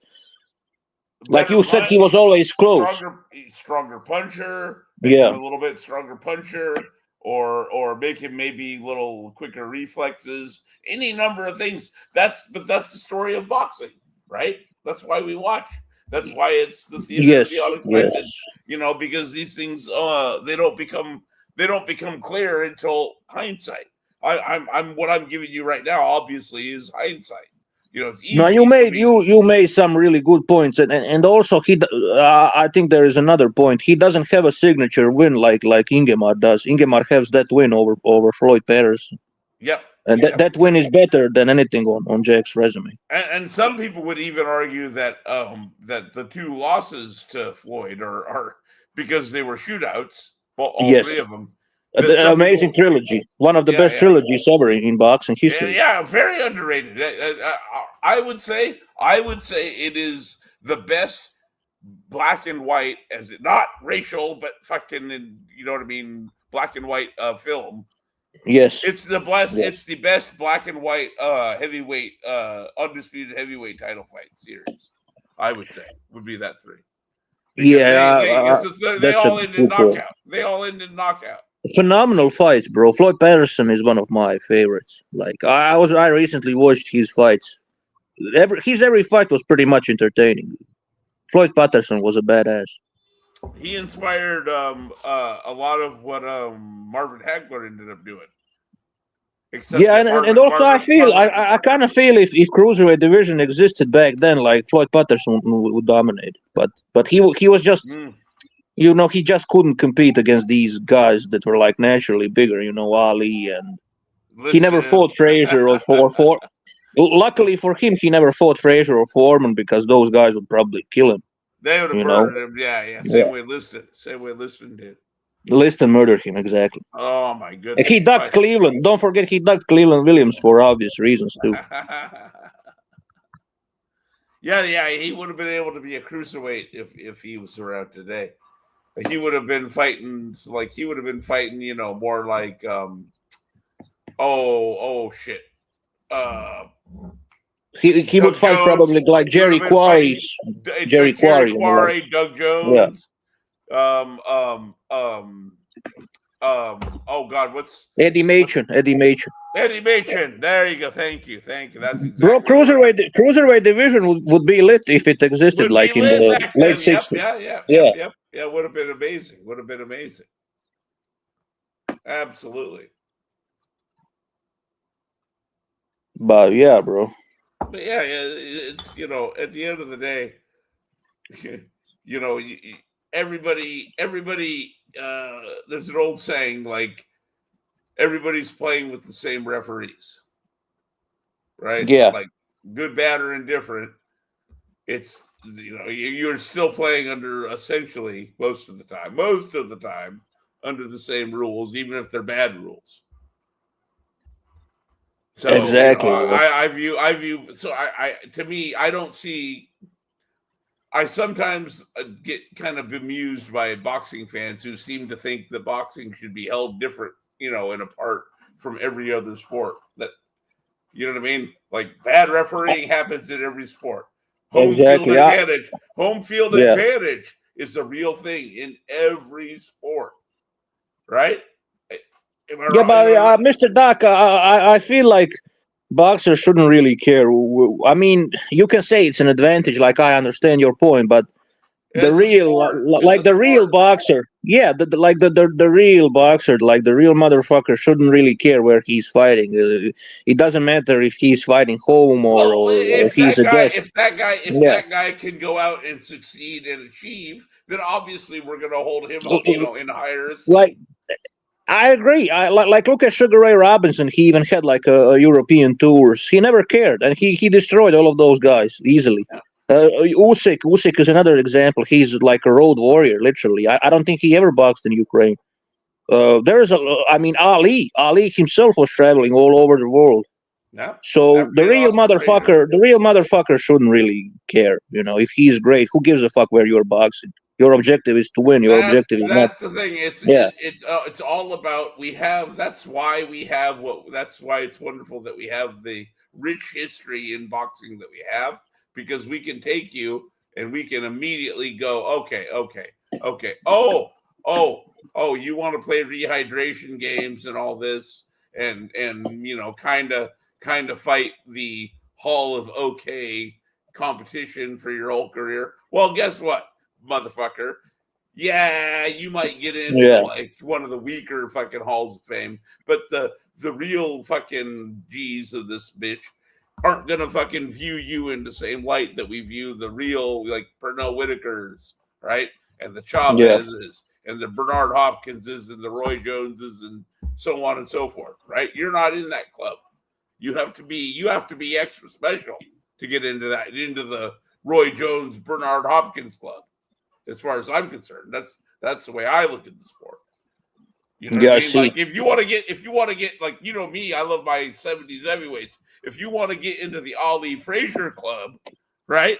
You better be some fucking Roy Jones, Bernard Hopkins type shit, right? You know what I mean? Like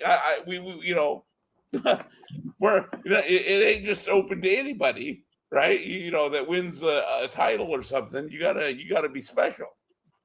Yeah, Ali is still the best heavyweight ever, in my opinion. I'm talking prime Ali, late '60s. I can see that guy beat everybody from any era.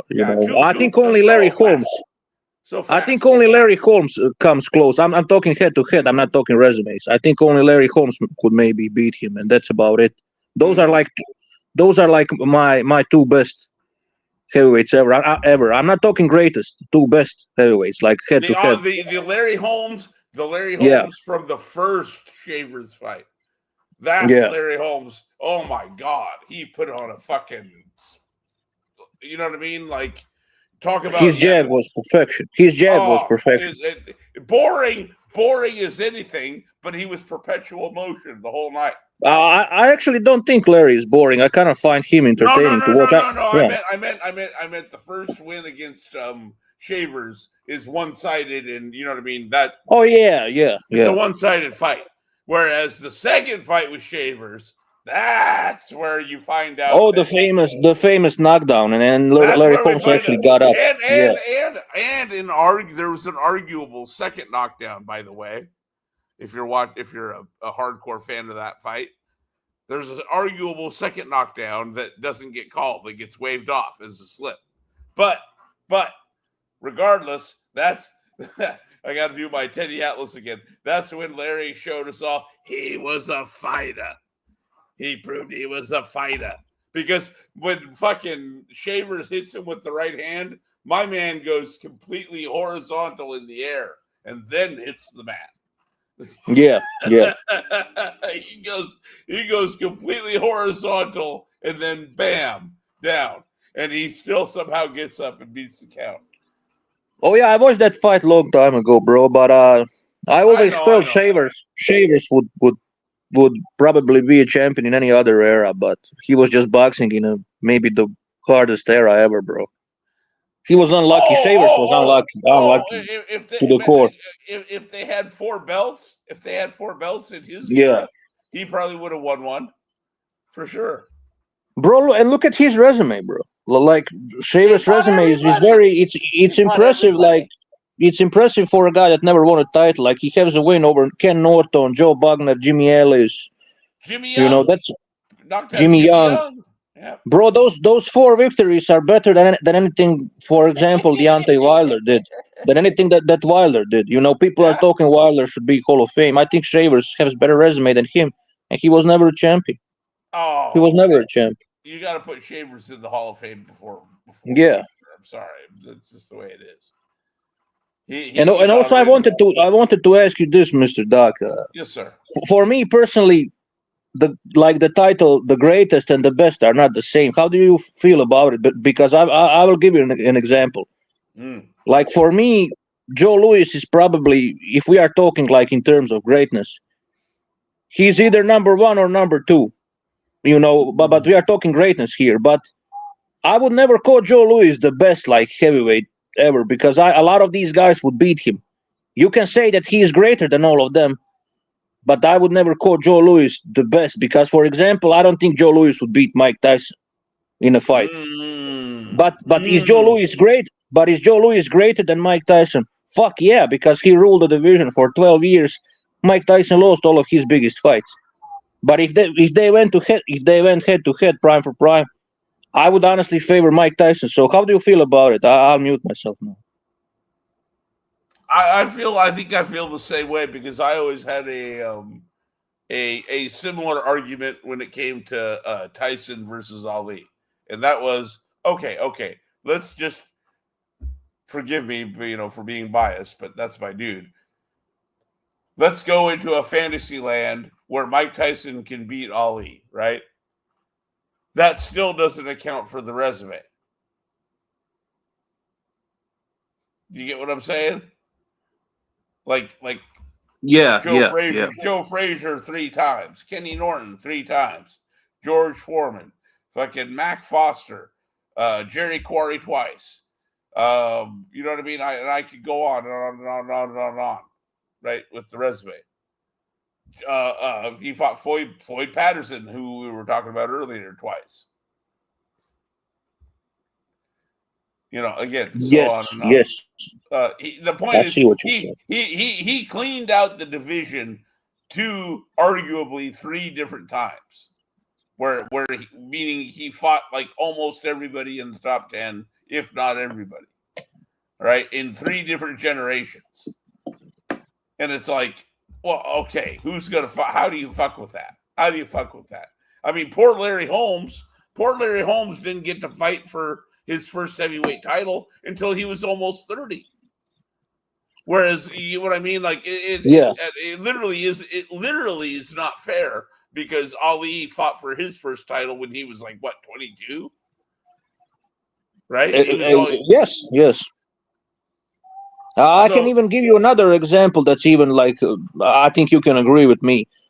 Rocky Marciano, like a lot of people have him like in top 10 greatest heavyweights ever, but would honestly like he wouldn't even be heavyweight today. You know, I don't think he would cruiser. I don't think he would beat any of these top 10 guys that are fighting now simply because of his weight. Simply because of his weight, he would be What I small. want But to. but he's still greater. But he's still greater than fucking Wilder because he has greats on his resume. The Volkots, the Louis. Yeah. Yep. Ezra Charles, twice, for what it's worth. Hell yeah. You know what I would love to. You know the kind of fight I would fucking be completely entertained by would be Marciano, like cruiserweight, Marciano and Dorticos, like punching each other to death. Oh well, I think Marciano's endurance would be a bit too much, but it would be a good fight. It would. I see what you mean. Yeah. No, that's what I'm saying. Those kind of fights where it's like, you know, because and that's one of the things about cruiserweight is you got a lot of punchers. Bro, I was even thinking like Marciano versus Betterby at light heavyweight would be a massacre too. I would favor Marciano, obviously, but it would be a massacre. Like the punches both would take. I'll tell you what. They're both going to bleed. They're both going to bleed, and both cut men are going to earn their money. That's what I think. That's what I think about that. They're both cut men are going to earn their money that night. I think we can both agree that it all comes down to what you did in your own era. These fantasy matches are just fantasy, you know. They're just fantasy at the end of the day. Yeah, that's what I'm saying. It's like, you know, look, man, you can call me an Ali super fan all you want. My guy cleaned the fucking division out twice. Yeah, he did what matters. He did what ultimately matters in the end. Yep, he fought almost everybody. Yeah, like literally, there's like you can count on one hand, right? The guys that he didn't, you know, get around to fighting, and usually it's because they lost. Some people were mentioning Eddie Machen. I was laughing in the forum. Oh my god, yeah, because Eddie Machen got fucking beat up. Is why he didn't fight Eddie Machen. Yeah, but some lunatics on some forums. I was. Oh my god. Same thing with Roy Tiger Williams. And it's like Ernie Shavers knocked him the fuck out. What do you want? Like that's a big dude that had a slugfest with Shavers. The big massive guy, Roy Tiger. Roy Tiger Williams. Yes. Well, that's slugfest. It's a street fight, basically. It was, but I mean that fight was an eliminator. Yeah, I know.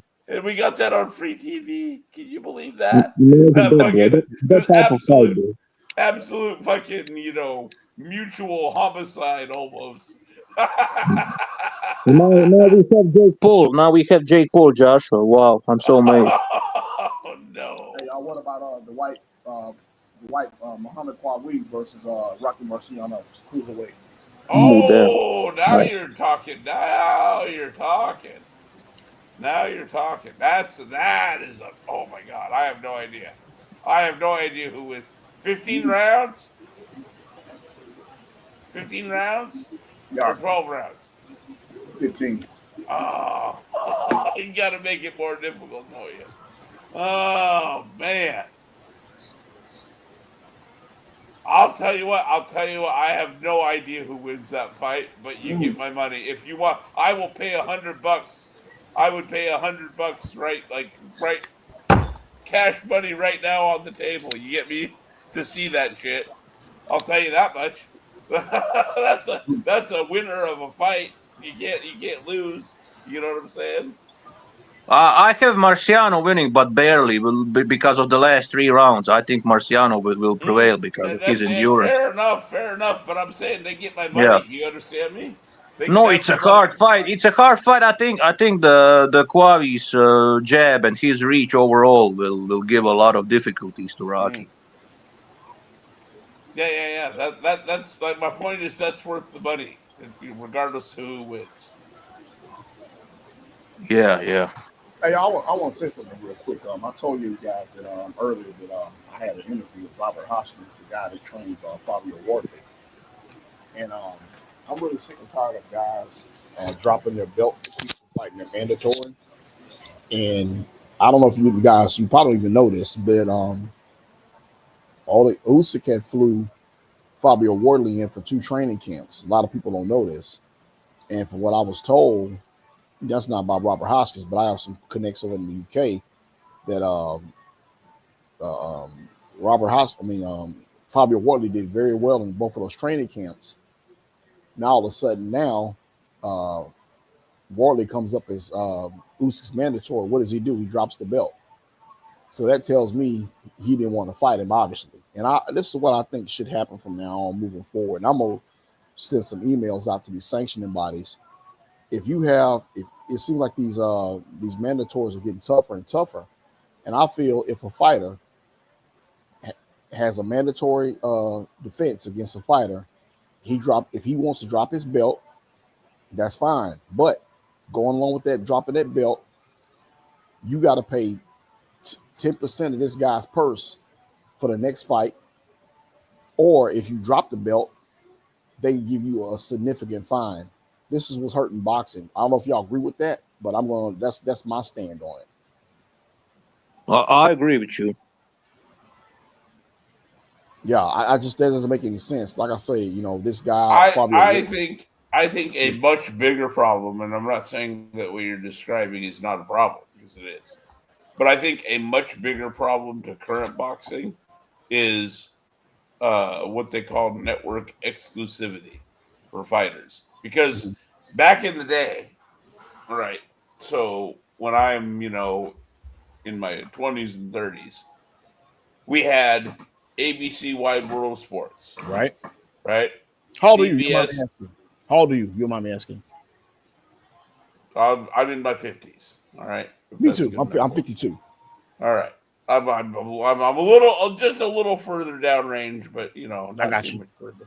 But anyways, we had the ABC Wide World of Sports, and then you had NBC Sports World, and then you had the CBS Sports Spectacular. The reason that it worked having all three of those on terrestrial TV is because whether it was Larry Holmes, Mike Weaver, Greg Page, I'm talking about guys that were notable at the time, uh, Tony Tubbs, et cetera, et cetera. All these guys would eventually turn up on all of the different networks. You understand what I'm saying? Yeah. All right. That's why that little system worked, and why the current one doesn't. Because we can only afford so many fucking subscriptions, right? To whatever the fuck it is.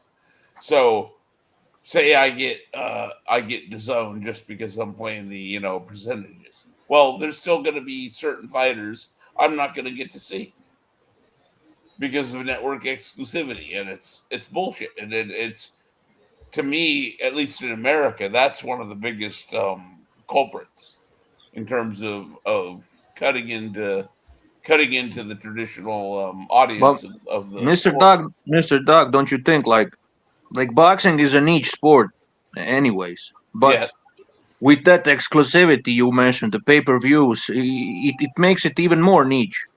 You get what yes, it I'm makes it saying? worse. Yeah, it It makes it doesn't help worse. it. It doesn't help it at all because I feel like it would be niche anyway. But it's even more niche when you need to pay for it. Yes, exactly. It makes it work. It takes an existing problem and exacerbates it. Is what it does. It takes an existing problem and makes it worse. Yeah, because casuals rarely watch it anyways. But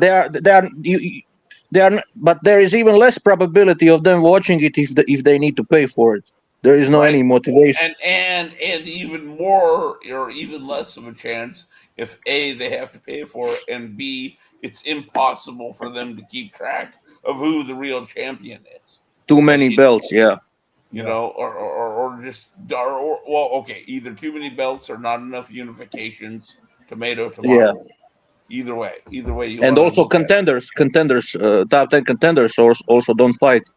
each other as much as they did back in the day. Oh God, yeah. Like how about Foreman versus Lyle? That's a contender fight.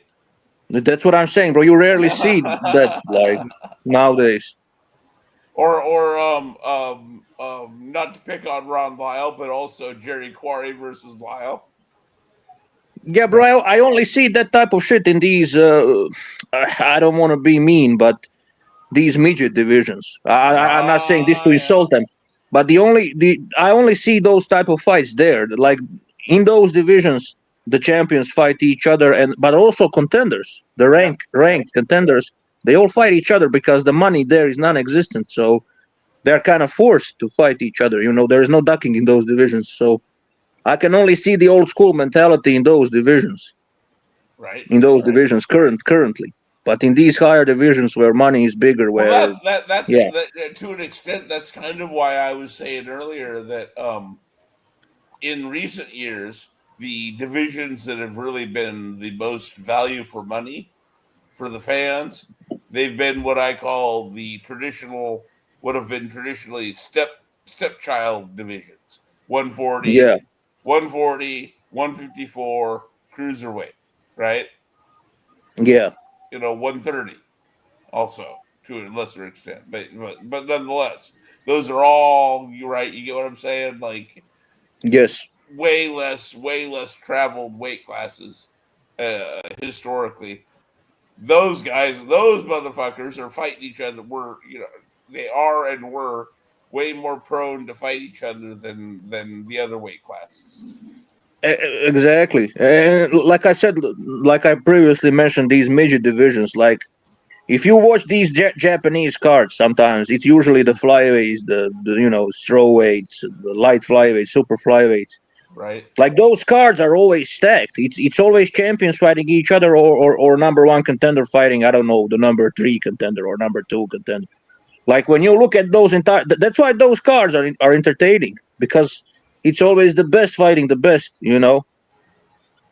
That's why those Japanese cards are kind of entertaining. I don't know if you follow these lower divisions, but that's what I noticed. No. Well, it's the one of the curses of the lower divisions is that Yeah. unfortunately you're gonna struggle to grab the American audience, because you got to remember it took Michael Carbajal, a guy we were talking about earlier on the stream. Yeah. It took Michael Carbajal, right, getting off the deck and beating Chiquita Gonzalez, and even then, you know what I mean, that was an anomaly. If you understand what I'm trying to say, that was Yeah, I see what you're saying. was that the fact those two fights were an anomaly, just like Salvador Sanchez and Bazooka Limon, right? Yeah. Battle of the Little Giants, right? That was like kind of like a one of a, it was a, what do you call it? It was a rare convalescence of factors that led to that fight being so big. You had Larry Holmes on the commentary, by the way, of Battle of the Yeah. Little Giants between Sanchez and Bazooka. But Nice. anyway, yeah. So in America, for American audiences, it's always had to be special for us to really pay attention to the lower weights. You get what I mean? I see what you're saying. Yeah. When it was special, because America loves a spectacle.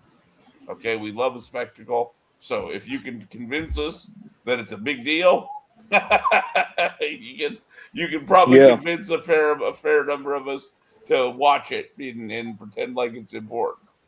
You know what else would help, because I noticed the people, even the casuals were watching when this was happening. Those tournaments they had in those divisions back in the day. You remember the super middleweight tournament with Ward, Froch, Kessler, Arthur Abraham, George Groves, Jermaine Taylor. That was a massive thing, bro. We need that type of shit in boxing too. I think that helps a lot. Or even a cruiserweight tournament with Usyk, Brady's, Gassiev, They did that. Marco Huck. Yeah, They did it twice. I thought they were both good. Exactly. I think that would help to help in popularizing boxing it's too. not an accident. It's not an accident, though, Dick. It's not an Yeah. accident that the weight classes that they focused on were, first of all, cruiserweight. They did it twice, right? Yeah. 140. You see what I mean? It was they didn't Oh, try to do. 140 tournament would be lit, bro. 140 tournament They did now a would be 140 lit. tournament. They did a Oh, they 140 did. tournament. They did. Yeah, yeah, they did 154 one. would They be did lit one. too. 154. Exactly. 154 tournament now would be awesome. Yeah.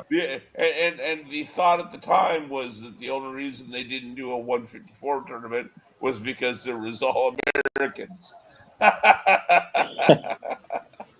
And they wouldn't. Well, no, it was a hard time getting the Americans to participate in the tournament. All right, how about this, y'all? Because I put this on my Instagram. I'm gonna tell you what I put. I said a Super 8 tournament at the 154 pound champ at 154. I had Xander Zayas versus Madronov. I had Boots versus Baccaram. I had Virgil Ortiz versus Virgil Ortiz versus Fondor, and I had Charlo versus Real Charlo versus Keith Thurman. What y'all think about the matchups? Fucking amazing, bro. Yeah, I think you better be really, really careful who you Bro, match. my man, Trick, bro, you gave the hardest fight to Virgil Ortiz, bro. Why, bro? Because he already he's supposed to be the fucking. You making the Mexicans work harder, bro? Hey, I put Keith Thurman up against Charlo, so Keith Thurman's half black, so that takes some of it out of it.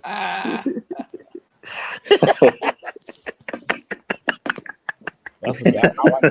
That tournament, that if it happens like that, I'll be fired, bro. I'm not gonna lie.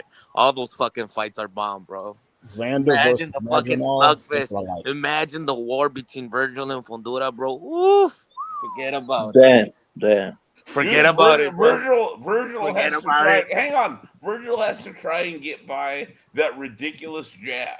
That fucking humongous reach, dude.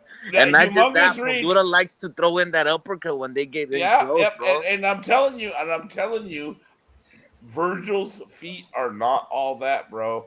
His feet are not all that. He's very basic with his footwork. And he's going to have a hard time because that's how you try to overcome reach. Is the reason I bring that up. Yeah. He has to be quick in his feet.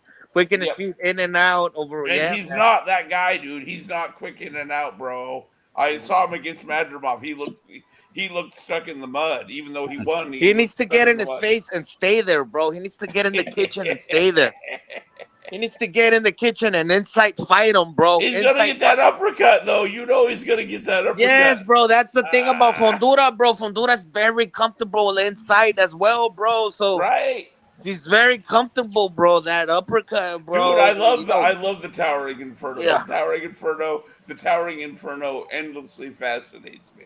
Just because I can't figure out how he makes the weight, and I don't even care. I don't care. And between Sandor Sayas and Madrimov, bro, I got Madrimov beating Sandor Sayas, bro. I think Sandor Sayas is still too green. Too green for Madrimov. Yeah. Madrimov knows too much, don't he? Yeah. He almost. I don't really rank Zayas that highly. He's decent, but I don't rank him. I don't rank him that highly. Yeah, but I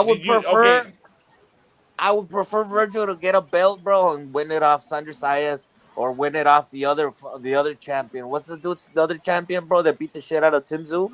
Baccaram. We can switch it up, y'all. How about this? How about Xander versus Keith Thurman and Mayo Charlo versus Madronov? That's good, bro. That's what I do, but I think Jermel gets. I think he gets dog walked by Madrimov at this point. Really? Yeah, I think he gets mad, dude. Madrimov, that dude. I low key that fight with fucking Virgil, as far as I'm concerned, was close, like close as anything. Because first of all, Virgil was crossing his feet and looking flat-footed, for one, and for two, he was getting lit up in the face, bro. Yeah, but that's Virgil, bro. That's what you need to get in that space, bro. No, he won the Virgil. Don't get me wrong. Virgil won he won in the second half. he won in the second half of the fight. But the first half of the fight, I'm watching my guy dance around him and fucking, you know what I mean, peppering him with the jabs and the upper hooks and shit. Yeah. You think Charlo is past his best? Is that what you're? Yeah, I think thinking? Charlo, the physical, that's Yeah. really gonna drain him, bro, isn't making the weight now. Right. No, that's true. Making the But weight because two he's years coming ago, back from 168. yeah, Making the weight, he hasn't been in the gym. He hasn't been like that. I good think point. him making the weight is gonna drain a lot out of him. So I think that's where Madrimov has the advantage. No, that's a good point, LT. That's a good. But like 2 years ago, 3 years ago, I would pick Charlo easily. Yes, But I see what easily, you're saying. I see what easily. you're saying.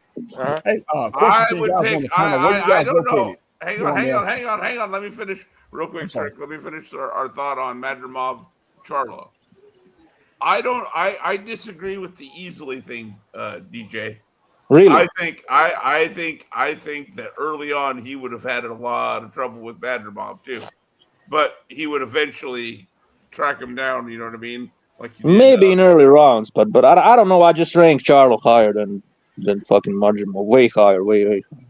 But I Fair know enough. what you're saying. I see what you're saying, though. I see what you're saying.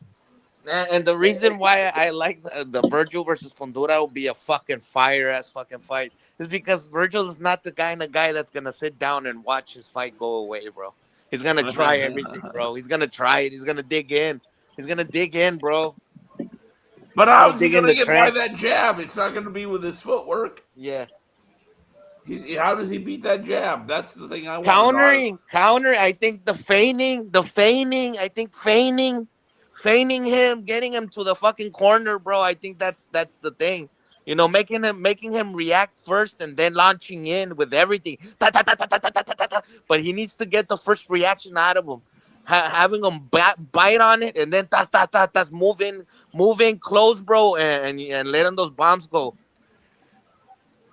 Risky business. But it's fucking risky, bro, because it's easy to say that shit. Fundura's just. I was gonna say Fedora hit him with that right uppercut coming in, and know what I mean. Everything could go wrong. Yeah. You know, could go wrong for your guy.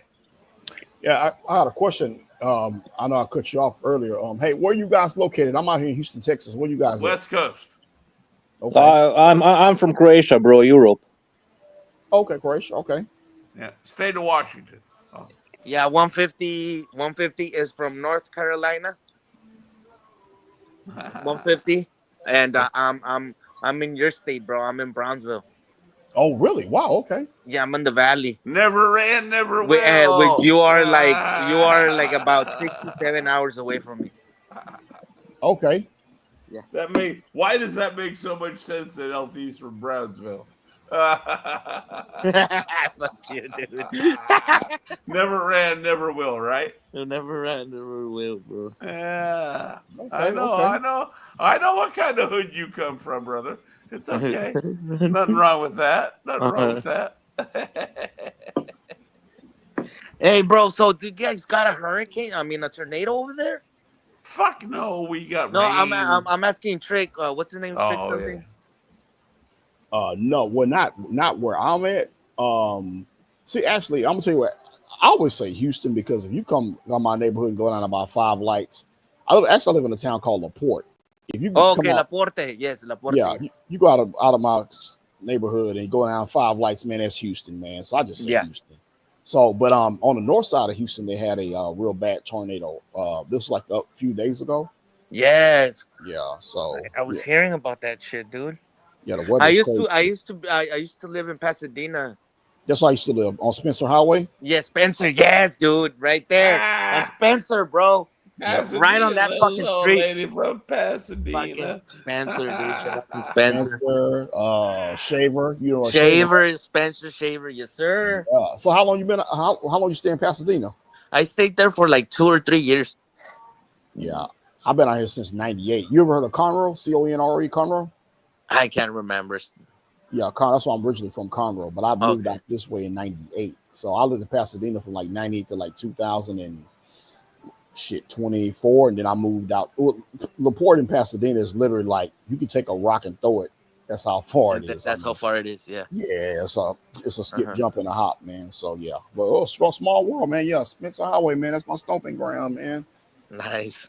Yeah. Yeah, fuck yeah. Close to the airport, hobby. Yeah. If Oh, memory you got in South serves, Houston. Okay. there was a pretty good he was pretty good, not like great, but pretty good featherweight named Juan Laporte. Mm-hmm. I'm fucking Yeah, man. stoned. Sorry. No, you're good, man. Man, I don't know, bro. Like, I really wish Virgil would get fucking get a fucking belt, bro. But Golden Boy, bro, they ain't built like that no more. No. Golden Boy is like, I don't know, dude. Like, I can't believe Sandra Sayas got a belt first, then Golden Boy. That's ridiculous, dude. Well, fight I him mean, that then. What fucking the fuck? Virgil, that's ridiculous, Fight man. him. Fight him. Just fight him. Why don't you just fight him? I don't get it. Like, you know what I mean? This is where that network exclusivity shit fucking ruins everything. Because ideally, we should be able to just go, oh, okay, if you really think you're all that, fight Xander Zayas and prove, you know what I mean? Yep. Virgil, prove it to us, Virgil. But instead, we're stuck with what we get, you know? Yeah. Horrible, man. Horrible shit. Yeah. Yeah, and I don't even think the fights between Boots Ennis and Virgil is gonna happen either, bro. Which I was kind of excited about it. Like, no, he's gonna fight. He wants to fight Spence. Oh my god. Yeah, and Spence, dude, and Spence is not even up for it, Bro, bro. he would annihilate Spence. Like no one Exactly. Jesus. That's what he wants to do.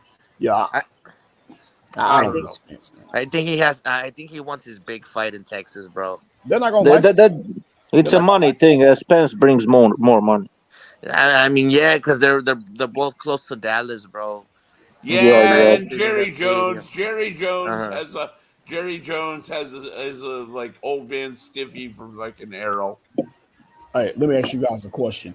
What Yep. state Go you ahead. think has the weakest boxing commission? Oh, What God. state? Hey, Probably LT, Texas. Probably right Texas. here in Texas. Let me tell y'all Right something. here. No, I guessed it right. I guess.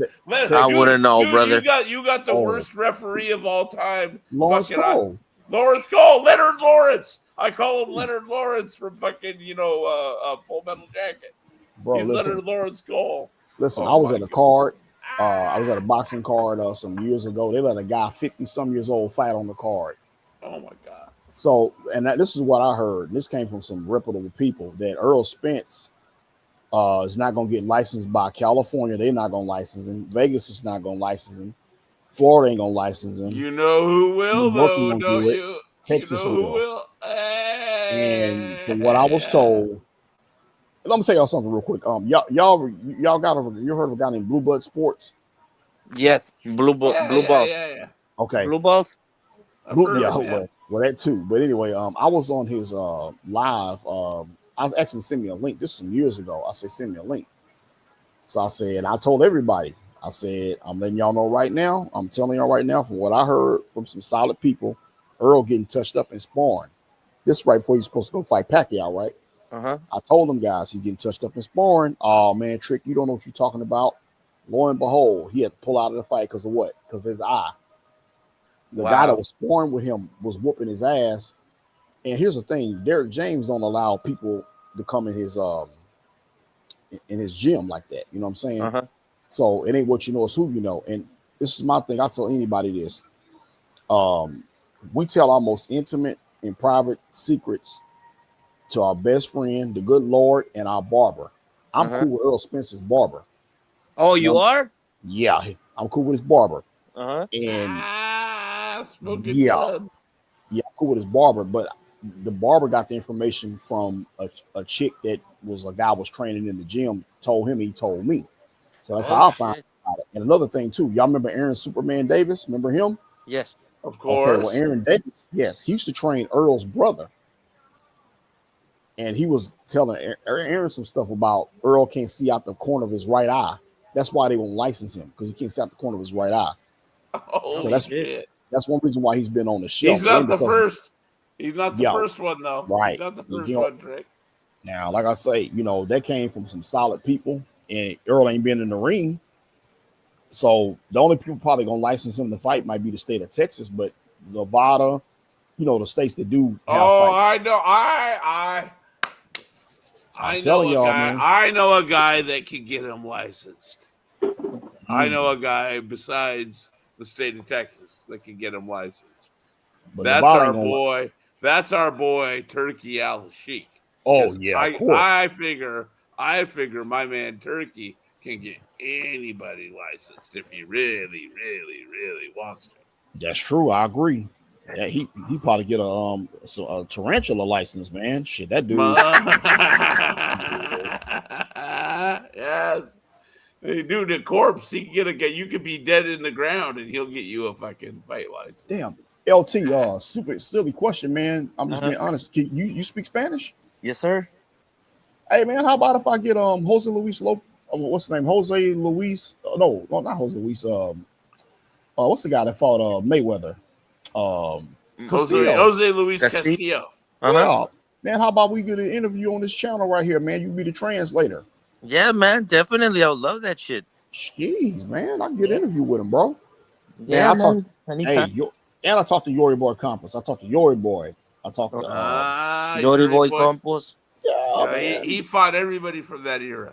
Everybody. He fought everybody. Now he didn't beat most of them, but he fought everybody. Solid chin, man. He had a great chin. Yeah, man. So man, we could work something. We could work something out, man. Because them guys, man, they.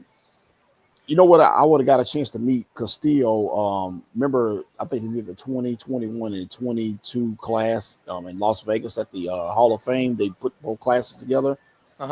Man, I fucking caught COVID, man. I was about to go out there. Man, I missed it because Kevin Kelly told me he would get me a table out there. You know what I'm saying? So the Flushing Flash. Yeah, I met him. Man, hey,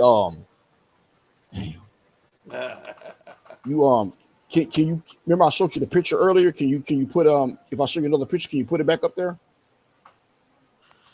Well, that's 150 right there, bro. That's 150. Yeah. But no, man, Kevin Kelly was a bad dude at 126.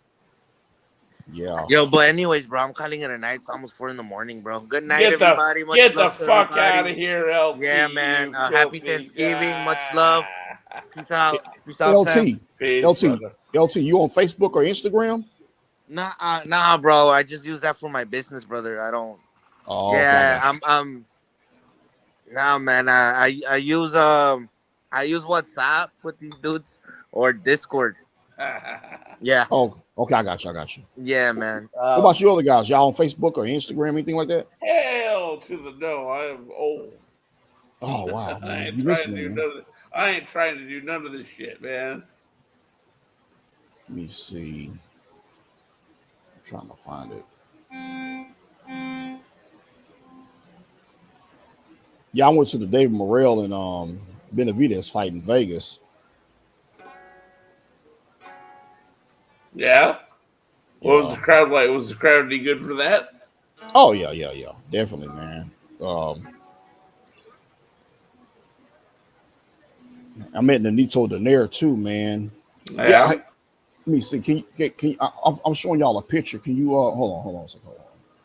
Hold on. Can you blow it up? Can you do like you did last time? There you go. That's me and Kevin Kelly, man. Hold on. You see. My thing tripping. Yeah, that's me and Kevin Kelly. Nice.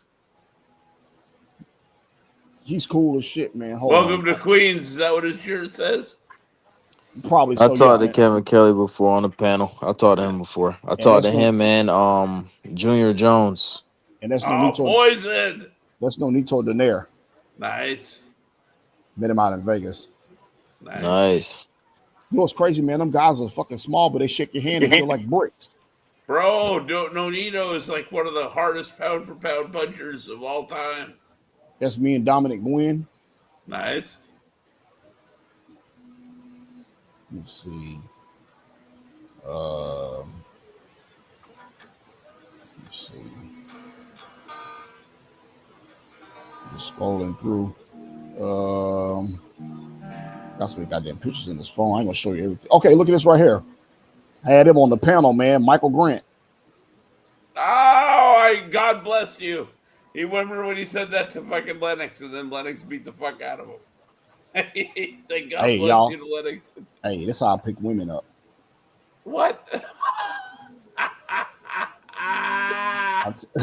That's how I You got pick. Suleiman. with That's how I Jose pick. Suleiman with you. Yeah, I pick chicks up like that. Hold on, man. Let me see. Oh shit, man.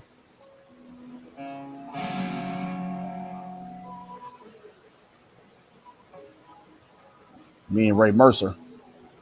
Merciless. Let me see. Now y'all probably can't. Man, I can't. I wish I could zoom in. It was me, Eddie Chambers, USS Cunningham. Who else on this panel with us? Jeff Mayweather's on there too. Hard to see though, but Jeff Mayweather's on there. I'll be putting panels together, man. Okay. Yeah, I was going through some pictures, man. I met Chris Eubanks Jr., man. He's a idiot. Weirdo. He's an idiot, man. Like I saw him. Yeah, he's an idiot, man. He's not a very nice guy, man, to talk to. Hold on.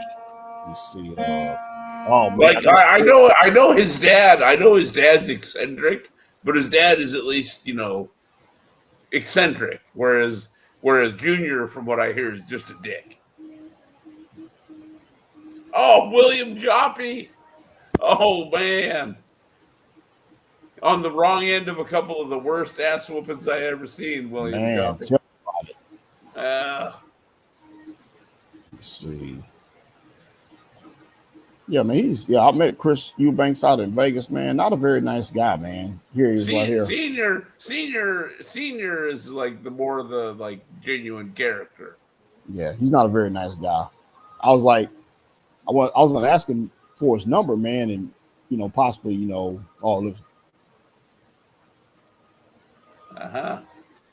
Ronnie Shields. Ronnie Shields. Ronnie, nice. I was in at a fight, man, and he walked up to me, man, and shook my hand. He goes, "Hey, man, I appreciate what you're doing for the old school fighters, man." Like, wow, appreciate that. Look at this panel right here. Me, Reggie Johnson, Layman Brewster, and Michael Nunn. Nice. Yeah. Michael Nunn, after he finally got out of the pokey after how many years? Oh man, he was locked up about 15, 16 years, man. Bro, for distributing cocaine. Like what top rated boxer goes around dealing cocaine in massive quantities that they, you know what I mean? It just never made sense to me. I don't know the whole story, but man, let me see if you can. That's Lou Del Val, man. Oh, Lou Del Val. Yeah. Yeah. Nearly knocked out fucking Roy. Yeah. Baby Joe Macy. Oh, nice. Let's see. Oh shit. Superman Davis, man. Aaron Davis. Nice. Big Daddy Bo. Riddick Bowe. Riddick. Nice, man. Nice. Riddick. Yeah, boy, I got so many pictures. What a legend. Yeah, man. Got a lot of pictures, man. And, I sat there and talked with Riddick Bowe for about an hour, man. And he was, people say he wasn't punchy to me. I mean, he sounded okay. He was just telling me how, Rock Newman stole money from him and stuff like that. Yeah. Oh, shit. Hold on. Rock Newman and his Tony's worse. Tony's really punch drunk. That's Virgil Hill right there. Virgil Hill. Nice. Another underrated. Hey, how about this matchup at light heavyweight? Virgil Hill versus Dimitri Bivol. Oh, damn. Oh. That's a good fight right there. Oh, shit. That's a good fight. Yeah. I don't know if y'all remember this guy right here. That's Lonnie Bradley, middleweight. Y'all remember that guy from the 90s? Fought on Tuesday Night Fights, WBO middleweight champion, Lonnie Bradley from out of Harlem. No, I'm not familiar with him. Oh man, he's a good fighter. He had to retire because of his eye. But what they were trying to do, they were trying to put him in there and fight Roy Jones. Matter of fact, speaking of Roy Jones, there you go right there. Look at him next to your boy. Roy. Yeah, that's my boy. They got Roy, man. But yeah, Lonnie Bradley was a middleweight. and what they tried to do was they tried to make him fight Roy Jones, and I don't think that was fair to Lonnie Bradley because to Roy Jones because Roy there was Chris Eubanks and Nigel Benn they were champions. They wanted they wanted the two Americans to fight, but they didn't want the other two guys to fight. Hold on. That's Yoel Zab's dad. Oh, Judah. Yeah, I went to New York for the first time, man, and for the Tank and Rolling fight. You know what happened though with Eubank and Ben and Don King, right? Nah, that's me, Dewey Cooper, and Jeff Mayweather. It was here in Houston. Nice. Yeah, go ahead. So here's what happened. The Eubank and Ben, they had their first fight, right? Eubank won by stoppage. Okay. Right. Big does big numbers. Fair enough. They decide they're going to do the rematch. Okay. Fair enough. Don King gets himself involved. He insinuates himself because he's Don King. Because, I mean, he's the master. Of course he's involved. And it's still the 90s. So he gets himself involved in the whole thing. And the way he gets himself involved is the winner, and heed my words carefully, however, the winner was mandated to fight Michael second to none. Oh, you might remember Michael second to none? Yes, sir. Just there was only one way. There was only one way Don King could get fucked out of this deal. And that was if what happened, which was a draw. The winner was mandated to fight Michael second to none. You understand me? Yes. But somehow, nice. No Doubt Trout. Yeah, he lives in Houston. Yeah. Go ahead. Nice. So, but even Don King didn't cover all the bases. And so when it turned out there was a draw, he was shit out of luck, bro. He was shit out of luck. Shit out of luck completely. That Kalambe win, the left hook, the fight that lasted like 20, 30 seconds, right? That's Steve USS Cunningham. I'm telling you right now. You're talking about Michael Nunn when he beat up Kalambe. Kalambe. I think it lasted like 20 or 30 seconds. That was like one of the most impressive knockouts I ever saw. Dude, Michael second to none was a special fighter. Okay? A special fucking fighter. Like just special talents all the way around. But oh my god, he also had other good victories. I think he beat Barkley, Donald Curry, Marlon Starling, right? Marlon Starling. Dude, people gave him shit for having such a quote unquote difficult time with fucking Barkley. But in hindsight, if you know anything about Iran Barkley, he wasn't no easy out for anybody. He's a tough customer, yeah. Yeah, he was a tough bastard. And like I said, and that fight, for what it's worth, is super entertaining because Michael Nunn's having to use all of his elusiveness. You know what I mean? Getting all of his tricks bouncing off the ropes and shit, like a pro wrestler. Well, some people are saying James Toney pretty much finished his career, but I don't know how true that is because Michael Nunn became a super middleweight champion also later. So he had a decent career even after. He fought a lot of guys. Yeah. Michael second to none fought a lot of guys. He fought a lot of guys. Yeah. He was on a lot of he still had a decent career even after that defeat. Yeah, I don't know why people are saying that. I don't know why people say that either. The thing that derailed his career was fucking cocaine. Yeah. Your dumbass got busted. And quite frankly, I don't know anything about the story, but dude, you're a pro boxer. You clearly got thrown under the bus. And he did the time. He did the time, Trick Nolte. Yep, he did. He just ate the time. Matter of fact, Michael Nunn gave us, when he first got out of prison, man, I was on the phone with him. I was on the phone with Antoine Eccles. And he ended up giving me B-Hop, right? The Antoine Eccles? Yeah. He died a few years back. Oh, you shitting me. No, man, because me and him was in contact a lot and I didn't hear anything from him.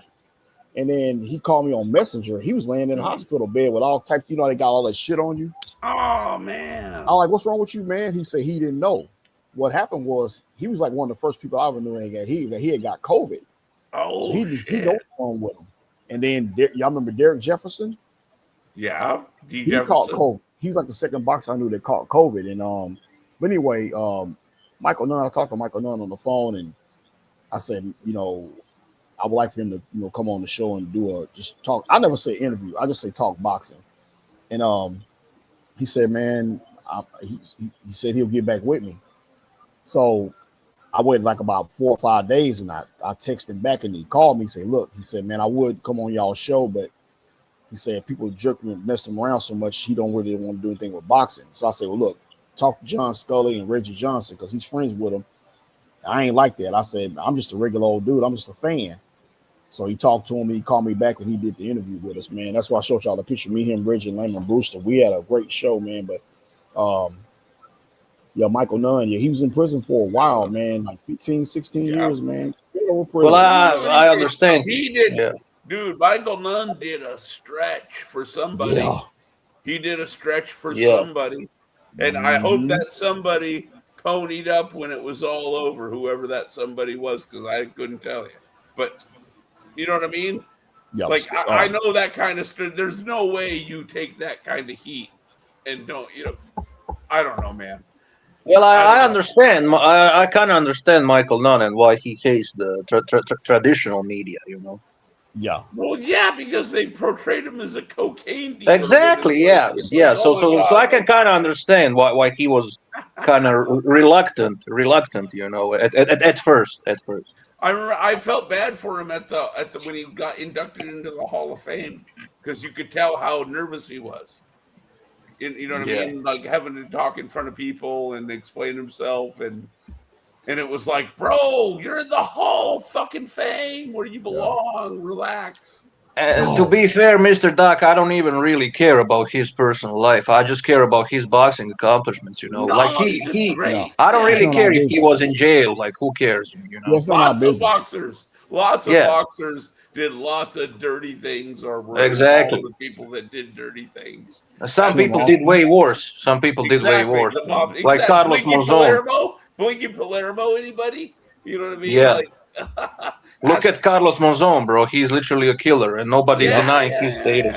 Yeah. Edwin Valero. The list goes on. That's exactly who I was going to ask about. He was from Colombia, wasn't it?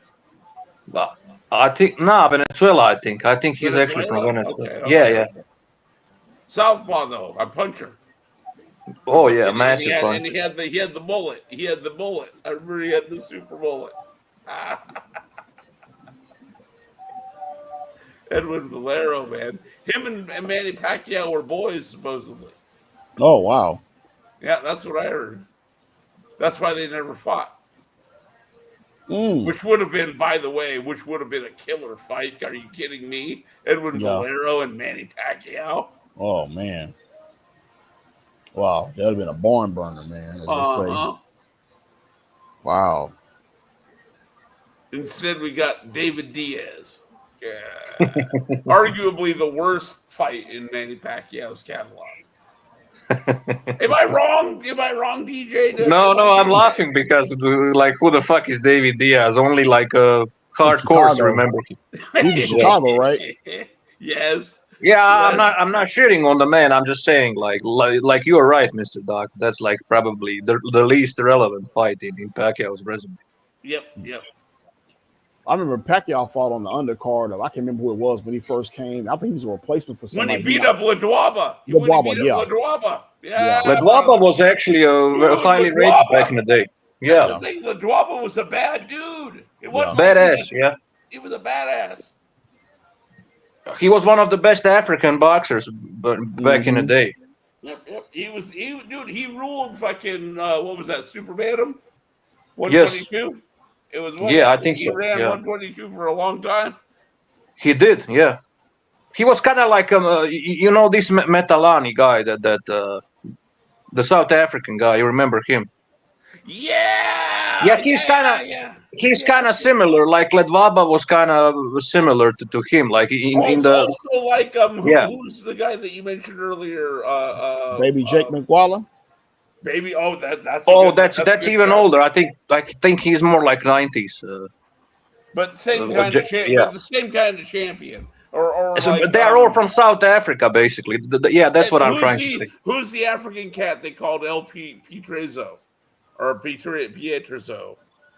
Because he went to Italy. You know who I'm talking about, right? Oh, he's the one that got knocked out by Michael Nunn.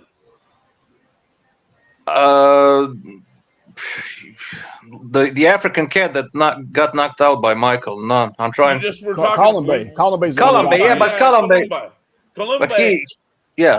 Dude, Sumbu Columbe was an excellent fight. Dude, he beat fucking Mike McCallum. Mike McCallum, are you kidding me? In Mike McCallum's prime. Yeah. He beat fucking Iran Barkley clean for the title. He also beat that British guy that got knocked out by Julian Jackson. Very, very good British guy. He never actually became a champion. He got knocked out by Julian Jackson. You know that highlight knockout they're always showing. That's Graham. Exactly, bro. Graham. Yeah. Okay. I think Sumbu Kalame beat him too.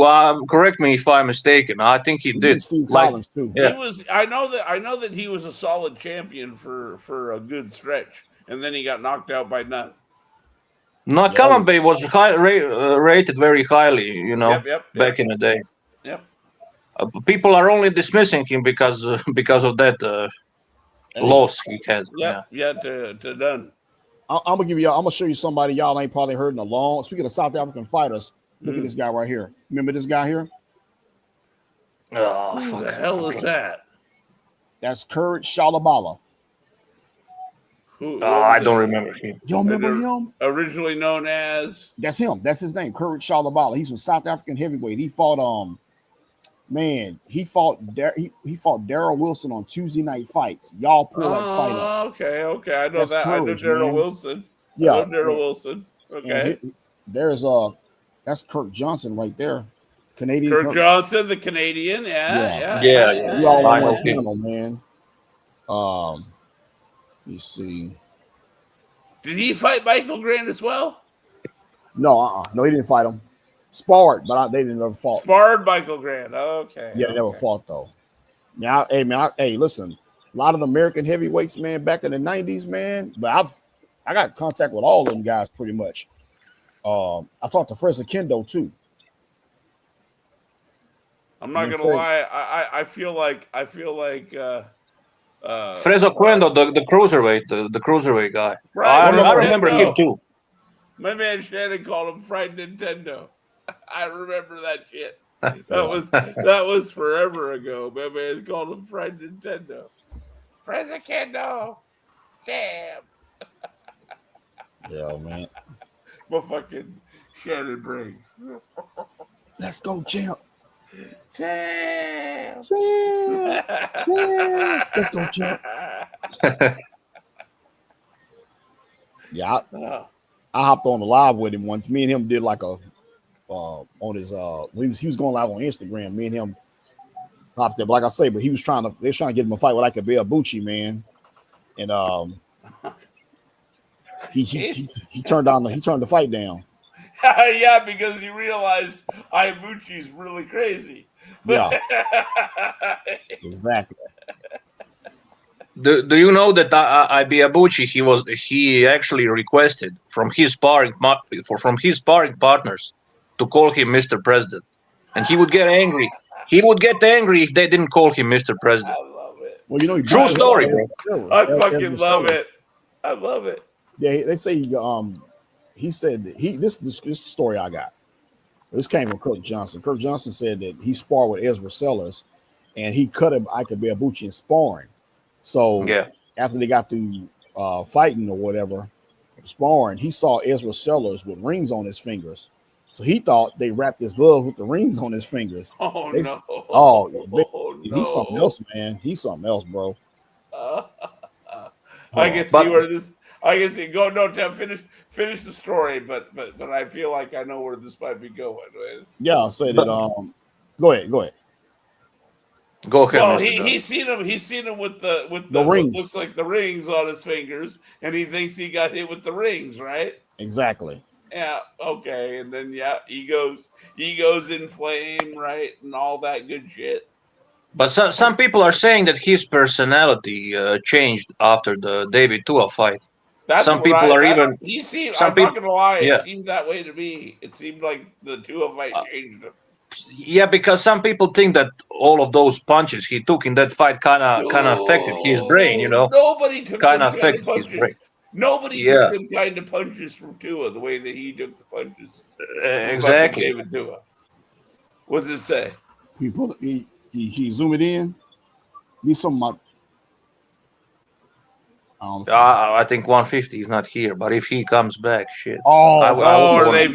okay. VHS? Are those VHS labels? Yeah, I had Mark Johnson versus Luis Bueno, Diego Yeah. Corrales versus Casa Mayorga.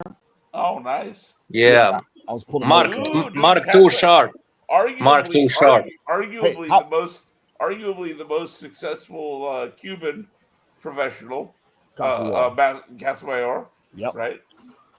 How about this matchup right here at flyweight?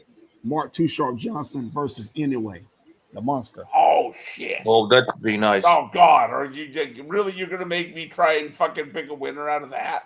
Yeah, too Sharp was a great fighter, bro. Too Sharp was a great fighter. I gotta go with Too Sharp, man. If you're gonna put a gun to my head, I'm gonna go with Too Sharp just because he had the fucking longevity at the weight.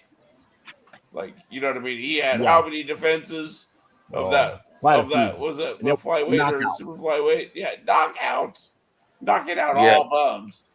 Okay, like, bruh. I honestly don't know because I kind of want to see what Inoue is gonna do in future. So this is kind of what I'm. Yeah. That's where I was going with it next. Was like, well, on the other hand, for Inoue, he's still a young guy. He has an opportunity to do, you know what I mean, to do whatever the fuck he's going to do, and maybe change my mind about it. But as of right now, we go, motherfucker, you want me to pick somebody between 118 and 126 to beat fucking Mark Too Sharp Johnson? You better, it better be on a short list. Ooh, it's gonna be a short list. It better be a short list. I mean, like, come on, who the fuck's beating him? It ain't Poison. It ain't Kennedy McKinney. All right, as good as those guys were, by the way, and that's, dude. Nobody. You've heard me say this before, DJ. Nobody had the guts of Kennedy McKinney. Kennedy McKinney. Oh yeah, I've seen that guy get up from like having his face, seeming like his face got busted open, and get up and fucking knock that guys down and shit. Yeah, but Inoue does the same shit. To be honest, like he kind of gets angry when he gets knocked down. He gets angry. Did you notice that? Yeah, but I haven't seen him really get fucked up yet. That's true. But he was almost knocked out a couple of times, but he showed a lot of heart. That's what I'm saying. But I see what you mean. I see what you mean. Because Kennedy McKinney, like, he got up from, like you said, with like his face bleeding all over the place. Okay. Yeah, I remember that one fight. I know what you mean. Like Poison. Yeah. You remember Poison? Yep. Oh, fucking Junior Jones. Could that guy fight or could that guy fight? Oh my God. There's another one between 118 and 126. Like, you know what I mean? Like, he's not an easy out for nobody, as far as I'm concerned. I mean, he wasn't even the greatest of his time or his division, Junior Jones. But we all remember him, don't we? Well, you know that knockout McKinney got against Welcome Nikita, man. That Nikita's still asleep. Welcome to Cena. Yeah, he's still asleep. That's a deep cut right there, brother. Welcome to Cena. Do you remember Jeff Chandler, Mr. Doc? Jeff Chandler, the bantamweight, American bantamweight. Now you got me. I can spell Welcome to Cena. I have no idea who Jack Chandler is. No, you gotta check that out. You gotta check that guy out, bro. He was like a very good bantamweight. I think like in the late 80s or something. Yeah, I didn't catch too much of him, but I remember I heard of Jeff. I think he passed away not too long ago. Oh damn! Didn't know that. I'm mistaken. Yeah. Could be wrong. Y'all remember a guy named Julian K.O. Letterlow? Remember that guy? I honestly don't. Maybe Mr. Doc, he's one of his story. arms was shorter than the other. Mm. Yeah, he fought Julio Gonzalez on Friday Night Fights, and they fought a war. Ah, nice. Yeah, and man, listen, I talked to Scott Pemberton, and I remember him and Omar Shaker fought back to back Fight of the Years on ESPN Friday Night Fights. He told me when Classic Sports goes back and shows the fight, he said they don't get no residual. Oh, damn. Yeah. So you're telling me, my man, the pink cat. You remember the pink cat? Scott Walker? Scott Walker with the fucking goddamn 50s fucking hairdo and everything. Beating up what's my man's name? Alexis Arguello? You mean that one he don't get no residuals? For No. Scott Pemberton, the Sandman. No, but I thought he was speaking like he's saying that was the case for everybody. Pink Cat Scott Walker. I remember when he fought Chavez. Larry Merchant goes, "Hey kid, take a knee, kid, take a knee." Remember that shit? Man, I got a good memory, dude. I remember when Chavez fought De La Hoya, I think the second time, and his tongue got cut. And they were interviewing Larry Merchant in the back. Larry Merchant interviewing Chavez because he never did the interview in the ring. He said, like, I think he said something like you made Roger Mayweather quit. De La Hoya made you quit. And he goes, bullshit. Bro, I miss HBO boxing, man. I remember, like I said earlier, Larry Merchant shoved that fan when Daniel Zaragoza fought what's the guy's name, Wayne McCullough, and the guy gets in the ring. He goes, he was robbed, and Larry Merchant like shoved him, man. Dude, Merchant was funny. When he told Floyd, if I was 20 years younger, I'd whoop your ass. That's funny. I'm like, dude, what do you like? You better like go like maybe 40 years younger. Yeah. Bro, he always looked old to me, Merchant. He always looked the same. He did, even when he was young. Even when he was a newspaper reporter, dude, in the 70s, he looked old. He looked like Larry Merchant, bro. That's where he got his start. He got his start as a New York newspaper guy, doing newspaper sports column kind of thing. Yeah. And then he got started on NBC, and then he matriculated from NBC to HBO. But Mr. Doc, do you remember the incident with Riddick Bowe Holyfield, the parachute man, when he landed in the ring? Fan Man, of course, Fan Man. Dude, Fan Man nearly got beaten to death. All right, that was funniest shit ever. Funniest shit ever, bro. That's the part everybody forgets. Dude, Fan Man nearly got beaten to death. Fan Man is a fucking legend, bro. Like that was like the most unexpected moment, like maybe in sports. Dude, that was trolling. That was trolling before trolling even existed. He invented trolling, that guy, bro. Did he ever give like an interview after that or anything? No, like I would like he got a hospital bed. Is what he got. He barely survived, probably. They beat the shit out of him, man. They beat the shit out of him. No, I would just like to ask him what was his motivation for that. Like, what the fuck? That was so random. Like, most random shit ever. I guarantee you it wasn't to get an ass whooping like he got. Yeah, that's for sure, but what a weirdo. What a weirdo, Mr. Dan. Oh, God.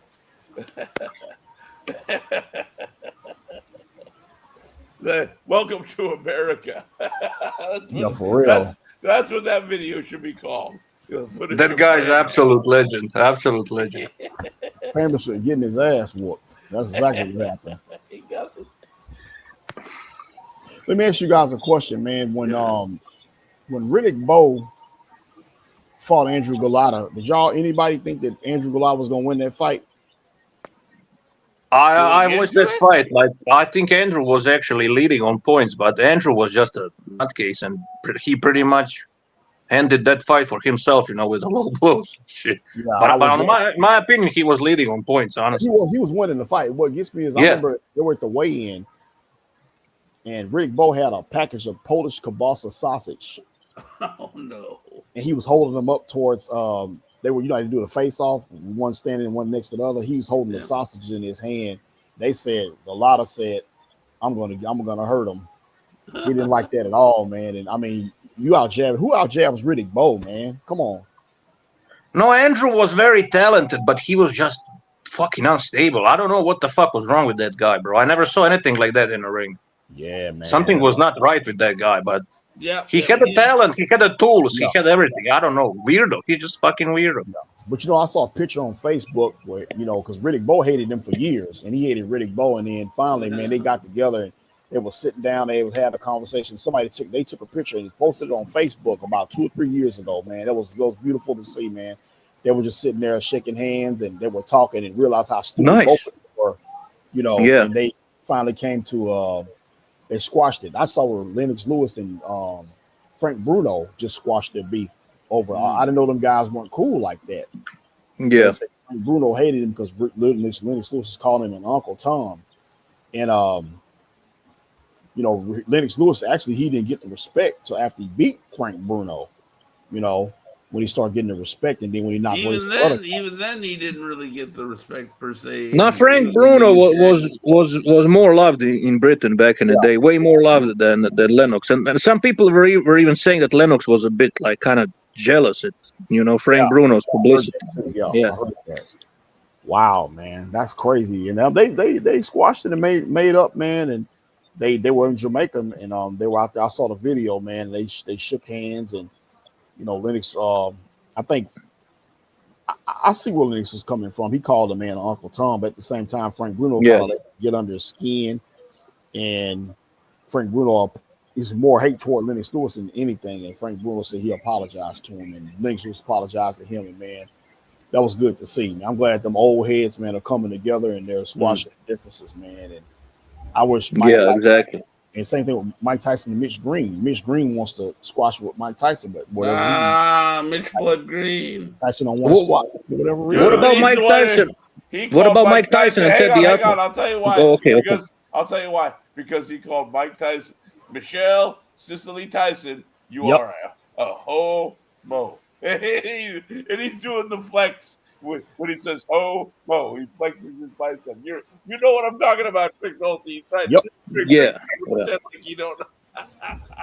And I want to know, to this day, I have no idea who's holding the camera.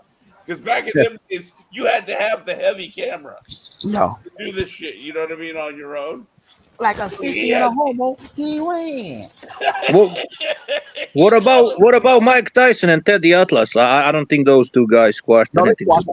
They squashed it. Oh, they did. Okay. They matter of fact, Mike Tyson had pulled up on him on a Friday Night Fights episode.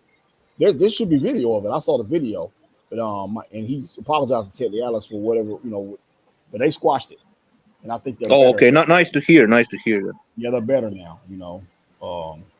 But yeah, man, Mitch Green, he said like a sissy and a homo, he ran.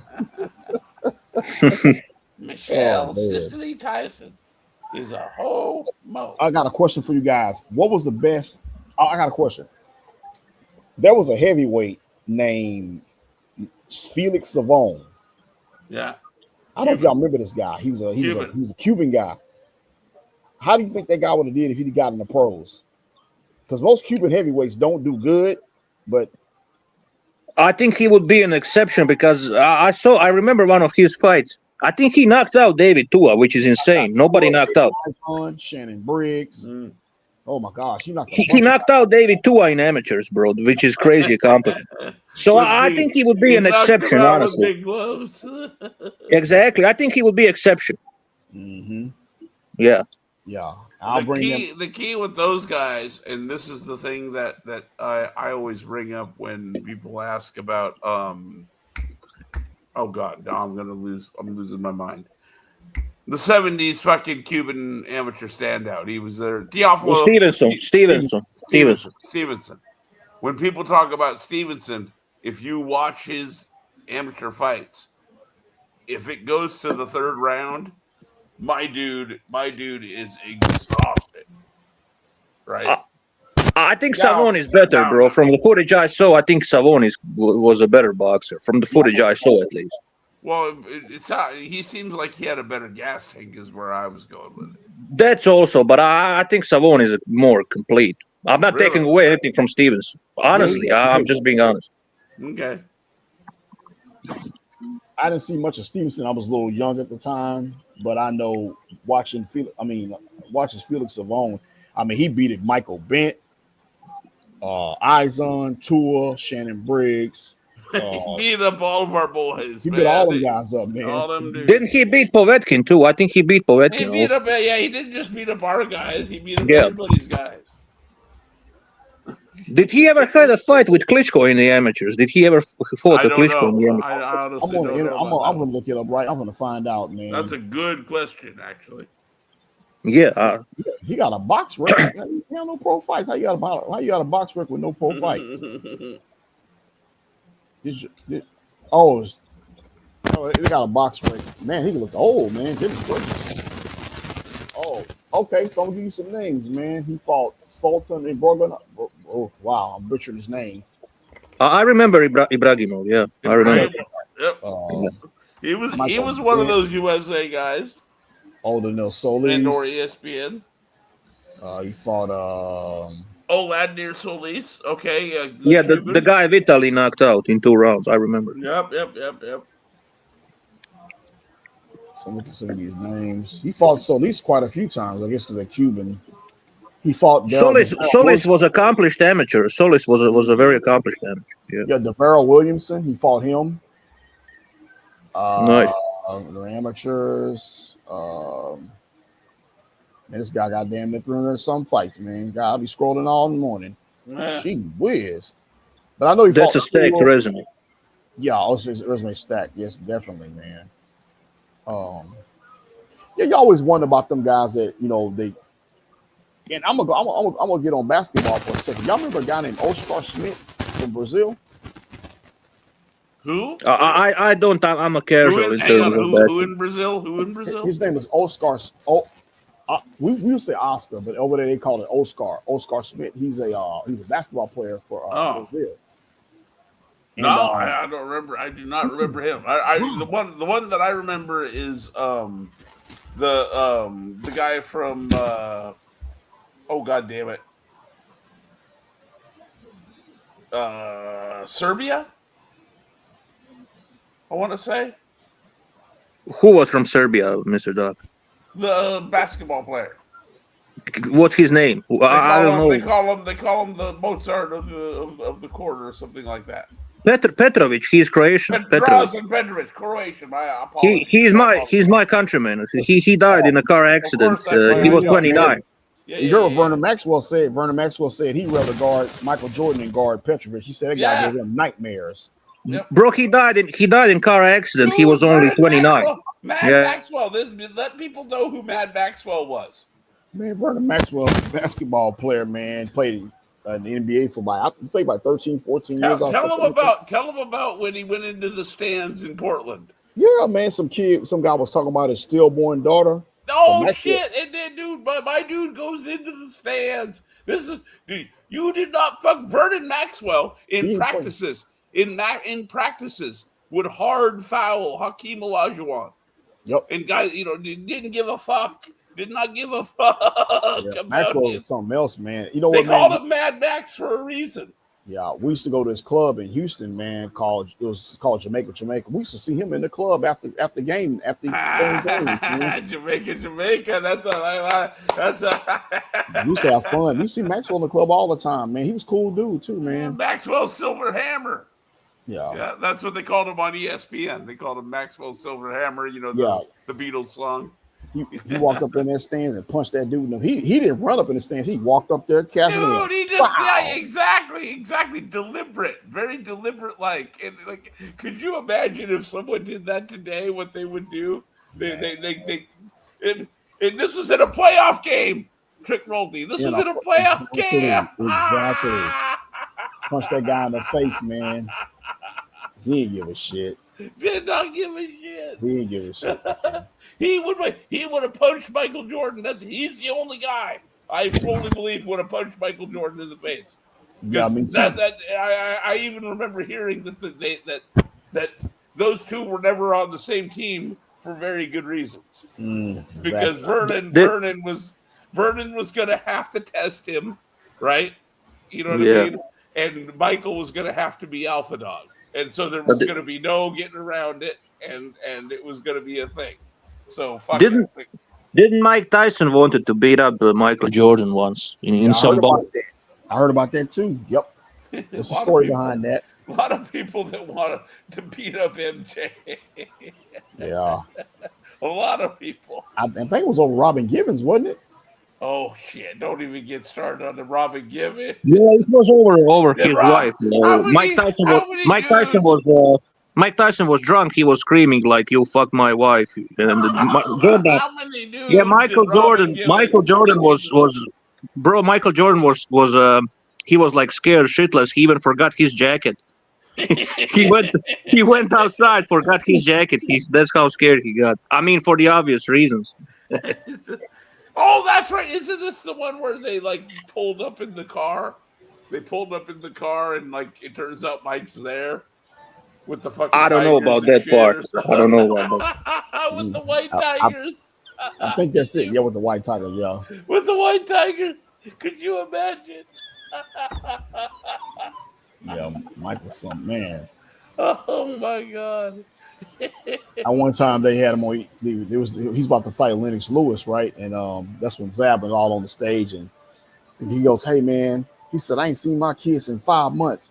I ain't made love to my wife in a year." And the reporter goes, "Why? None of your business, white boy," like that. Y'all pull that shit up, man. He say, "None of your business, white boy," like that, man. God. Do you remember when he told that fucking white chick he's all, I don't talk to reporters unless they fornicate with them or some shit like that. Oh my god. My man used the word fornicate is all I remember for sure. I know what the fuck that was back then. That was fornicate. Fornicate. That's such a funny word, like fornicator. Like. The way Mike delivered it wasn't just the word; it was the way Mike delivered it. Yeah, that calm, casual, fucking Brownsville list. He even said you shouldn't talk. You shouldn't talk with me anymore unless you wanna. That's what he said. Talk with me unless you're gonna fornicate with me later. Yeah, something in that sense. with the list, you gotta have the Brownsville list. But motherfucking, because you ain't gonna make fun of nobody from Brownsville, right? Whether they got the list or not, because they're fucking from Brownsville. They'll probably fucking kill you. Hey, I don't know if y'all been to New York, man, but I went to New York for the first time, a few years back, and for the Tank and Rolly fight. My first time in New York, and we're driving. One of the guys couldn't pick me up from the airport because he had to work, so I just caught a lift to the hotel. So we ride through New York, and we ride through Queens, and we ride past a cemetery. Man, that cemetery had been about 6 miles long. It was long. Anyway, so we ride, man, and we pull up in the hotel, and I was like, man, what the hell is this shit right here? I see like prostitutes come out of the hotel. What it was, I stayed at it's called Sutter Ave or something like that. It's kind of like on the other side of Flatbush where the hood is at. I was like, woo wee. So my buddy came and picked me up. Right near. Isn't that near Hell's Kitchen, Flatbush? I believe so, yeah. I'm like, man, I ain't staying over here no more. Man, hell no. There was a deal. The deal was like, it was like $485 round trip and hotel.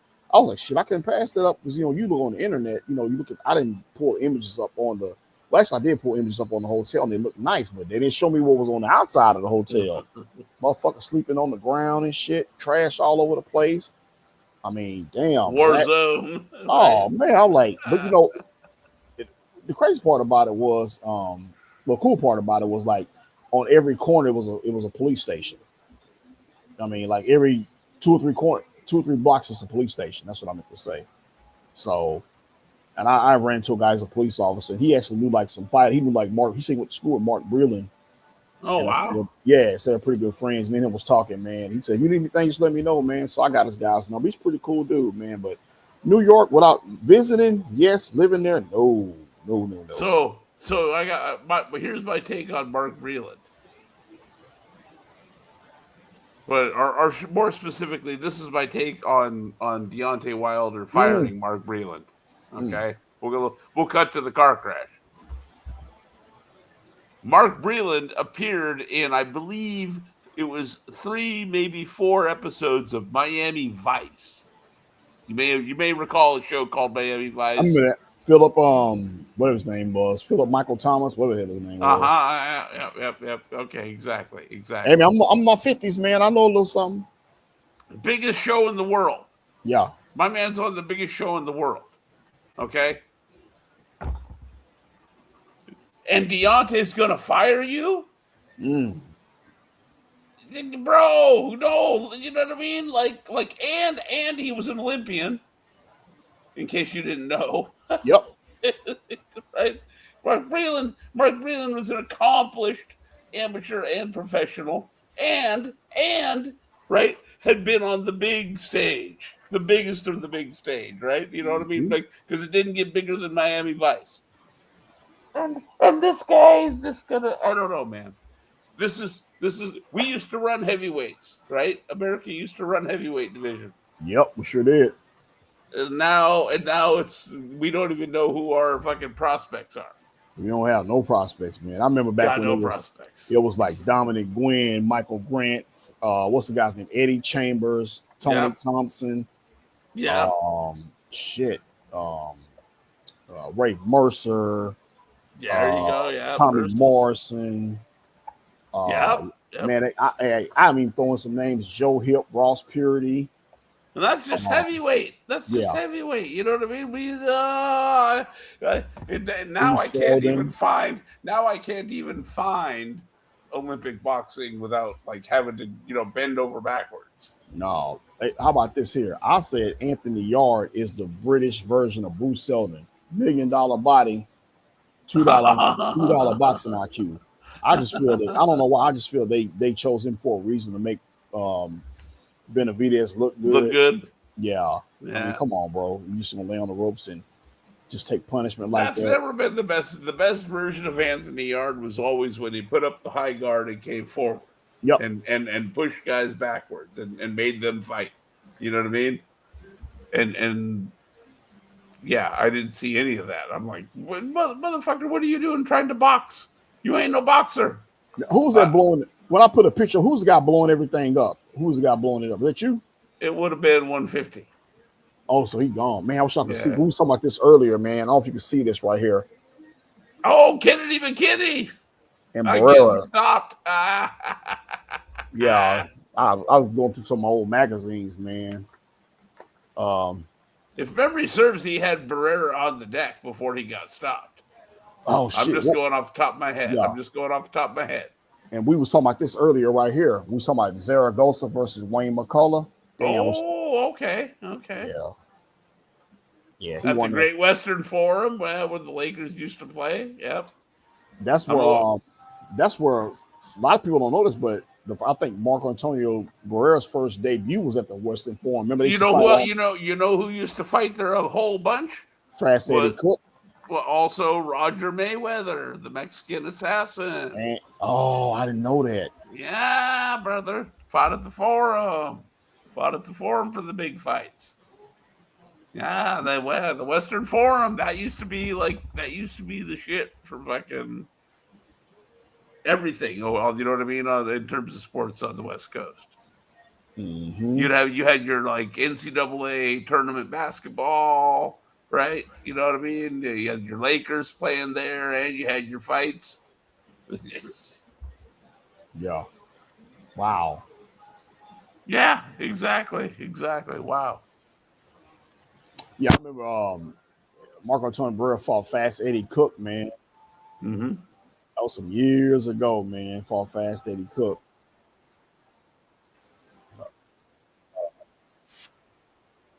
Yeah, Barrera, that group of Mexican fighters, Barrera, Morales, and Marquez.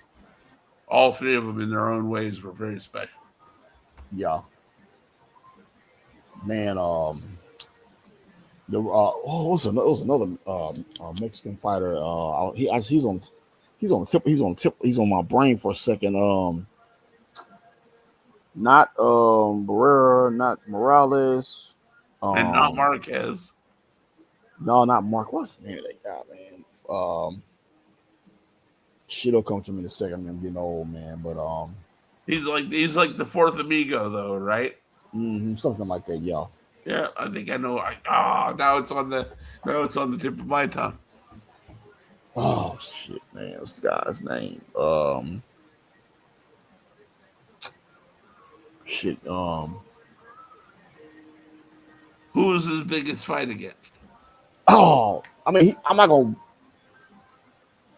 Man, I'm thinking about Danny Romero. What'd you think about Danny Romero? What'd you think about him? Oh Jesus! He said, "Oh Jesus." I hadn't thought about him in a long time. That's what I thought about him. He's doing good, man. I think he got a lot of land and property out there in New Mexico where he lives in Albuquerque. Okay. Yeah, because he gave us an interview about a little bit over a year ago. But he's doing good, man. He's doing very, very well. Oh, good. Good. Yeah. Whatchamacallit was out here. Mike Tyson and Holyfield both were out here about 2 weeks ago at this. They're doing they opened up the sports place, like a sports bar, and they were there. They were signing autographs and taking pictures. They was charging $150 for a picture and an autograph. Like, man, okay. Yeah. Gotta make that money somehow, I guess. Yeah, somehow, yeah. I also talked with I talked with what's the guy's name? Daryl Coley. Remember Daryl Coley? Give me more information. He fought he fought Oscar De La Hoya on HBO.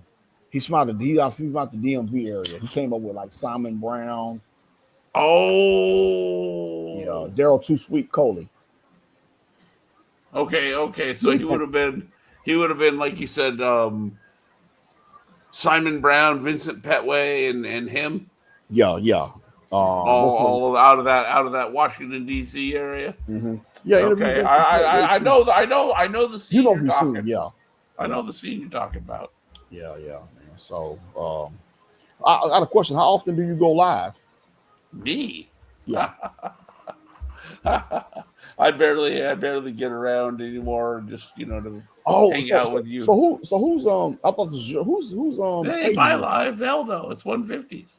150. Yeah. What the hell he at, man? So. When he went to bed at 150? He just, I don't know, man. I think he just leaves it on. He knows me and DJ, so he trusts us. Okay. So he knows. Okay. He knows we're not going to say anything completely retarded. Okay, I got you. Yeah. I was going to say, who the hell's page is this? Okay, I thought it was yours, so it's 150. Okay, that's kind of like my whole thing. Really isn't going live. My whole thing is the fact that for whatever reason, everywhere I go, I seem to be fairly well accepted, just because I seem to conduct myself in a, you know what I mean? Yeah. You talk boxing, that's why, bro. You always talk boxing. Yeah, exactly. I'm just here to talk boxing. Like literally, I'm just here to talk boxing. Yeah, same here, man. I don't have a channel, but I'll be on I'll not anymore, but I used to be on a lot of people's channels, man. I was helping guys get interviews, and then all I asked you just give me a shout out. Don't even get that, so I stopped doing it, man. Yeah, I stopped doing it, man. I don't blame you. Yeah, people take your kindness for weakness, man. You try to help people out, and they just shoot you, man. Like I think Blood Boxing was in earlier. Me and Blood, pretty cool. Man, I talk with Blood sometimes. Yeah. So, yeah, man. I'm about to bounce, man. Cause okay, that reminds me. I normally work nights, so I try to treat the night like I was going to work. So I'm off. So I'm starting to get a little sleepy, man.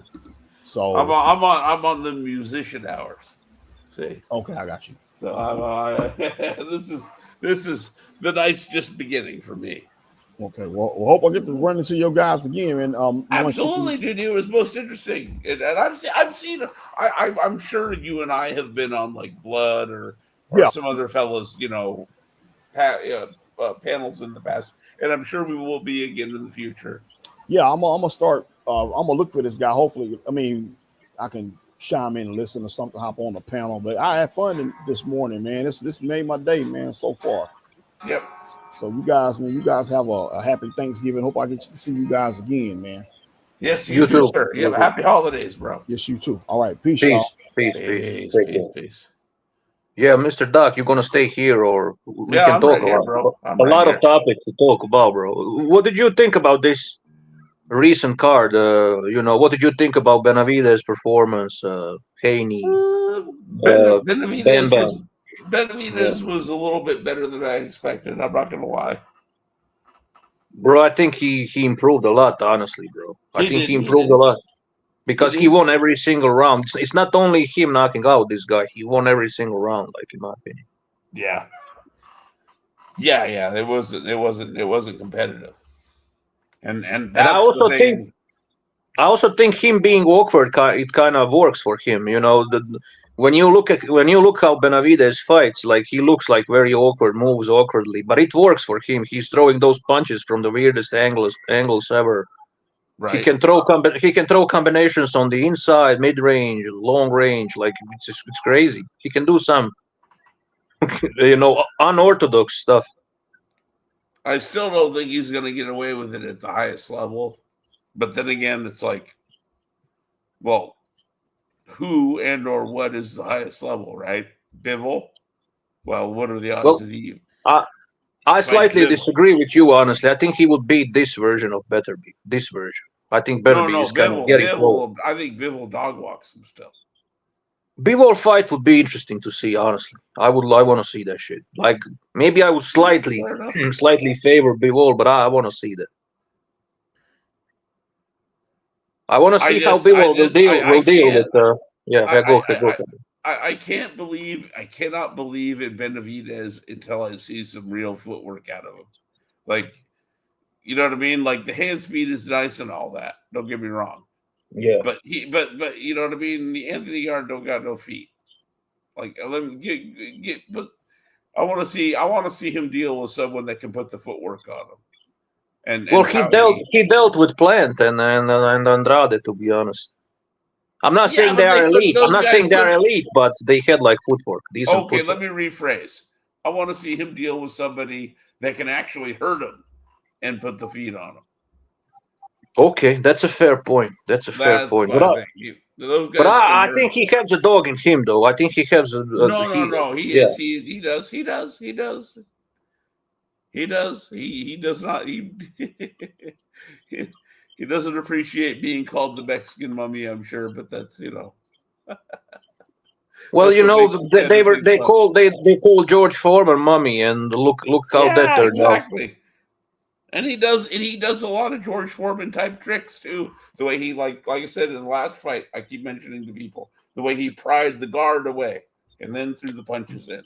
Bro, I think he kind of improved his defense. I'm not saying he's defensive master or he's never going to be defensive master, but he improved his defense. He's high guard, and I even noticed he was pairing Ayar's punches, bro. That's what I'm saying. Yeah, he does that George Foreman thing where he leaves his. Yeah. Because remember, he used to kind of paw with his hands. That's why I called him the Mexican Mummy for the longest time. He would paw with his hands. And I think he really didn't do anything. Yeah. He really wasn't doing anything. But now he's starting to do things. You get what I mean? He's starting to do things. Even blocking his punches with elbows. I even saw that shit, bro. I think I think high guard works for him because he has those long arms, so he can cover like his torso. High guard defense exposes your lower part of the body, but he has those long arms, so he can kind of cover those. Well, he you understand what I'm saying? He does more like what I would call an extended guard. He reaches out. But his arms are so long that he can cover the lower part of the body, at least majority of that. He can pull him back. I see what you mean. He can pull him back to parry punches if need. Yeah.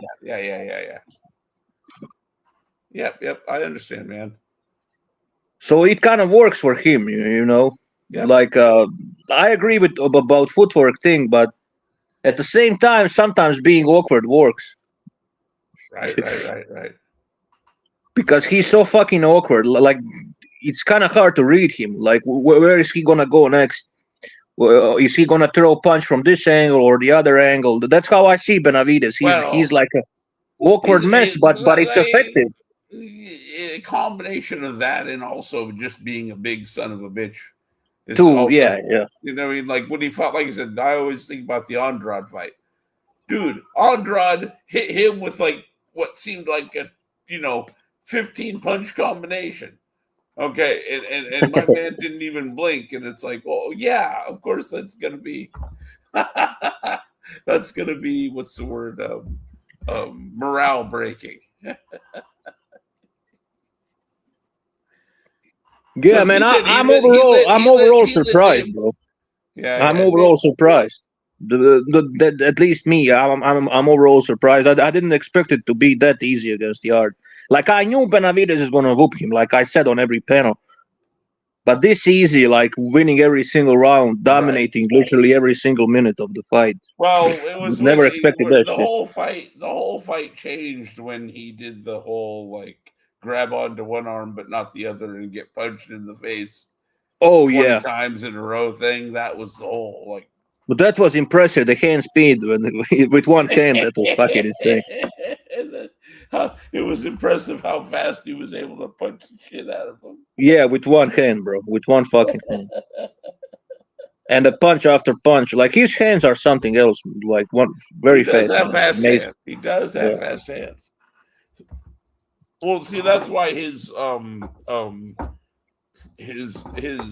defensive tactics that he's starting to adopt work for him, is because he's pawing at you with these fast hands of his and kind of like trying to stifle your punches before they can even get off. And you know which type of defense will maybe even work for him. He can combine these two types. Like he can combine high guard, and that crab defense that these old guys had.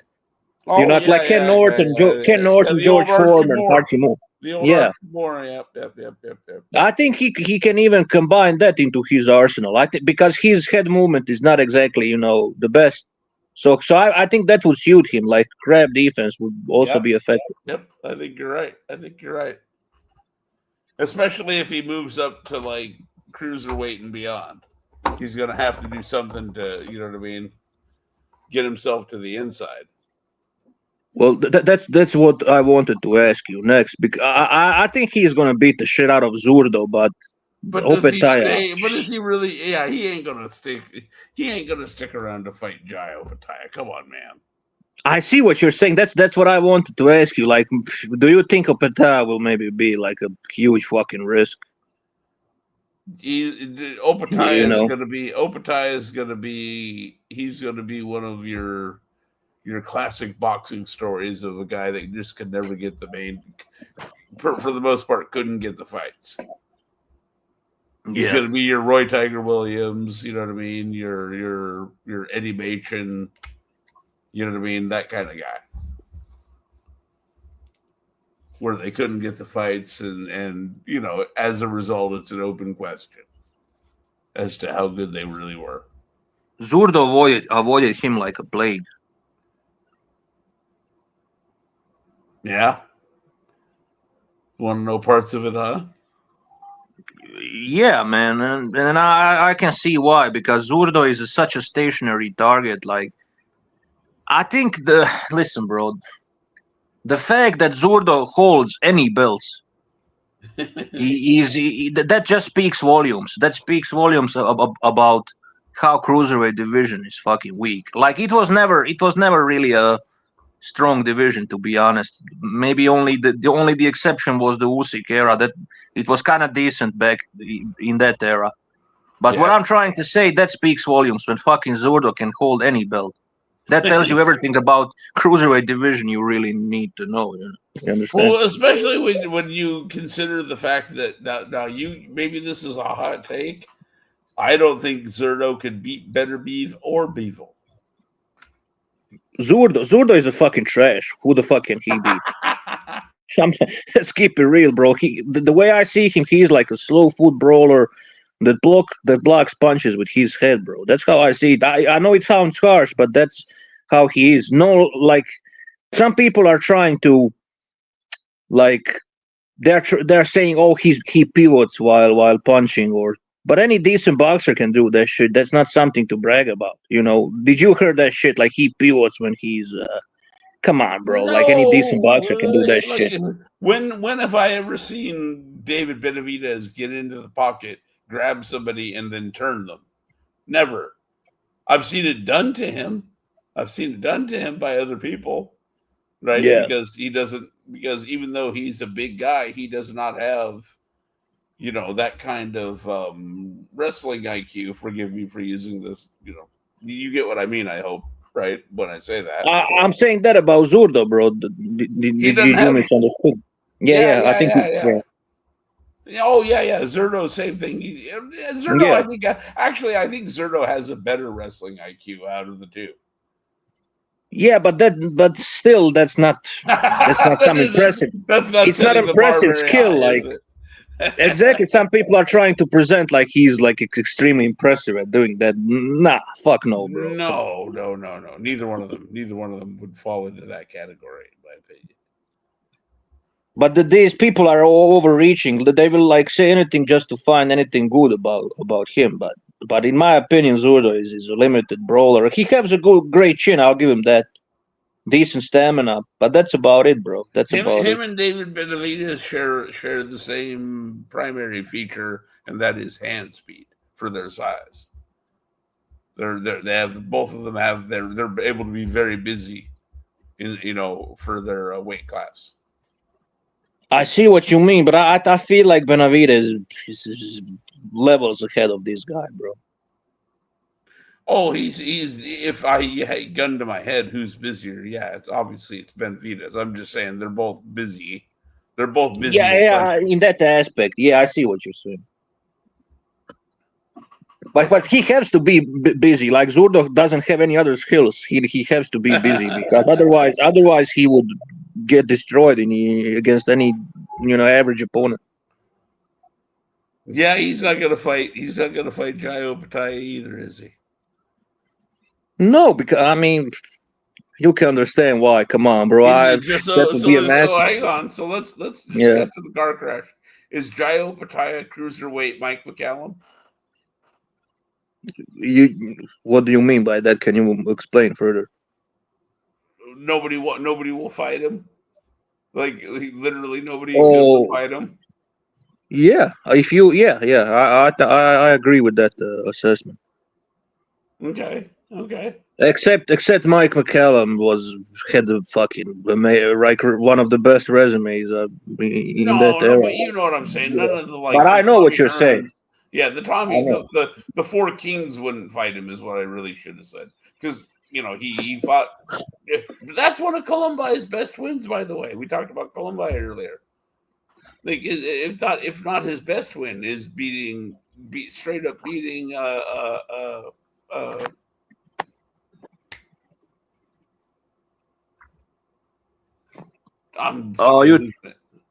you're talking Mike McCallum. I think Mike McCallum. He even beat Steve Collins, bro. I think he even beat him. Yep. On ABC. It was on. I think Harold Graham. I think he beat Harold Graham. Yep. Split decision. A lot of big names, bro. I'm just trying to think because I'm not cheating. I'm not looking. Yep. Fought James Toney 3 times. Yep. And he looked good, although he lost, I think, all of those fights, but he looked good in all of them, from what I remember. I think it was like 2 losses and a draw? Oh, okay. My bad. I think one of them was a draw. Because there had to be a justification for the third fight. The thing is, he looked good even in those losses. Like he lost. He was old man, and by the time of the third one, he still was good. It was still very close. Dude, he made James Toney work his ass off, and we talked earlier about James Toney's work ethic. Right? Yeah, that was McDonald's. McDonald's, exactly. Give me where's my Big Mac? Did he also fought any of those welterweight guys like Donald Curry, Starling? Did he fought any of those, Mike McCallum, or that's different era? He beat the fuck out of Curry. Yes. Yep, he Yes. beat the fuck out of Curry. He never fought Marlon Starling though. Don't quote me on that. I don't know for sure. But I know he beat the fuck out of Curry. Yeah. I remember Curry thing. Yeah. But yeah, man. Mike McCallum's resume was great, but it would be even greater if those guys didn't duck him. If the Four Kings had fought him, exactly. Yeah. If even two of them fought him. You mentioned Hearns. Well, that was never going to happen because Emmanuel Stewart was never going to let that happen. And I think they were in the same. I think there was a period of time where McCallum and Hearns were both in the Kronk. Yeah, man. Or at least they were both sparring there. Yeah, McCallum's definitely best Jamaican. By far, nobody comes close. And the one guy that I always heard they kept away from Tommy was James Toney. Bro, I think James Toney would beat Hearns. James Toney beat up a lot of dudes in the Kronk, man. He beat up. I think James Toney is a better boxer overall than Hearns. When Emmanuel Stewart was having trouble with Mike or oh god, what's the guy that got fucked up by Nigel Benn? Gerald McClellan. Gerald McClellan. When he was having difficulty keeping Gerald McClellan in line, he'd have fucking James Toney come in and spar him. And James Toney, there's a famous video on YouTube of James Toney in his Timberlands, fucking in his boots and a pair of jean shorts, fucking sparring against fucking Gerald McClellan, and he's just taking him to school. Bro, did you notice in the 90s a lot of those fights that were supposed to happen didn't happen? I don't know if that was ducking or a money issue. I don't know what happened behind the scene, but a lot of those fights we never saw. Like you mentioned, Hearns, Toney. We never even saw, like, let's say, I don't know, Michael Nunn or Thomas Hearns. They were like approximately similar era. We never saw these British middleweights fighting American middleweights. We never saw Nigel Benn, Roy Jones. We never saw Nigel Benn, James Toney. We never saw Bernard Hopkins. We never saw Bernard Hopkins, Chris Eubank. We never saw Roy Jones, Chris Eubank. The list goes on. Like, you know why though? The reason why though is because unfortunately they did not need each other. Because market Nigel and Eubank Jr. or Senior rather, those two, they could draw millions in those days dollars. They could draw millions with each other over there in their little island. Why would they fuck around? Eubank even says himself, "Why would I want to fight Roy Jones if I don't have?" I see what you're saying. They had their own market in Britain, and Americans have their own market too. Exactly. But still, like we missed a lot of great fights. That's what I'm saying. No, like it's true. Well, because you know who Roy said would have been his toughest fight that he didn't have was Eubank. Oh yeah. That's Roy's opinion. Now you know what I'm saying. Whereas Eubank, no, I can see why he thinks that. I can see. Yeah, because because he probably can't knock him out because Eubank had an incredible chin, and because Eubank could punch, and that was like what Roy's one weakness was his chin. He was always a little bit chinny. Yeah, Brian Harkin is right. Steve Collins also wanted Roy Jones. Yep. Well, yeah, but he wanted him when he was like 50 years old, and like it was a little bit different, but still, I remember that. Yeah, it was in that like the super middleweights. He showed up out of nowhere and like tried to call out Roy, and Roy's like, "What the fuck?" What about Bernard Hopkins versus James Toney? That shit never happened either. That's crazy. I think that is all wrong for Bernard Hopkins. Well, James Toney was saying in some interviews, like Bernard Hopkins wanted no piece of me, like he was scared of me. Because what's Bernard gonna do? Right? Is Bernard gonna Yeah. back? Is Bernard gonna fucking suddenly become Mr. Outboxer? Like, Nah. no, he's gonna try and fight dirty, right? And unfortunately, that's gonna put him right in the kill zone for fucking James Toney. Yeah, he's not gonna win the close battle, the inside battle, because James Toney is slick on the inside. James Toney is slick just on the wants inside. you. James Yeah. just wants you to start throwing. James Toney at his best just wants you to start throwing so that he can roll and counter, and roll and counter and roll and counter, right? And until you've had enough of it. And that's James Toney in a nutshell. You know, it sounds simple, but it's, believe me, it's not. But I'm still, to this day, I don't care what fucking PEDs he got popped hot for. I am mesmerized by his performance against Evander. Yeah, but Evander, he's one of my favorites, but he was also notorious juicer. So I don't really care if Tony. That was basically, that was basically the battle of two juicers. So they were both on equal. They were both on equal terms. So Tony won fair and square. Yeah. Yeah, and Tony beat the fuck out of him. I couldn't believe it. I was like, listen, even Samuel Peter victory, I rated highly. Maybe you are gonna disagree, but if you look at the size difference, bro, the size difference. Yeah. Wasn't the first one a draw or a split decision? Yeah, and that one was a robbery. I had James Toney winning that fight too. Yeah. And also, what's my man's name? The American that knocked out not Oliver McCall, the other American that knocked out Rockman. Rockman, yeah. Yeah. He fought Rockman to a draw, which could have gone his way. Crazy, bro. And Crazy Rockman to think about that. Dude, Rockman looked like a giant compared to him. Of course, yeah. Naturally, much bigger guy. Frame wise, much bigger. Yeah. Huge by comparison. It's like, that's why, like I say, James Toney is like when people use that word throwback, James Toney is actually a throwback because he's a middleweight that fought heavyweights, that fought legitimate heavyweights, and beat up some legitimate heavyweights even. You know what I mean? He even called out Roy Jones, like, we can meet up at heavyweight. I remember that also. Yeah.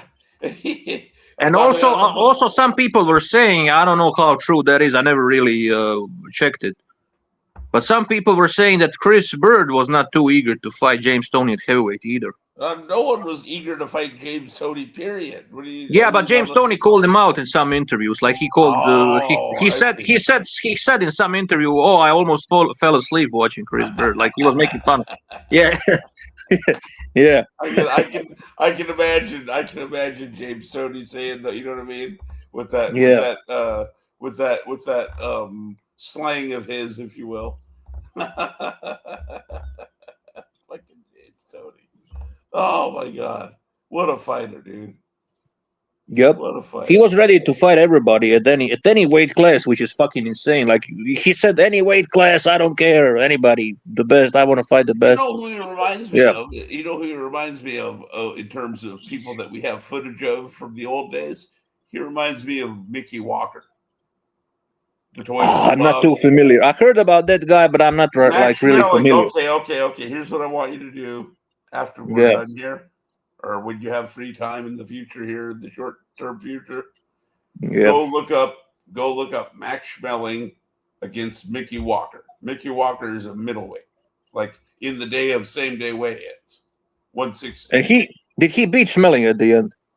No, he does. He gets knocked the fuck out. But the way he fights, what you're gonna laugh your ass off at is the way that he fights Schmeling. He goes in there and tries to hook with him. He goes in. I'll spoil it for you a little bit. He tries to hook with Schmeling, like he's going to knock him out or something. You're like, the balls on that guy. Yeah, exactly. And that was James Toney. James Toney went in there and was like, "Oh, I'm gonna put a, you know what I mean? I'm gonna whip your ass, Evander Holyfield." What? No, that's not how that's supposed to work. And against Smelling is a Hall of Famer himself. Damn. Yes, exactly. Yeah. But and like I said, this is under old school rules too, so it's even worse for the little guy. You know what I mean? Because he can get bullied in Yeah, any number of ways. I never watched Mickey Walker, but I watched a couple of Smelling fights. I watched his 2 fights against Joe Louis. I watched his fight against Max Baer. I think Max Baer won that fight. Mm. That fight was very good also. So I watched a couple of Smelling fights, but I don't remember Mickey Walker fight. I will check it out. Mickey Walker was a bad hombre. He's a bad hombre. Also, did Smelling fought Jack Sharkey? Yeah. I saw that fight too. I saw that fight. I remember. I think it was a bunch of low blows or some shit. Jack Sharkey kicked him in the balls. Yeah. Yep. Jack Sharkey was like Andrew Galata in the 30s. But Jack Sharkey learned that from fucking oh God, what's my man's name? Zivik. No, not Fritzy Zivic. That's middleweight.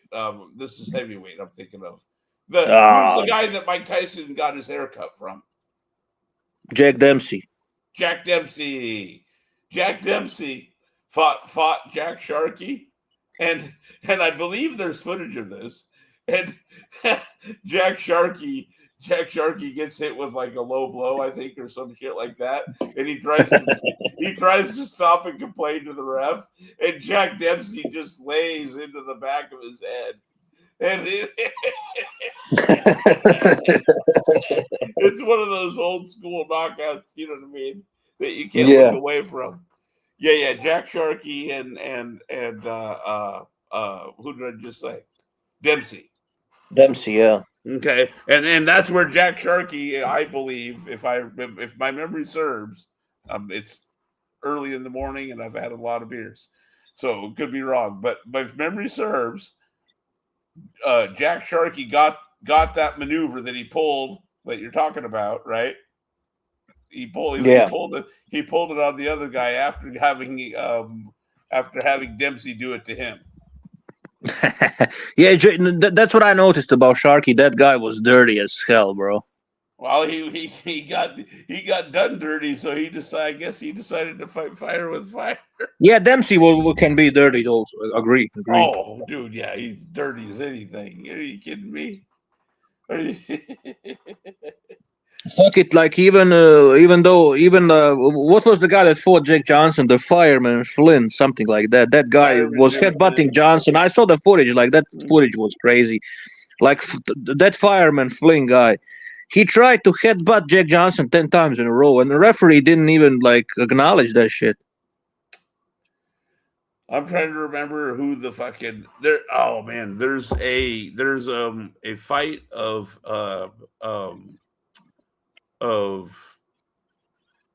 oh God, I was just talking about him earlier. The Boston Tar Baby, God damn it. Langford, yeah. Sam Langford. There's a Sam Langford fight on here, right? Where he's fighting, I want to say like a light heavyweight. I can't remember the name of the guy. And bro, this and this is, he's kind of at an advanced age. It's like the first big uppercut that goes in, and my man just crumbles like a fucking building. Was that against Fireman Flynn? Because that Fireman Flynn guy. It might have been. Fireman Flynn fought all of those guys. I don't think he ducked anybody, but for me, he's most famous for his dirty fucking fighting, bro. He wasn't dirty enough. He wasn't dirty enough for Sam Langford. That if it was him, I guess Sam Langford was slicker. Dude, with the dirty fighting. Well, because he would get underneath, right, in the wrestling, the clinch, and then he'd come up underneath with the uppercut, and boom, guys. I noticed wrestling was like a big part of boxing in that era. Yes, this is why I don't get it. Like, this is why I don't like completely get behind all these like, oh, I don't like clinching, or like, dude, and they pretend like they're old school boxing fans. Did she get disqualified? No, you don't know what you're talking about. That's because they don't understand the key difference. They don't understand regular clinching and excessive clinching. Like I would agree with them if they were specific, like specifically talking about excessive clinching, then I agree. But I don't think they understand the difference though, because they started to watch boxing very recently. They never really saw the footage of these guys like Jack Johnson or who else likes to guys clinch a that lot. could go into Yeah. the guys that could go into a clinch and they break themselves, or the ref all he has to do is say break from wherever he is across the ring. Bro, you know what I mean? bro, even Ali Frazier's second fight. I know you're a big Ali fan, but Ali Frazier's second fight, there was a lot of clinching there going on. Not excessive, sure, but a lot of yeah. There was a lot of clinching, but like I said, how many times did the ref actually have to get in there? Not very often. Not a lot, not Most because of the they time would you just separate themselves. They would separate themselves. Exactly. That's the difference. That's the Yeah. difference, kids. Is the difference is they could work their way out of it, and they would do so for a reason. There was But that's a skill too. Some boxers don't know how to get out of clinch. Yep, exactly. And they don't know how to parlay the clinch into offense, or use the clinch to get turn the guy and get off the ropes. Yeah. You know what I mean? Like little simple things like that. You like how many times have you in the last 10 years have you seen a fighter get stuck on the ropes and you're thinking to yourself, dude, grab him and pivot. Like literally you just grab him and pivot. You know what I mean? And then shove him off and reset everything. Yeah. And they don't Yeah, know but how to that's kind of lost. Like I noticed a lot of these modern guys don't know how to do that. We call it in America. We call it nuances. I don't know what the word you guys would use, maybe, but nuances of the game. It's the little, the little details, right? That Well, a guy like we call it nuance. Nuance. We call it nuance. It's a kind of similar word, right? Similar word. Yep. Nuances. See, that's like those are you don't leave any stone unturned, right? That's like where Freddie Roach came from is the Fudge School, and then you had the Angelo Dundee School, and then you had so on and so forth. But these guys back in those days, Jack Blackburn, the guy that trained Joe Louis. Joe Louis. Yeah. No stone unturned, bro. No stone unturned. Yeah. Jack Blackburn was a good boxer himself. He was never like a champion, but he was a good boxer from what I heard. He was good enough to know what to teach. You know what I mean? Like. But did you notice? Like, this is gonna sound weird what I'm gonna say now, but did you notice that the average boxers are kind of better at being trainers than the legendary ones? Yes. I don't know why that is. Maybe because the average guys knew their limitations, so they were kind of looking into techniques more because they were kind of more aware of what they are doing wrong. But these legendary boxers, they have such a huge egos. They don't want to admit if they had any weakness. Does that play a part? Let me give you an example of what you're talking about. I firmly believe that if he had not gotten into the horrible car accident, Kenny Norton would have been a very good, maybe not great, but very good boxing coach. Yeah. Ken Norton Sr. Muhammad Ali was never going to be any good to anybody as a boxing coach. Right? Yeah, because you can't really teach that style. What Ali did in the ring is not something you can teach other boxers. How is Ali? Yeah. You can't teach mentality, right? Mentality is more something you have and gets molded. You can't teach mentality, and that was really even more than his hand speed and his foot speed, which were remarkable. Yeah. Ali's biggest gift was always his mentality. That never say die, like refusal to give up. Oh yeah, the warrior mentality. Yeah, exactly. But don't you think that what I said also that a lot of these legends, that's basically a case in every sport. They don't really like to be honest about their weaknesses, and it's kind of hard to be a coach when you don't really want to admit what you are doing wrong. You know? No, yeah, that's not how they became great. They became great by having ridiculous, out of control egos that are not rational. You know what Because I noticed that's the case even in team sports. I don't want to go off topic, but even in soccer, that's true. Everything they do is horrible, and everything we do is brilliant. That's the way you have to think about it, or else you aren't going to win. Brian Harkin will know what I'm talking about. Like, for example, Jose Mourinho, great coach, and he was also a player, and a lot of his teammates said we never saw a worse defender than him. The guy was fucking horrible. And then you had Maradona. Maradona was fucking maybe brilliant the player. greatest player ever. He was old and fat. He was a brilliant player. But as a coach, he was fucking horrible. Horrible, bro. Horrible. The worst Argentine team was under his. Yeah, when he was a trainer. And then that's it. They're like a world power, right? Like exactly, yeah. So that's basically, I think, case for almost any sport. I don't know about basketball because I'm a casual, but yeah. No, you're about right there too, because like it's guys like Del Curry, not Steph Curry. His dad, Del Curry, is more likely the type to be a coach. Yeah. Because Del Curry, who was by the way, a fucking deadly mid-range jumper, had a deadly mid-range jumper in his day. Yeah. He was just as good a shooter as his son. He just didn't have the range. But God, I can't believe it's just me and you here. No one here remembers fucking Del Curry. But anyways, I don't, because I honestly, I never talk about topics I don't know anything about. But my point stands, which is Del Curry was much better coaching material than Steph Curry. Even though Steph Curry is a much better player than Del. Yeah. That's so you're on to something there. Now, even Brian Harkin's last comment in the chat, he's on point. He's saying legendary boxer expects the guy he's training to be on the same level as him, and sometimes this doesn't happen. Yeah, that's a good point. Yep. Dude, I even see the same thing happens in like some of the best bands. Some of the best bands, right? Yeah. None of the individual players are necessarily the best, but because they can put up with each other, right? Yeah, exactly. Then they can become greater than the sum of their parts. Yeah. Like sort of like well, yeah, I would say with the original Van Halen, because you have the Van Halen brothers, right? And then you have David of course, Roth. yeah. So you have like three super strong personalities.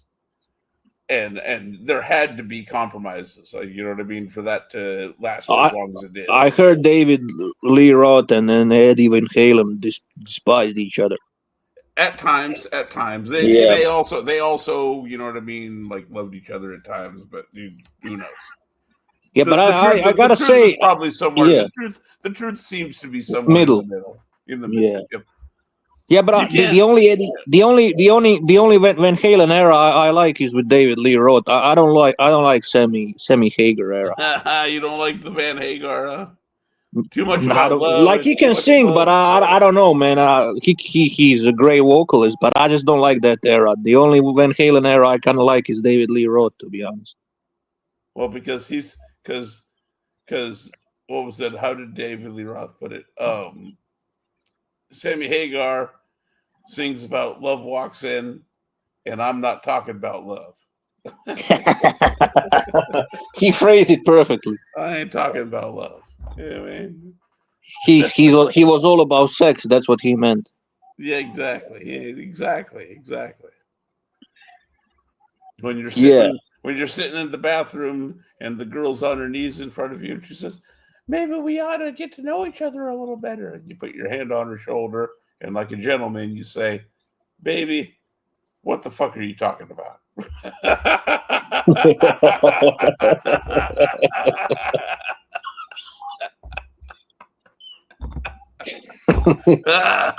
It's been too long. David was a wild guy, man. He was a wild fucking guy.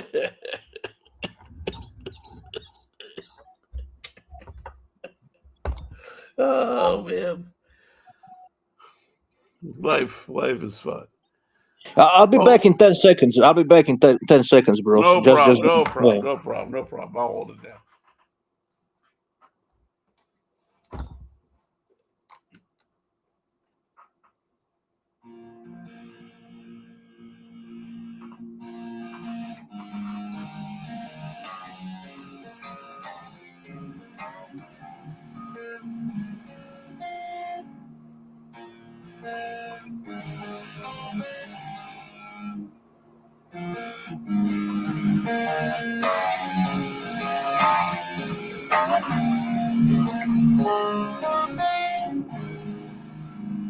Yeah, I'm back. I'm back already.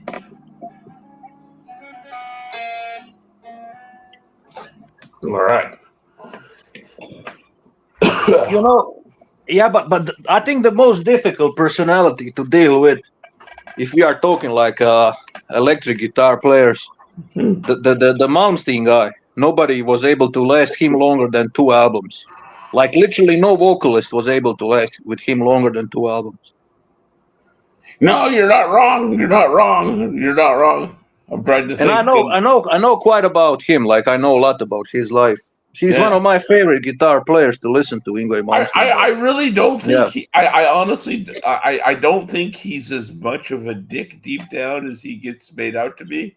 I think I like him. I actually like him. I like his dickish personality a bit. Well, no, he's I was funny. Gonna say, I think he probably is more likely autistic than he is like a dickhead. You know what I mean? No, because I've seen like a Rick Beato interview. Have you seen the Rick Beato interview with Yngwie? Oh yeah, that was awesome. That was awesome. That's the best thing. Somebody actually just talked to him like a normal human being, right? And he was a cool guy. Imagine that. Because he likes the thing I noticed about him, he likes these interviews when you are asking like really good questions.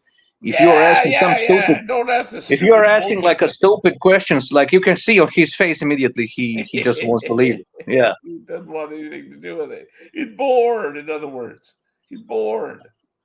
He has high standards. The dude has high standards. Yeah, you know what Yngwie is? He's a guitar nerd. Okay, you know how I know this? Oh yeah, because I'm a guitar nerd, and I can, you know what I mean? I totally like when I saw the Beato interview and all. That's when it all clicked, and I'm like, oh, you son of a bitch. You're just a big guitar nerd that fucking. I mean, even his music is for guitar nerds because it is, it's not mainstream music exactly. No, it's underground, underground type. It's called neoclassical for a reason. Neoclassical metal, yeah. Yeah. He probably invented that shit, Although some people were saying that. Some people were saying Blackmore, yeah, but I think Yngwie is kind of first. But even then, Yngwie admits that he was inspired by Blackmore. Oh yeah, big fan. He was even dressing like him. He was even dressing like him. Yeah, with the top hat. Yeah. He had the big top hat like Blackmore as a little kid and shit. Yep. Yeah. Like even Richie commented, "This guy wants so badly to be me." Well, I mean, and Richie was a dick himself. himself. See, I was gonna say Richie was more of a dick than Yngwie, I think, actually ever was. Richie, because I mean, like, yeah, Richie, who doesn't want to be you? No offense, like, not to suck your dick or anything, but Jesus Christ, like, what a prick. Like, yeah, you happen to be this, guitar god. So yeah, people want to be like you. That's gonna happen, buddy. Bro, did you ever saw the interview with Joe Lynn Turner? He was talking about like I was working with two hardest guitar players ever, probably, because he worked when he was a singer for Deep Purple. Rainbow. Rainbow, yeah, and he was also singer for Yngwie on one album, on Odyssey album. And he said that, like, when the interviewer asked him about Yngwie, then he said, "I was already experienced. I knew how to deal with, huge egos." But he said that I barely lasted like one album with Ingwe, and that was like enough for me, you know. But Yep. but he also said he yeah. said he doesn't hate. He doesn't hate him as a person though. No, he said I don't hold any grudges, but like one album was enough for me. Like yeah, he's just hard work. That's why I say autism, because it's not like most of the people that like, you know, even the ones that have bad things to say, it's usually like, oh, I don't want to do an album with him. But by the way, he's, you know, if you actually talk to him, he's you know, an interesting guy or whatever. They have some kind of caveat. Joe Lane Turner is a cool guy too, bro. Like you can ask him anything, he will give you a straight answer. He doesn't really sugarcoat anything. And I also like him because he doesn't hold any grudges, although he had like difficult issues with these guys. But he doesn't hold any grudges. He doesn't hate Yngwie. He doesn't hate Yngwie at all. No. He even said that he would like to meet him again, like talk. Like he doesn't have anything against it. So yeah. Yeah, I don't think he's as bad as he's made out to be. I think he's kind of more misunderstood, like misanthrope. You know what I mean? Like, yeah, well, he's the type of guy that wants. He doesn't really. He's not necessarily a bad guy, like you said, but he wants like everything's on his terms. Exactly. There you go. There. Yep. You know how I know? You know how I know that, Dick Justice? Because I want everything on my terms. And you played in a band too. Yep, exactly. So I know the ego and all that shit that goes into it. And you know that when you play in a band, you need to be ready for compromises sometimes. You either have to be ready for compromises or you have to be ready to be completely uncompromising. There's no middle ground. Yeah. You said it even better. There's no middle ground. And you have to be able to do both to successfully navigate the whole scenario. You actually have to be able to do both and know when the right time to do either one is. And it's good luck with that. Good luck with that. Like exactly, bro.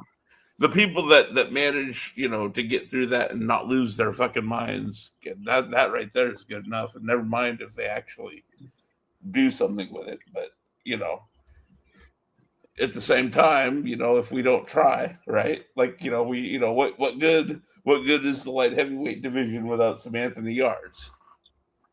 Right? Exactly. Yeah, you need to have those type of guys too. You gotta have them type of guys too. Yep. So. Yeah, Jolene Turner was a great vocalist, bro. He is, dude. He's a fucking classic vocalist. He did a great album with Richie Blackmore's Rainbow, and he did a great album Odyssey with Yngwie, obviously. Yeah. Yep. And he had his own solo thing called Joel. Oh, I never listened to his solo stuff. Is that anything good, like, in your opinion? The stuff with him and what's the guy's name from Deep Purple? Glenn Hughes. I want to say it's like I want to say it's him and Glenn. I want to say there's like a him and Glenn. It's one of the guys from Deep Purple. It's either Hughes or a guy that I'm forgetting the name of, but not Blackmore, right? Obviously, it's like Glenn Hughes or fucking David Coverdale or something like that, right? One of them guys from the Deep Purple anthology. Oh, Coverdale, that guy. Yeah, Coverdale. People forget Coverdale was in Deep Purple. He was, yeah. Big, yeah. And you heard the story, right, about the Joe Elliott and how David Coverdale ruined his night, like worse than it already was. Joe Elliott is Def Leppard, right? Is that Def Leppard? Yeah. The singer. Yeah, I know him. Yeah. So they're in the studio working on Hysteria, with Mutt Lange, the guy that did the classic album. Yeah. Yep. And he's the guy, for those listening that don't know, Mutt Lange is the producer from Michael Jackson's fucking Thriller. Yeah. Shit like that. Okay, so like big time, right? Yes. Finally, Mutt Lange tells Joe Elliott, "Why don't you just go home?" Which is like the not so nice way of saying, "Get the fuck out of here, you're useless tonight," right? Yeah. So he's like, "Fuck it," and he's telling the story to the interviewer, right? In this, so I'm paraphrasing here, and he talks about how he's like, "Well, I could either, go look for my fucking drug dealer at that time of night, or I knew I was going to have to kill X amount of time before I could hook up with him anyways. So what I was going to do is I was going to go across the row or across the hallway to where Whitesnake's recording. Right? And he goes in there and this is after he just got done being roasted by Mutt Lang after hours and hours of takes that got completely cut and left on the cutting room floor, right? And told not good enough. He goes in there, fucking David Coverdale nails it in one take. and Joe Elliott's like, and then I just started drinking.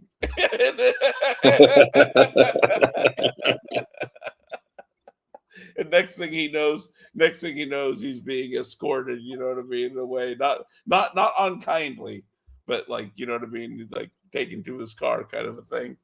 but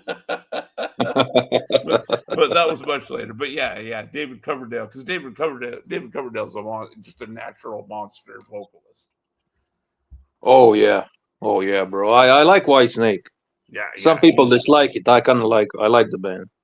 Well, so yeah, think about this. Like some of those vocal tracks are one take. Crazy, bro. That's the talent Coverdale had. Yeah, that's the kind. That's the real shit. You know what I mean? Like that's the real shit right there. When you can beat that red light, they call it red light fever. When the recording's going. Yeah, but also Whitesnake, I think Coverdale, he was changing those guitar players very frequently. Like a lot of them, he would record John like one album with them. John Sykes is a fucking beast, bro. That guy's a fucking beast.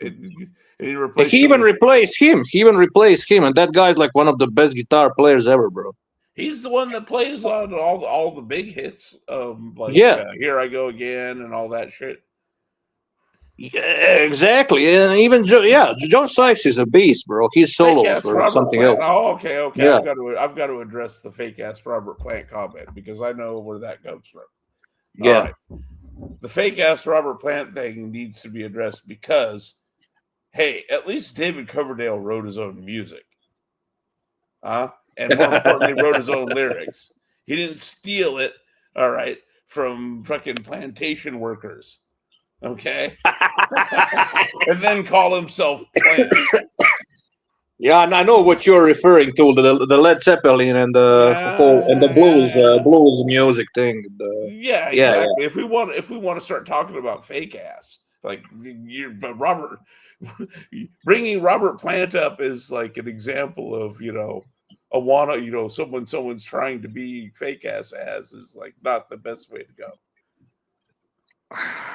Yeah, man, I wouldn't call him that. Coverdale, he's one of my favorite vocalists, and I also like Plant too. Plant. No, that's yeah. See, I don't have a big deal. I don't have a big problem, honestly, with the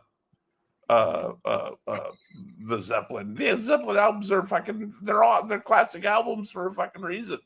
Like it's not that. It's not. You know what I mean? Like. Some people have a problem. Not everything is competition. I agree with you. Not everything is a competition. They are both great in their own ways, and I just don't agree. I just don't agree with the whole fake Robert Plant thing. Nah, come on, that's fucking stupid. Yeah, David Coverdale's his own guy. Exactly. Yeah. Now maybe he kind of looked. Maybe he tried to kind of look like David Coverdale. Fair enough, but that's not anything to do with the music. Yeah, but you can make that same comment for almost any guy. Every guy in the '80s wanted to look like David Coverdale. Are you kidding me? Or Robert Plant, for that matter, in the '70s. Yeah. So, like, what are we even talking about here? Yeah, VMS is just trolling. He's saying, "Nah, I fuck with Coverdale." He's just fucking around. The guy in the chat, he was just joking around. I see. Yeah. And also another famous beef is the Don Dokken guy and the George Lynch because they had some creative differences because Lynch wanted heavier music, and Dokken wanted to be more like a, not exactly pop rock oriented, but more like radio friendly type of stuff. That's not where it started. That's not where it started. Where it Oh, started. it started even earlier. So it started even earlier. Started with the soundtrack for the I can't remember which one, but one Dream of the Warriors thing. Dream Warriors song. Bingo. It started with that song. It started with that song. They fell out over arguments about like who was going to get how much fucking say over this much of the song, and like, I'm talking like splitting hairs kind of shit contractually. Yeah. So yeah, that's where it all began, was the Dream Warriors fiasco.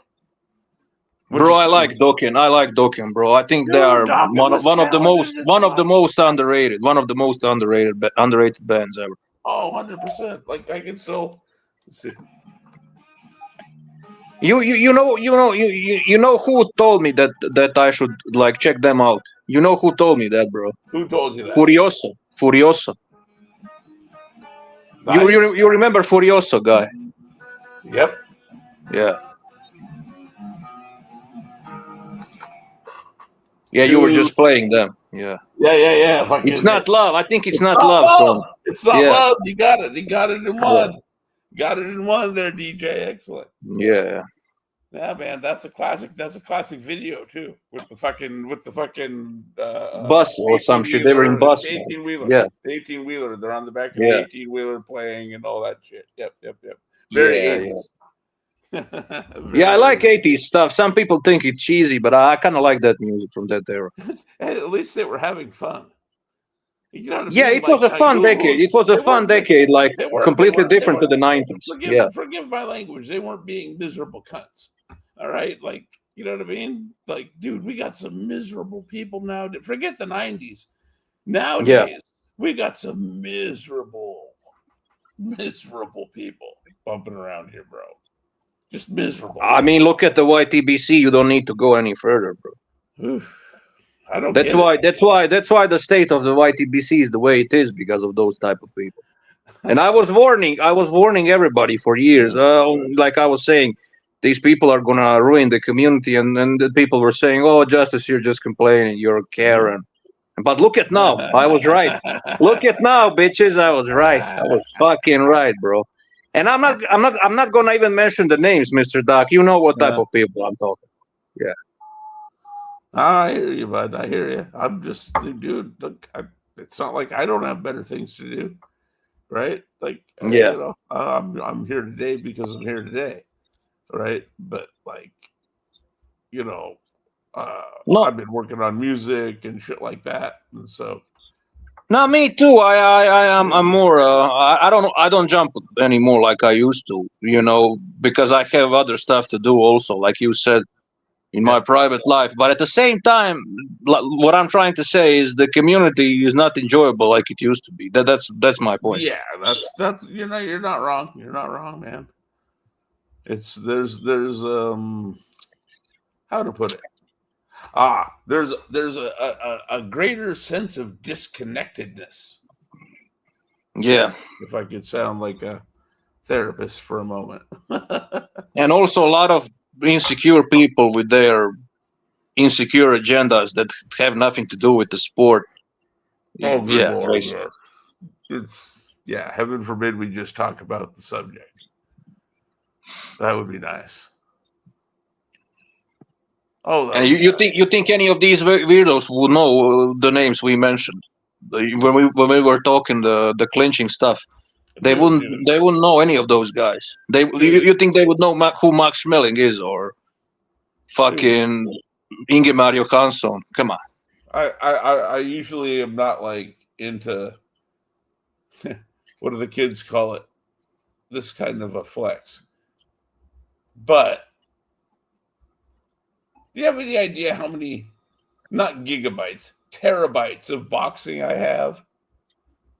Bro, you told me. You told me back in it. You even told me you can send it to me on email and shit. I remember. Any fight you want, I can upload on my media fire. Yeah. So okay, on just one hard drive, I've got half a terabyte. that's Yeah, bro, you mentioned to me Joe Buckner, Greg Page, but somebody put it on YouTube. Meanwhile, I that's noticed. okay. Meanwhile, someone uploaded it. But what about the yeah. what about the Marvis Frazier Joe Bugner? That's the controversial. I never tried to find that fight on YouTube. They gave it to Marvis, man. I think that was a little bit of a gift. I've got that one. I'll put it up on my media fire tonight. Yeah, man. Upload it on YouTube. Like that would be nice. That would be because you have a. I'm gonna start. What I'm trying to start doing is I've got a bunch of boxing, and then I've got a bunch of American football, and nice. all of it is dated. So like you can do a playlist, bro. You can make even a playlist for old school boxing. Yeah. And that's the thing; it'll go in chronological order of like when they occurred. Because I've got both of the playlists already. I've got them laid out in it goes year, month, day, for everything. So I can just play it all as that. I've just got to get around to like uploading the files and all that shit. Yeah, it takes time. Exactly. You need to have like a lot of free time to do that shit. Yep. And unfortunately, like the average people these days don't really have time for anything, bro. To be honest, it's all fucking work, and that's how it is, Yeah. Well, like we were talking about the other day,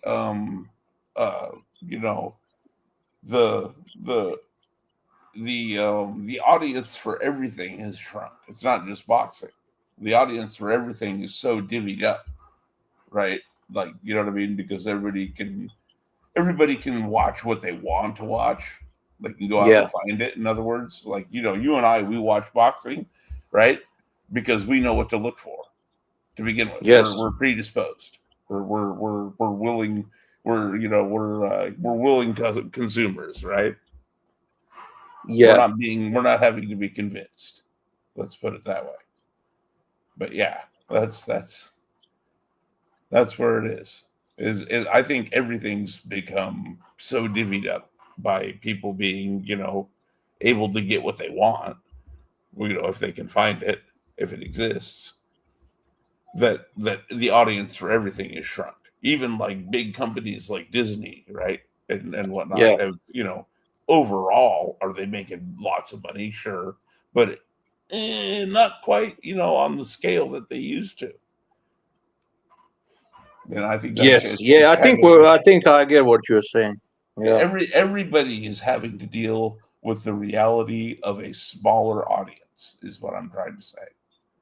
I think that's just a new reality everything's going to have to deal with, from video games to friggin', the job market to everything in between. Yeah, I see what you're saying.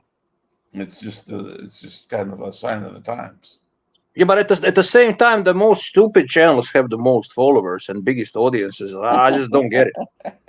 I just don't get it, bro. That's because those were first adopters, though. See, and also a lot of these people have like a short attention span. Did you notice? Like a lot of these people, they have like a younger generation short attention span. They're just scrolling videos without even watching like till the end. Or I think that also plays a role. Yes, it does. But and also that doesn't mean you can't find. So say you may not be able to find 5 million people, right? Yeah. That will listen through the entirety of your 8-minute song, that which is like way too long for modern radio.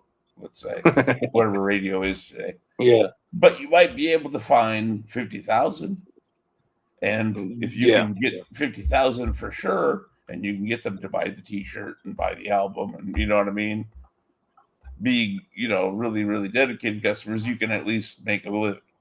And I think that's kind of more the new reality for most. There's always going to be exceptions, you know what I mean, that transcend. There's always going to be transcendent, just like there's transcendent athletes, there's going to be transcendent artists, right? That break the norm. But in general, I think we have less of transcending musicians these days, to be honest. Well, it's like, here's the thing though, like who would have thought 10, 15 years ago that Accept or Udo, the lead singer for Accept, would be able to put out not one but multiple well-selling records. Like right now, maybe they didn't, sell millions, right?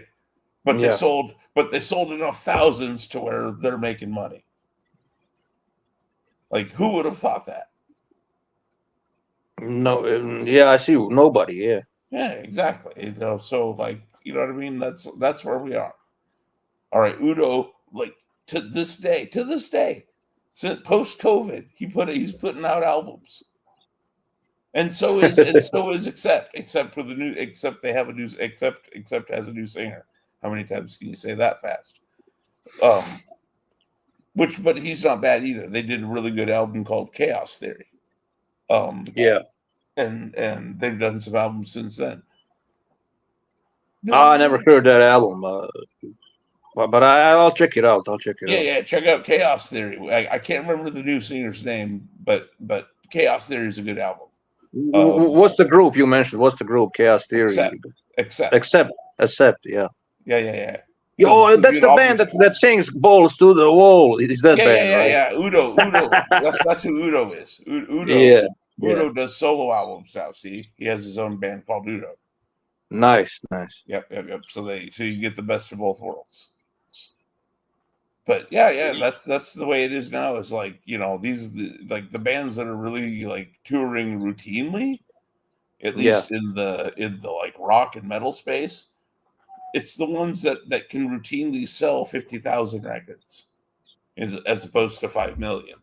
You see what I mean? They're like they crank them out every 8 to 12 months. They got a new album and they tour, and they're not killing themselves. They're not playing every other, back-to-back nights or anything like that if they don't have to, right? Yeah. But they're staying busy. You know what I mean? And you can't get mad at that. It's like workmanlike. It's how some people used to describe Mike McCallum. Yeah. You know what I mean? Just kind of keep, you look up and he's still there. And you say, oh shit, this guy's pretty good. I'll be damned. But bro, like, I mean, you are around that scene, so I gotta ask you: do you think that rock scene, like this modern rock scene, there are a few exceptions, right? But overall, it's kind of weak compared to previous eras. Well, because it's the modern rock scene is really just the old rock scene, like old rock scene on like old people drugs. Yeah, that's one of the reasons too. But even these new bands they're usually mad to me, nothing special, Yeah. No, that is the state of play, as it were. It kind of, I'm not gonna say it's a dead style of music, but it's kind of close to that. I don't know. Yeah. It's sad to think, man. Yeah, because we had all of these bands, like even early 2000s were okay, but after that, the rock scene is kind of gradually dying. Dreadful. Dreadful, bro. I mean, seriously, I don't know what those. And back then we had like a lot of these different bands that play different style of music. It was like an interesting era, like. Well, you had like a couple of bands. You had a couple of bands sounding the same, but there was a lot of like diversity, different. You know what I'm saying. Yeah. No, like, dude, like even like within genres, you had more variety because like a band like So obviously, I'm sure you're familiar with the band Slayer. Oh yeah, of course. Exactly. By the way, I'm not a big fan, but I know who they are. They are legends. Yeah. But I'm wondering, where is what the fuck? Oh, okay. I wonder if you've heard of Heathen. Sounds familiar, bro, but I'm not sure. Sounds familiar to me. Oh, okay. Let me. What about them? Well, they're both bands are thrash metal, and they're both Bay Yes. Area thrash metal, right? But to my ears, at least, they sound quite distinct. What did you say? Sorry, they sound like distinct. They sound very distinct from each other, even though they're both Bay Area. From Bay Area. Yeah, exactly. And, here we go.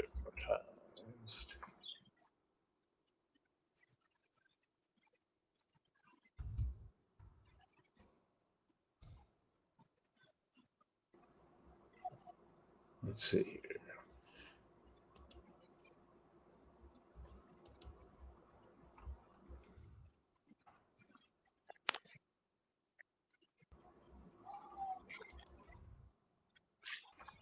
Here, it'll be in the backstage chat.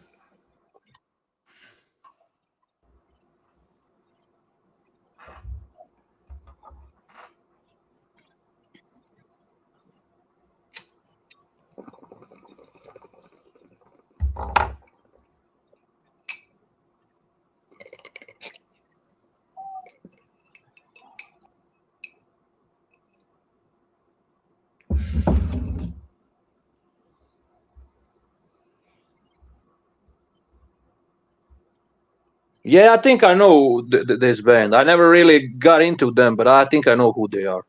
Yeah. So the guy, you know who the guy is talking about how racist the churches are?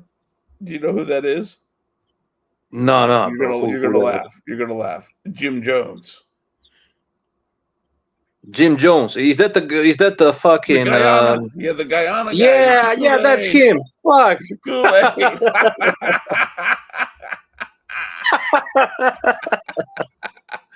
Yeah, it all comes back around full circle.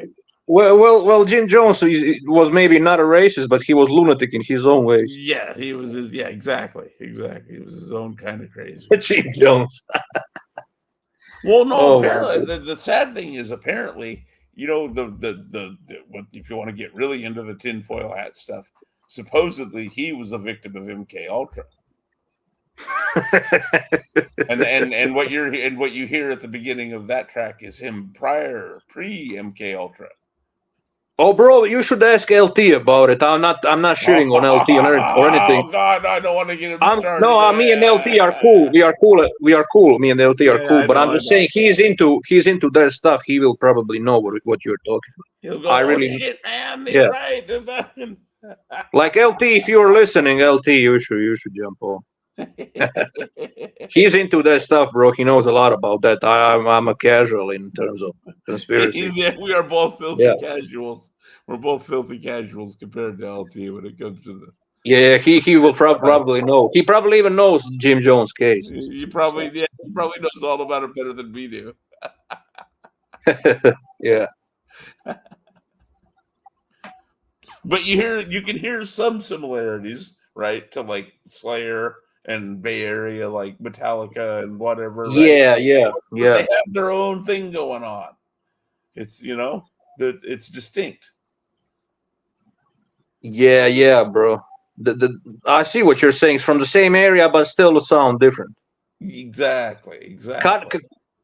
It's kind of like the Seattle bands also, the Nirvana, Alice in Chains, Pearl Jam. Right. They all sound all different. The same area, but sounding different. Yep, exactly. But you can tell they're from the same area, kind of somehow. Yeah, exactly. Yeah. Although some of them even hated that term, grunge. Yeah. Yep. And I only like Alice in Chains and Nirvana from those grunge bands. I was never a Pearl Jam fan. Never liked it. Never liked the vocalist guy. Soundgarden never appealed to me. I don't even know why. I can't even explain. Just their sound never People appealed. keep telling me that, oh, he sounds like Ronnie James Dio, and I'm like, shut the fuck. No, up. he doesn't. No, he He doesn't. does not sound like. I'm not even saying that he's bad, right? I'm not saying that. I'm just saying stop it with the Ronnie James Dio thing, because it's like that's not a thing. I'm sorry, he does not sound anything like Ronnie. Like nothing, nothing, nothing. No, bro, it's totally different style of or the totally different vocal style and different music even. Right. Yeah. I don't see any similarity. I don't know what the fuck are people even talking about. I don't know either, bro. I don't know either. And I'm from the Northwest, okay? So like, you know what I mean? So I know I'm like, I don't, when I say I know these guys, I don't mean that I know them personally. I just mean that I was around. You get what I mean? When they were You were in that you was around radio. that era. Yeah. Exactly. I got to see them come up on the radio and all that kind of thing before they made it big and all that. And yeah, no, none of them are you're not that guy. Completely different universe, and they probably they maybe even also they probably don't think that about themselves is the funny part. Yeah, and maybe there is a huge possibility of them not even liking each other because the grunge and the heavy metal guys, at least in the beginning, I don't know now, but at least in the beginning they didn't really like each other, you know. Right. Totally different subculture, different topics in their music.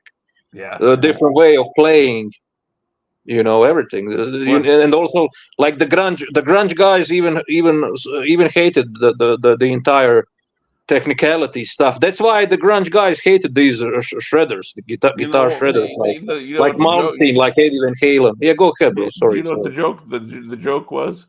The joke was they hate us because we can afford drugs. Yeah, they both hated each other for their differences, totally different reasons. Yep, exactly. Yeah. Exactly. And I like both. I like both styles, to be honest. I was never like in either camp.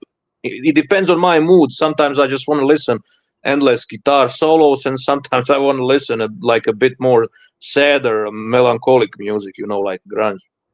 Right. Well, and the thing is, you can hear like well, what's cool for me, anyways, is I can hear you can hear the sort of the ancestry musically from all the way to like Jimi Hendrix, right? And you listen to Jimi Hendrix, and he does everything from the outrageous Van Halen, West Coast, you know, because it's like kind of a West Coast thing. Hendrix is fucking awesome, bro. Because we got burning of the midnight lamp and Night Bird song. That song is so underrated. The Wind Cries Mary.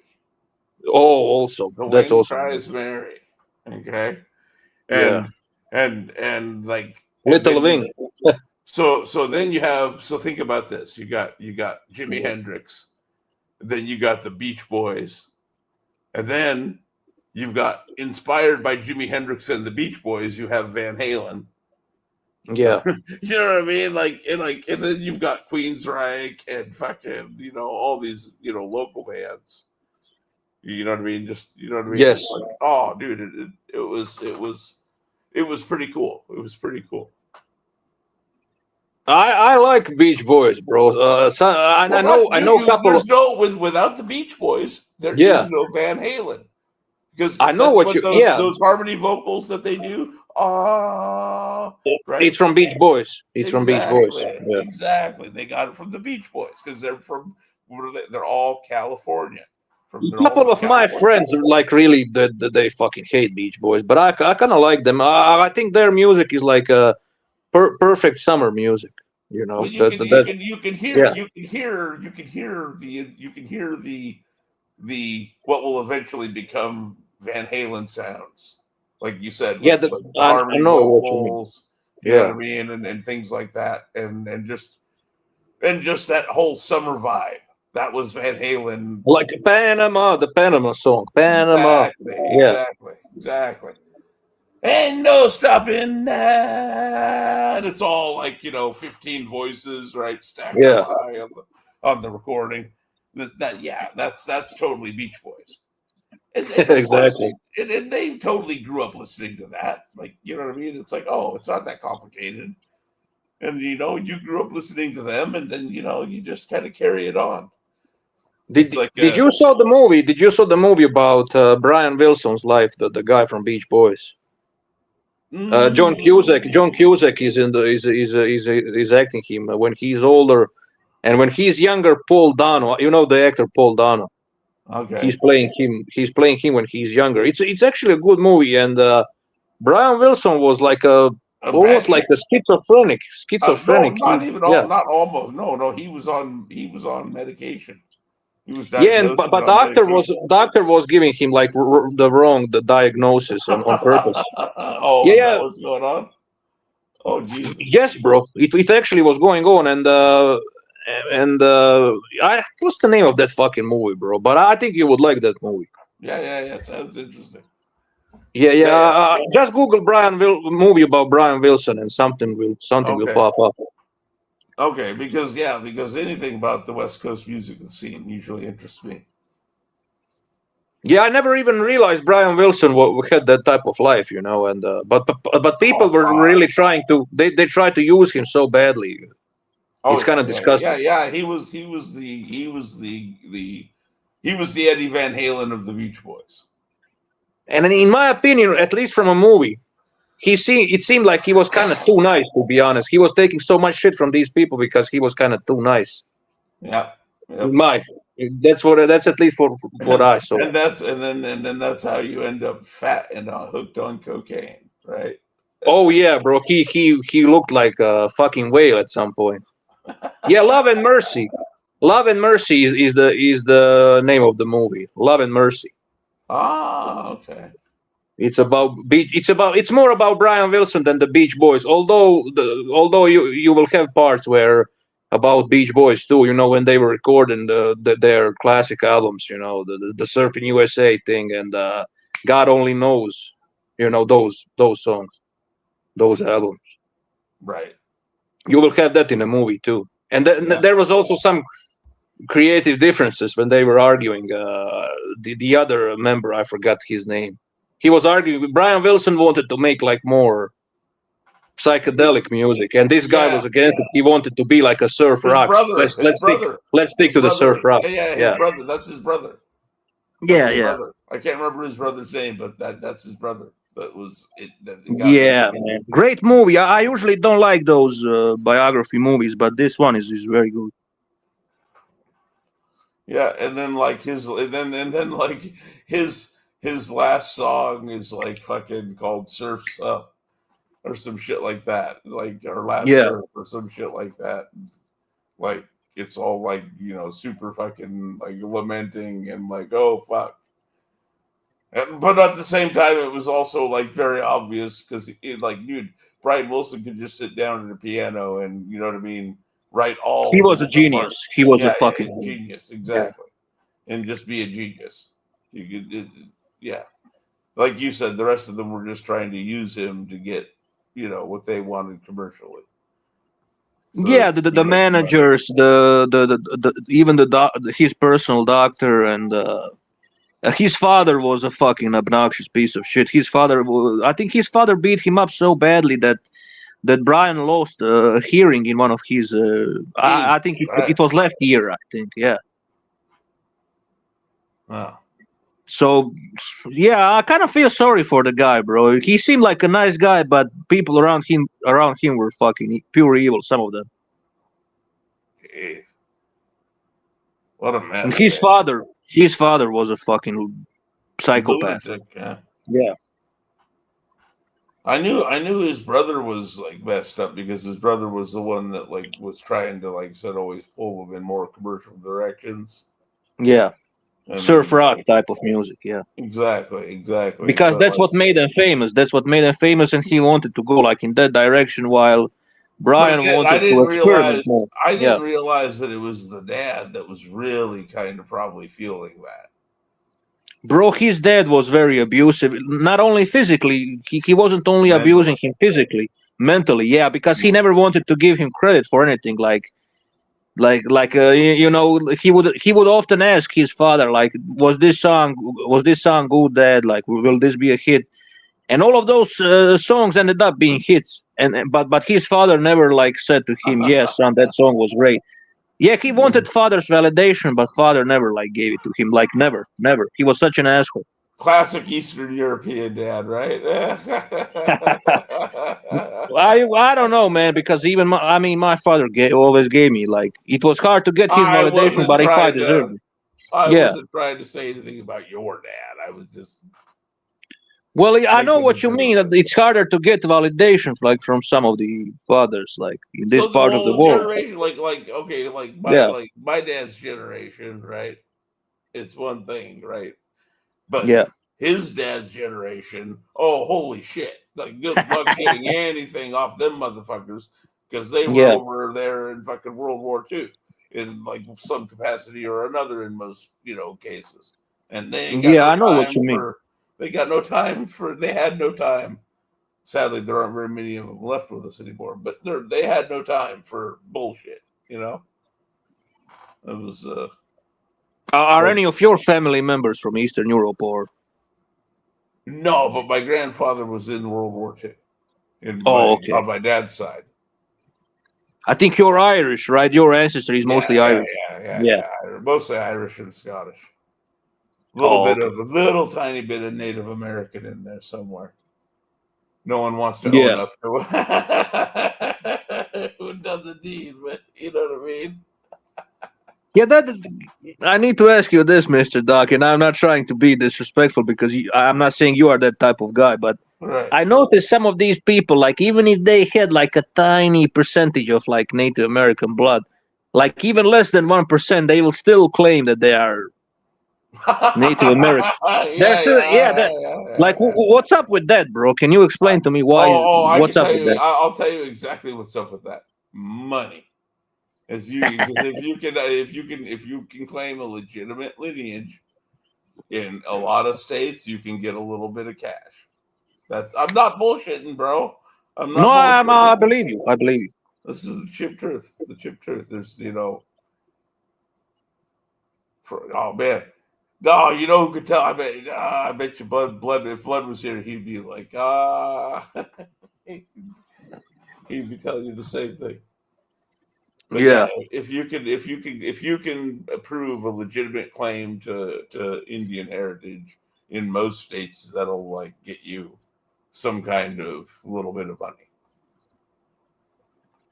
Yeah, because I can understand, like, if you had, let's say, although this shit doesn't really matter to me, but it kind of makes sense. Like, if you had, let's say, 10% of your ancestry is Native American, then if you claimed it, I would kind of understand it. But these people that only have like 1% of that ancestry, and then they claim like I'm Native American, get the fuck out of here, bro. Like, fuck off. These people You're a fucking pretender. That's what you are. And I would say to their face, and they will get angry. You know. Well, I mean, like, dude, like, at the end of the day,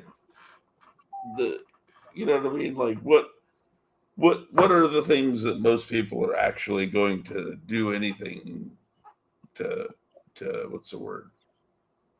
To uphold? Like, most people don't give a shit about any of this that we're talking about. You know what I mean? They do, in a general sense, they're not gonna try and like die, right? You get what I'm saying for this kind of shit.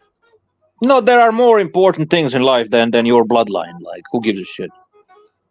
I see what you're saying. Well, and one would like to think we maybe hopefully learned that from things like, I don't know, World War I, where it's like, okay, let's have a whole bunch, let's have hundreds of us die at a time for a few feet of no man's land, right? Yeah, yeah. A few feet that you're going to lose probably within like 48 hours. So it's like, are we making progress? I mean, like if you think about it by every metric, I hate to sound like Robert Anton Wilson here, but I'm gonna. By every metric, really, this is still the least bad time to live in all of history. No, this is the best time, the easiest time, bro. We have it the easiest in history. Most places, in most places in Yeah. the world, yeah, and I mean everything by all metrics, historically speaking, like all the horrible shit is going down, is reducing. Like, you know what I mean? Of course. Yeah. There's overall, when I say overall, I mean completely globally. Less, raping, pillaging, murdering, whatever, right? I mean, it happens, but at lesser rates. I know where you are getting at. Yeah, And it's proven statistically. It's proven statistically. It's not our observation. It's the statistics and globally, facts. if Yeah. you're looking at it as a completely global thing, then yes, it's all it's all actually very positive, quite frankly. Which is I'm not gonna say it's a golden age, but almost. No, but it's the least bad. Wouldn't you agree it's the least bad time in history to be alive? 100%, 100%, because the facts and the basic stats are all confirming that. Yeah, it's like even especially if you were born in America or North America, like, Jesus Christ. Compared to the more infant mortality rates everywhere else throughout all the rest of history, are you kidding me? Yeah, exactly, bro. It's so cringy to me when these people like from the first four countries are. I mean, of course there are issues in the first four countries too, sure. But some of them are just going too far. I think misery loves company. You know the old saying. Yeah. Like, but by that logic, I should be like a suicidal maniac because I live in a second world country, and you don't hear me. You don't hear me complaining like these people that live in America or Britain or France. France, yeah. Nobody else in the world wants to hear from the Americans or the French or the British about infant mortality. Yeah. Because we don't have any, to speak of. Obviously, there's some. There's always going to be some because it's, what it is. Childbirth is a fucking messy, dangerous process, right? But you get my point. The infant mortality rate is so ridiculously low as to be considered negligible, right? No, I understand what you're saying. Countries. Yeah, and it's like, yeah, to someone in a third world country, it probably does seem like a distant utopia. Yep. And I'm not saying that there are not some like issues. Of course they are. I mean, in America you have with homeless people and crime and poverty in certain areas, but still compared to the third world countries or even the second world countries, it's much better there. Man, there's a term you almost never hear in America. Yeah. You hear third world countries all the time. You almost never hear the term second world country. Well, that's where Croatia belongs. It's not exactly third world, but it's not the first world either. Oh. That's like country that's like in the middle. It's not like you can't like put it in the among the richest countries in the world, but it's not like exactly a dump but either. It's not shitty enough to make the 9:00 news here in America either. Is that what it is? It's not shitty. Yeah, I don't think you will hear much in the news about Croatia, to be honest. This is what I'm saying. It's not rich enough. Unless it's a corruption case. Unless it's a corruption case or something. There you go. Yeah. And let me guess, corruption over like minuscule amounts of money in probably American dollars. Yeah, yeah. Oh man. Yeah. Thanks, UN, right? for all your help there.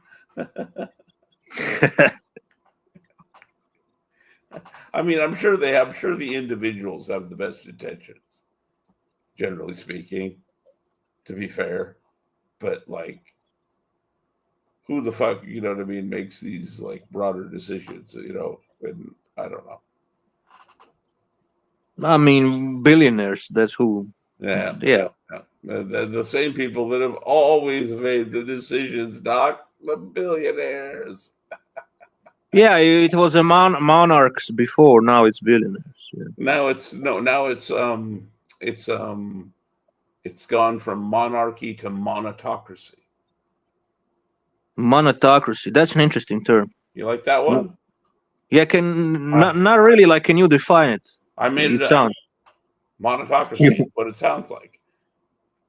So how would you define that? How would you define it? Monetary.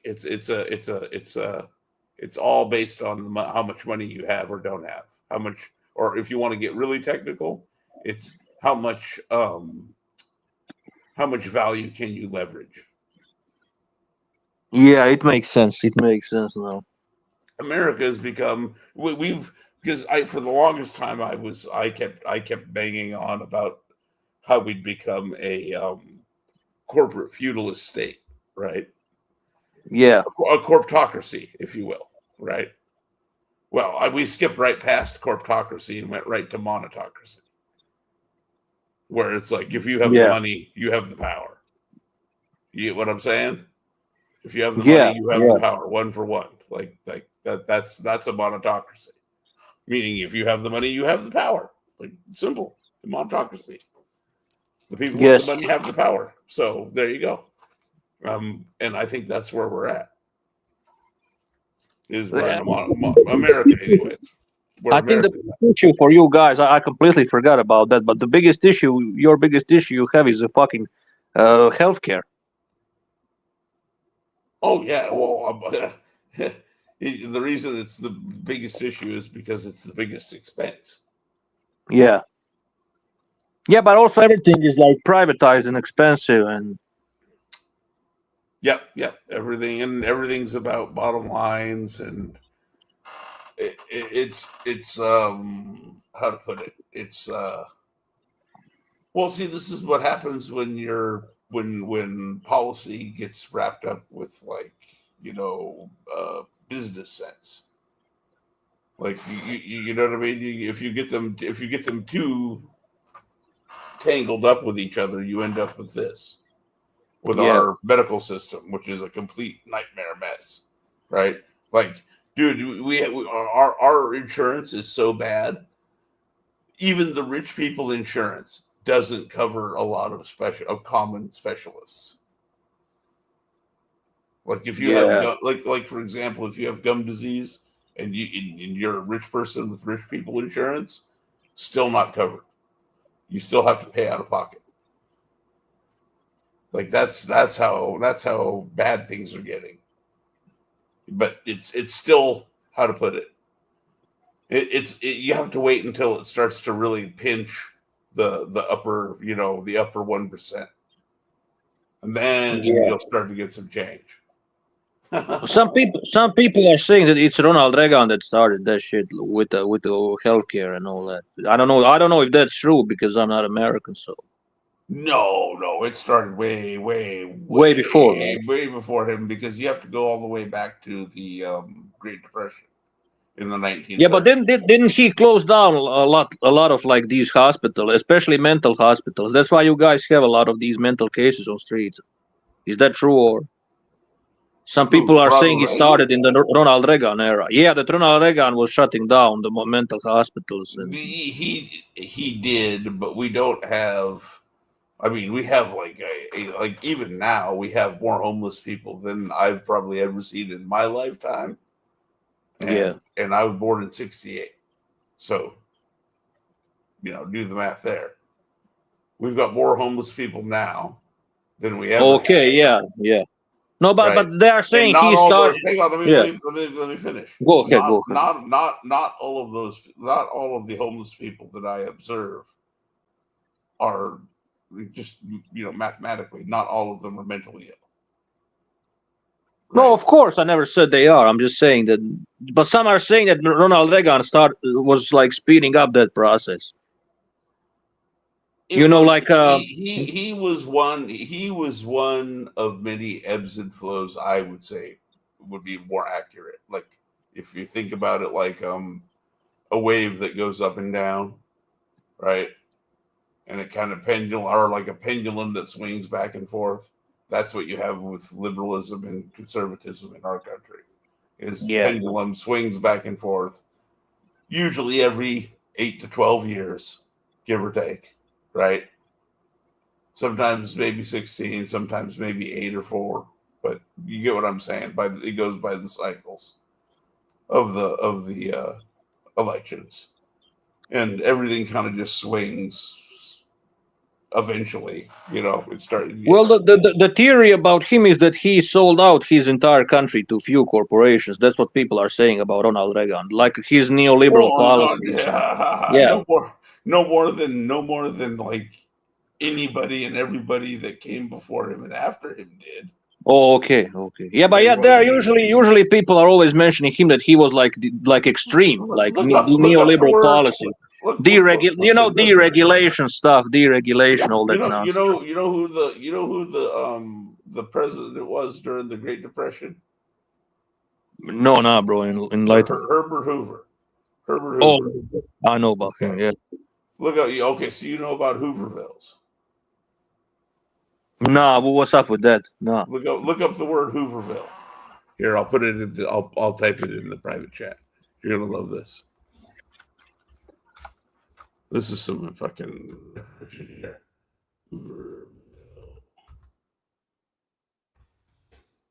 Look that word up and look up the images.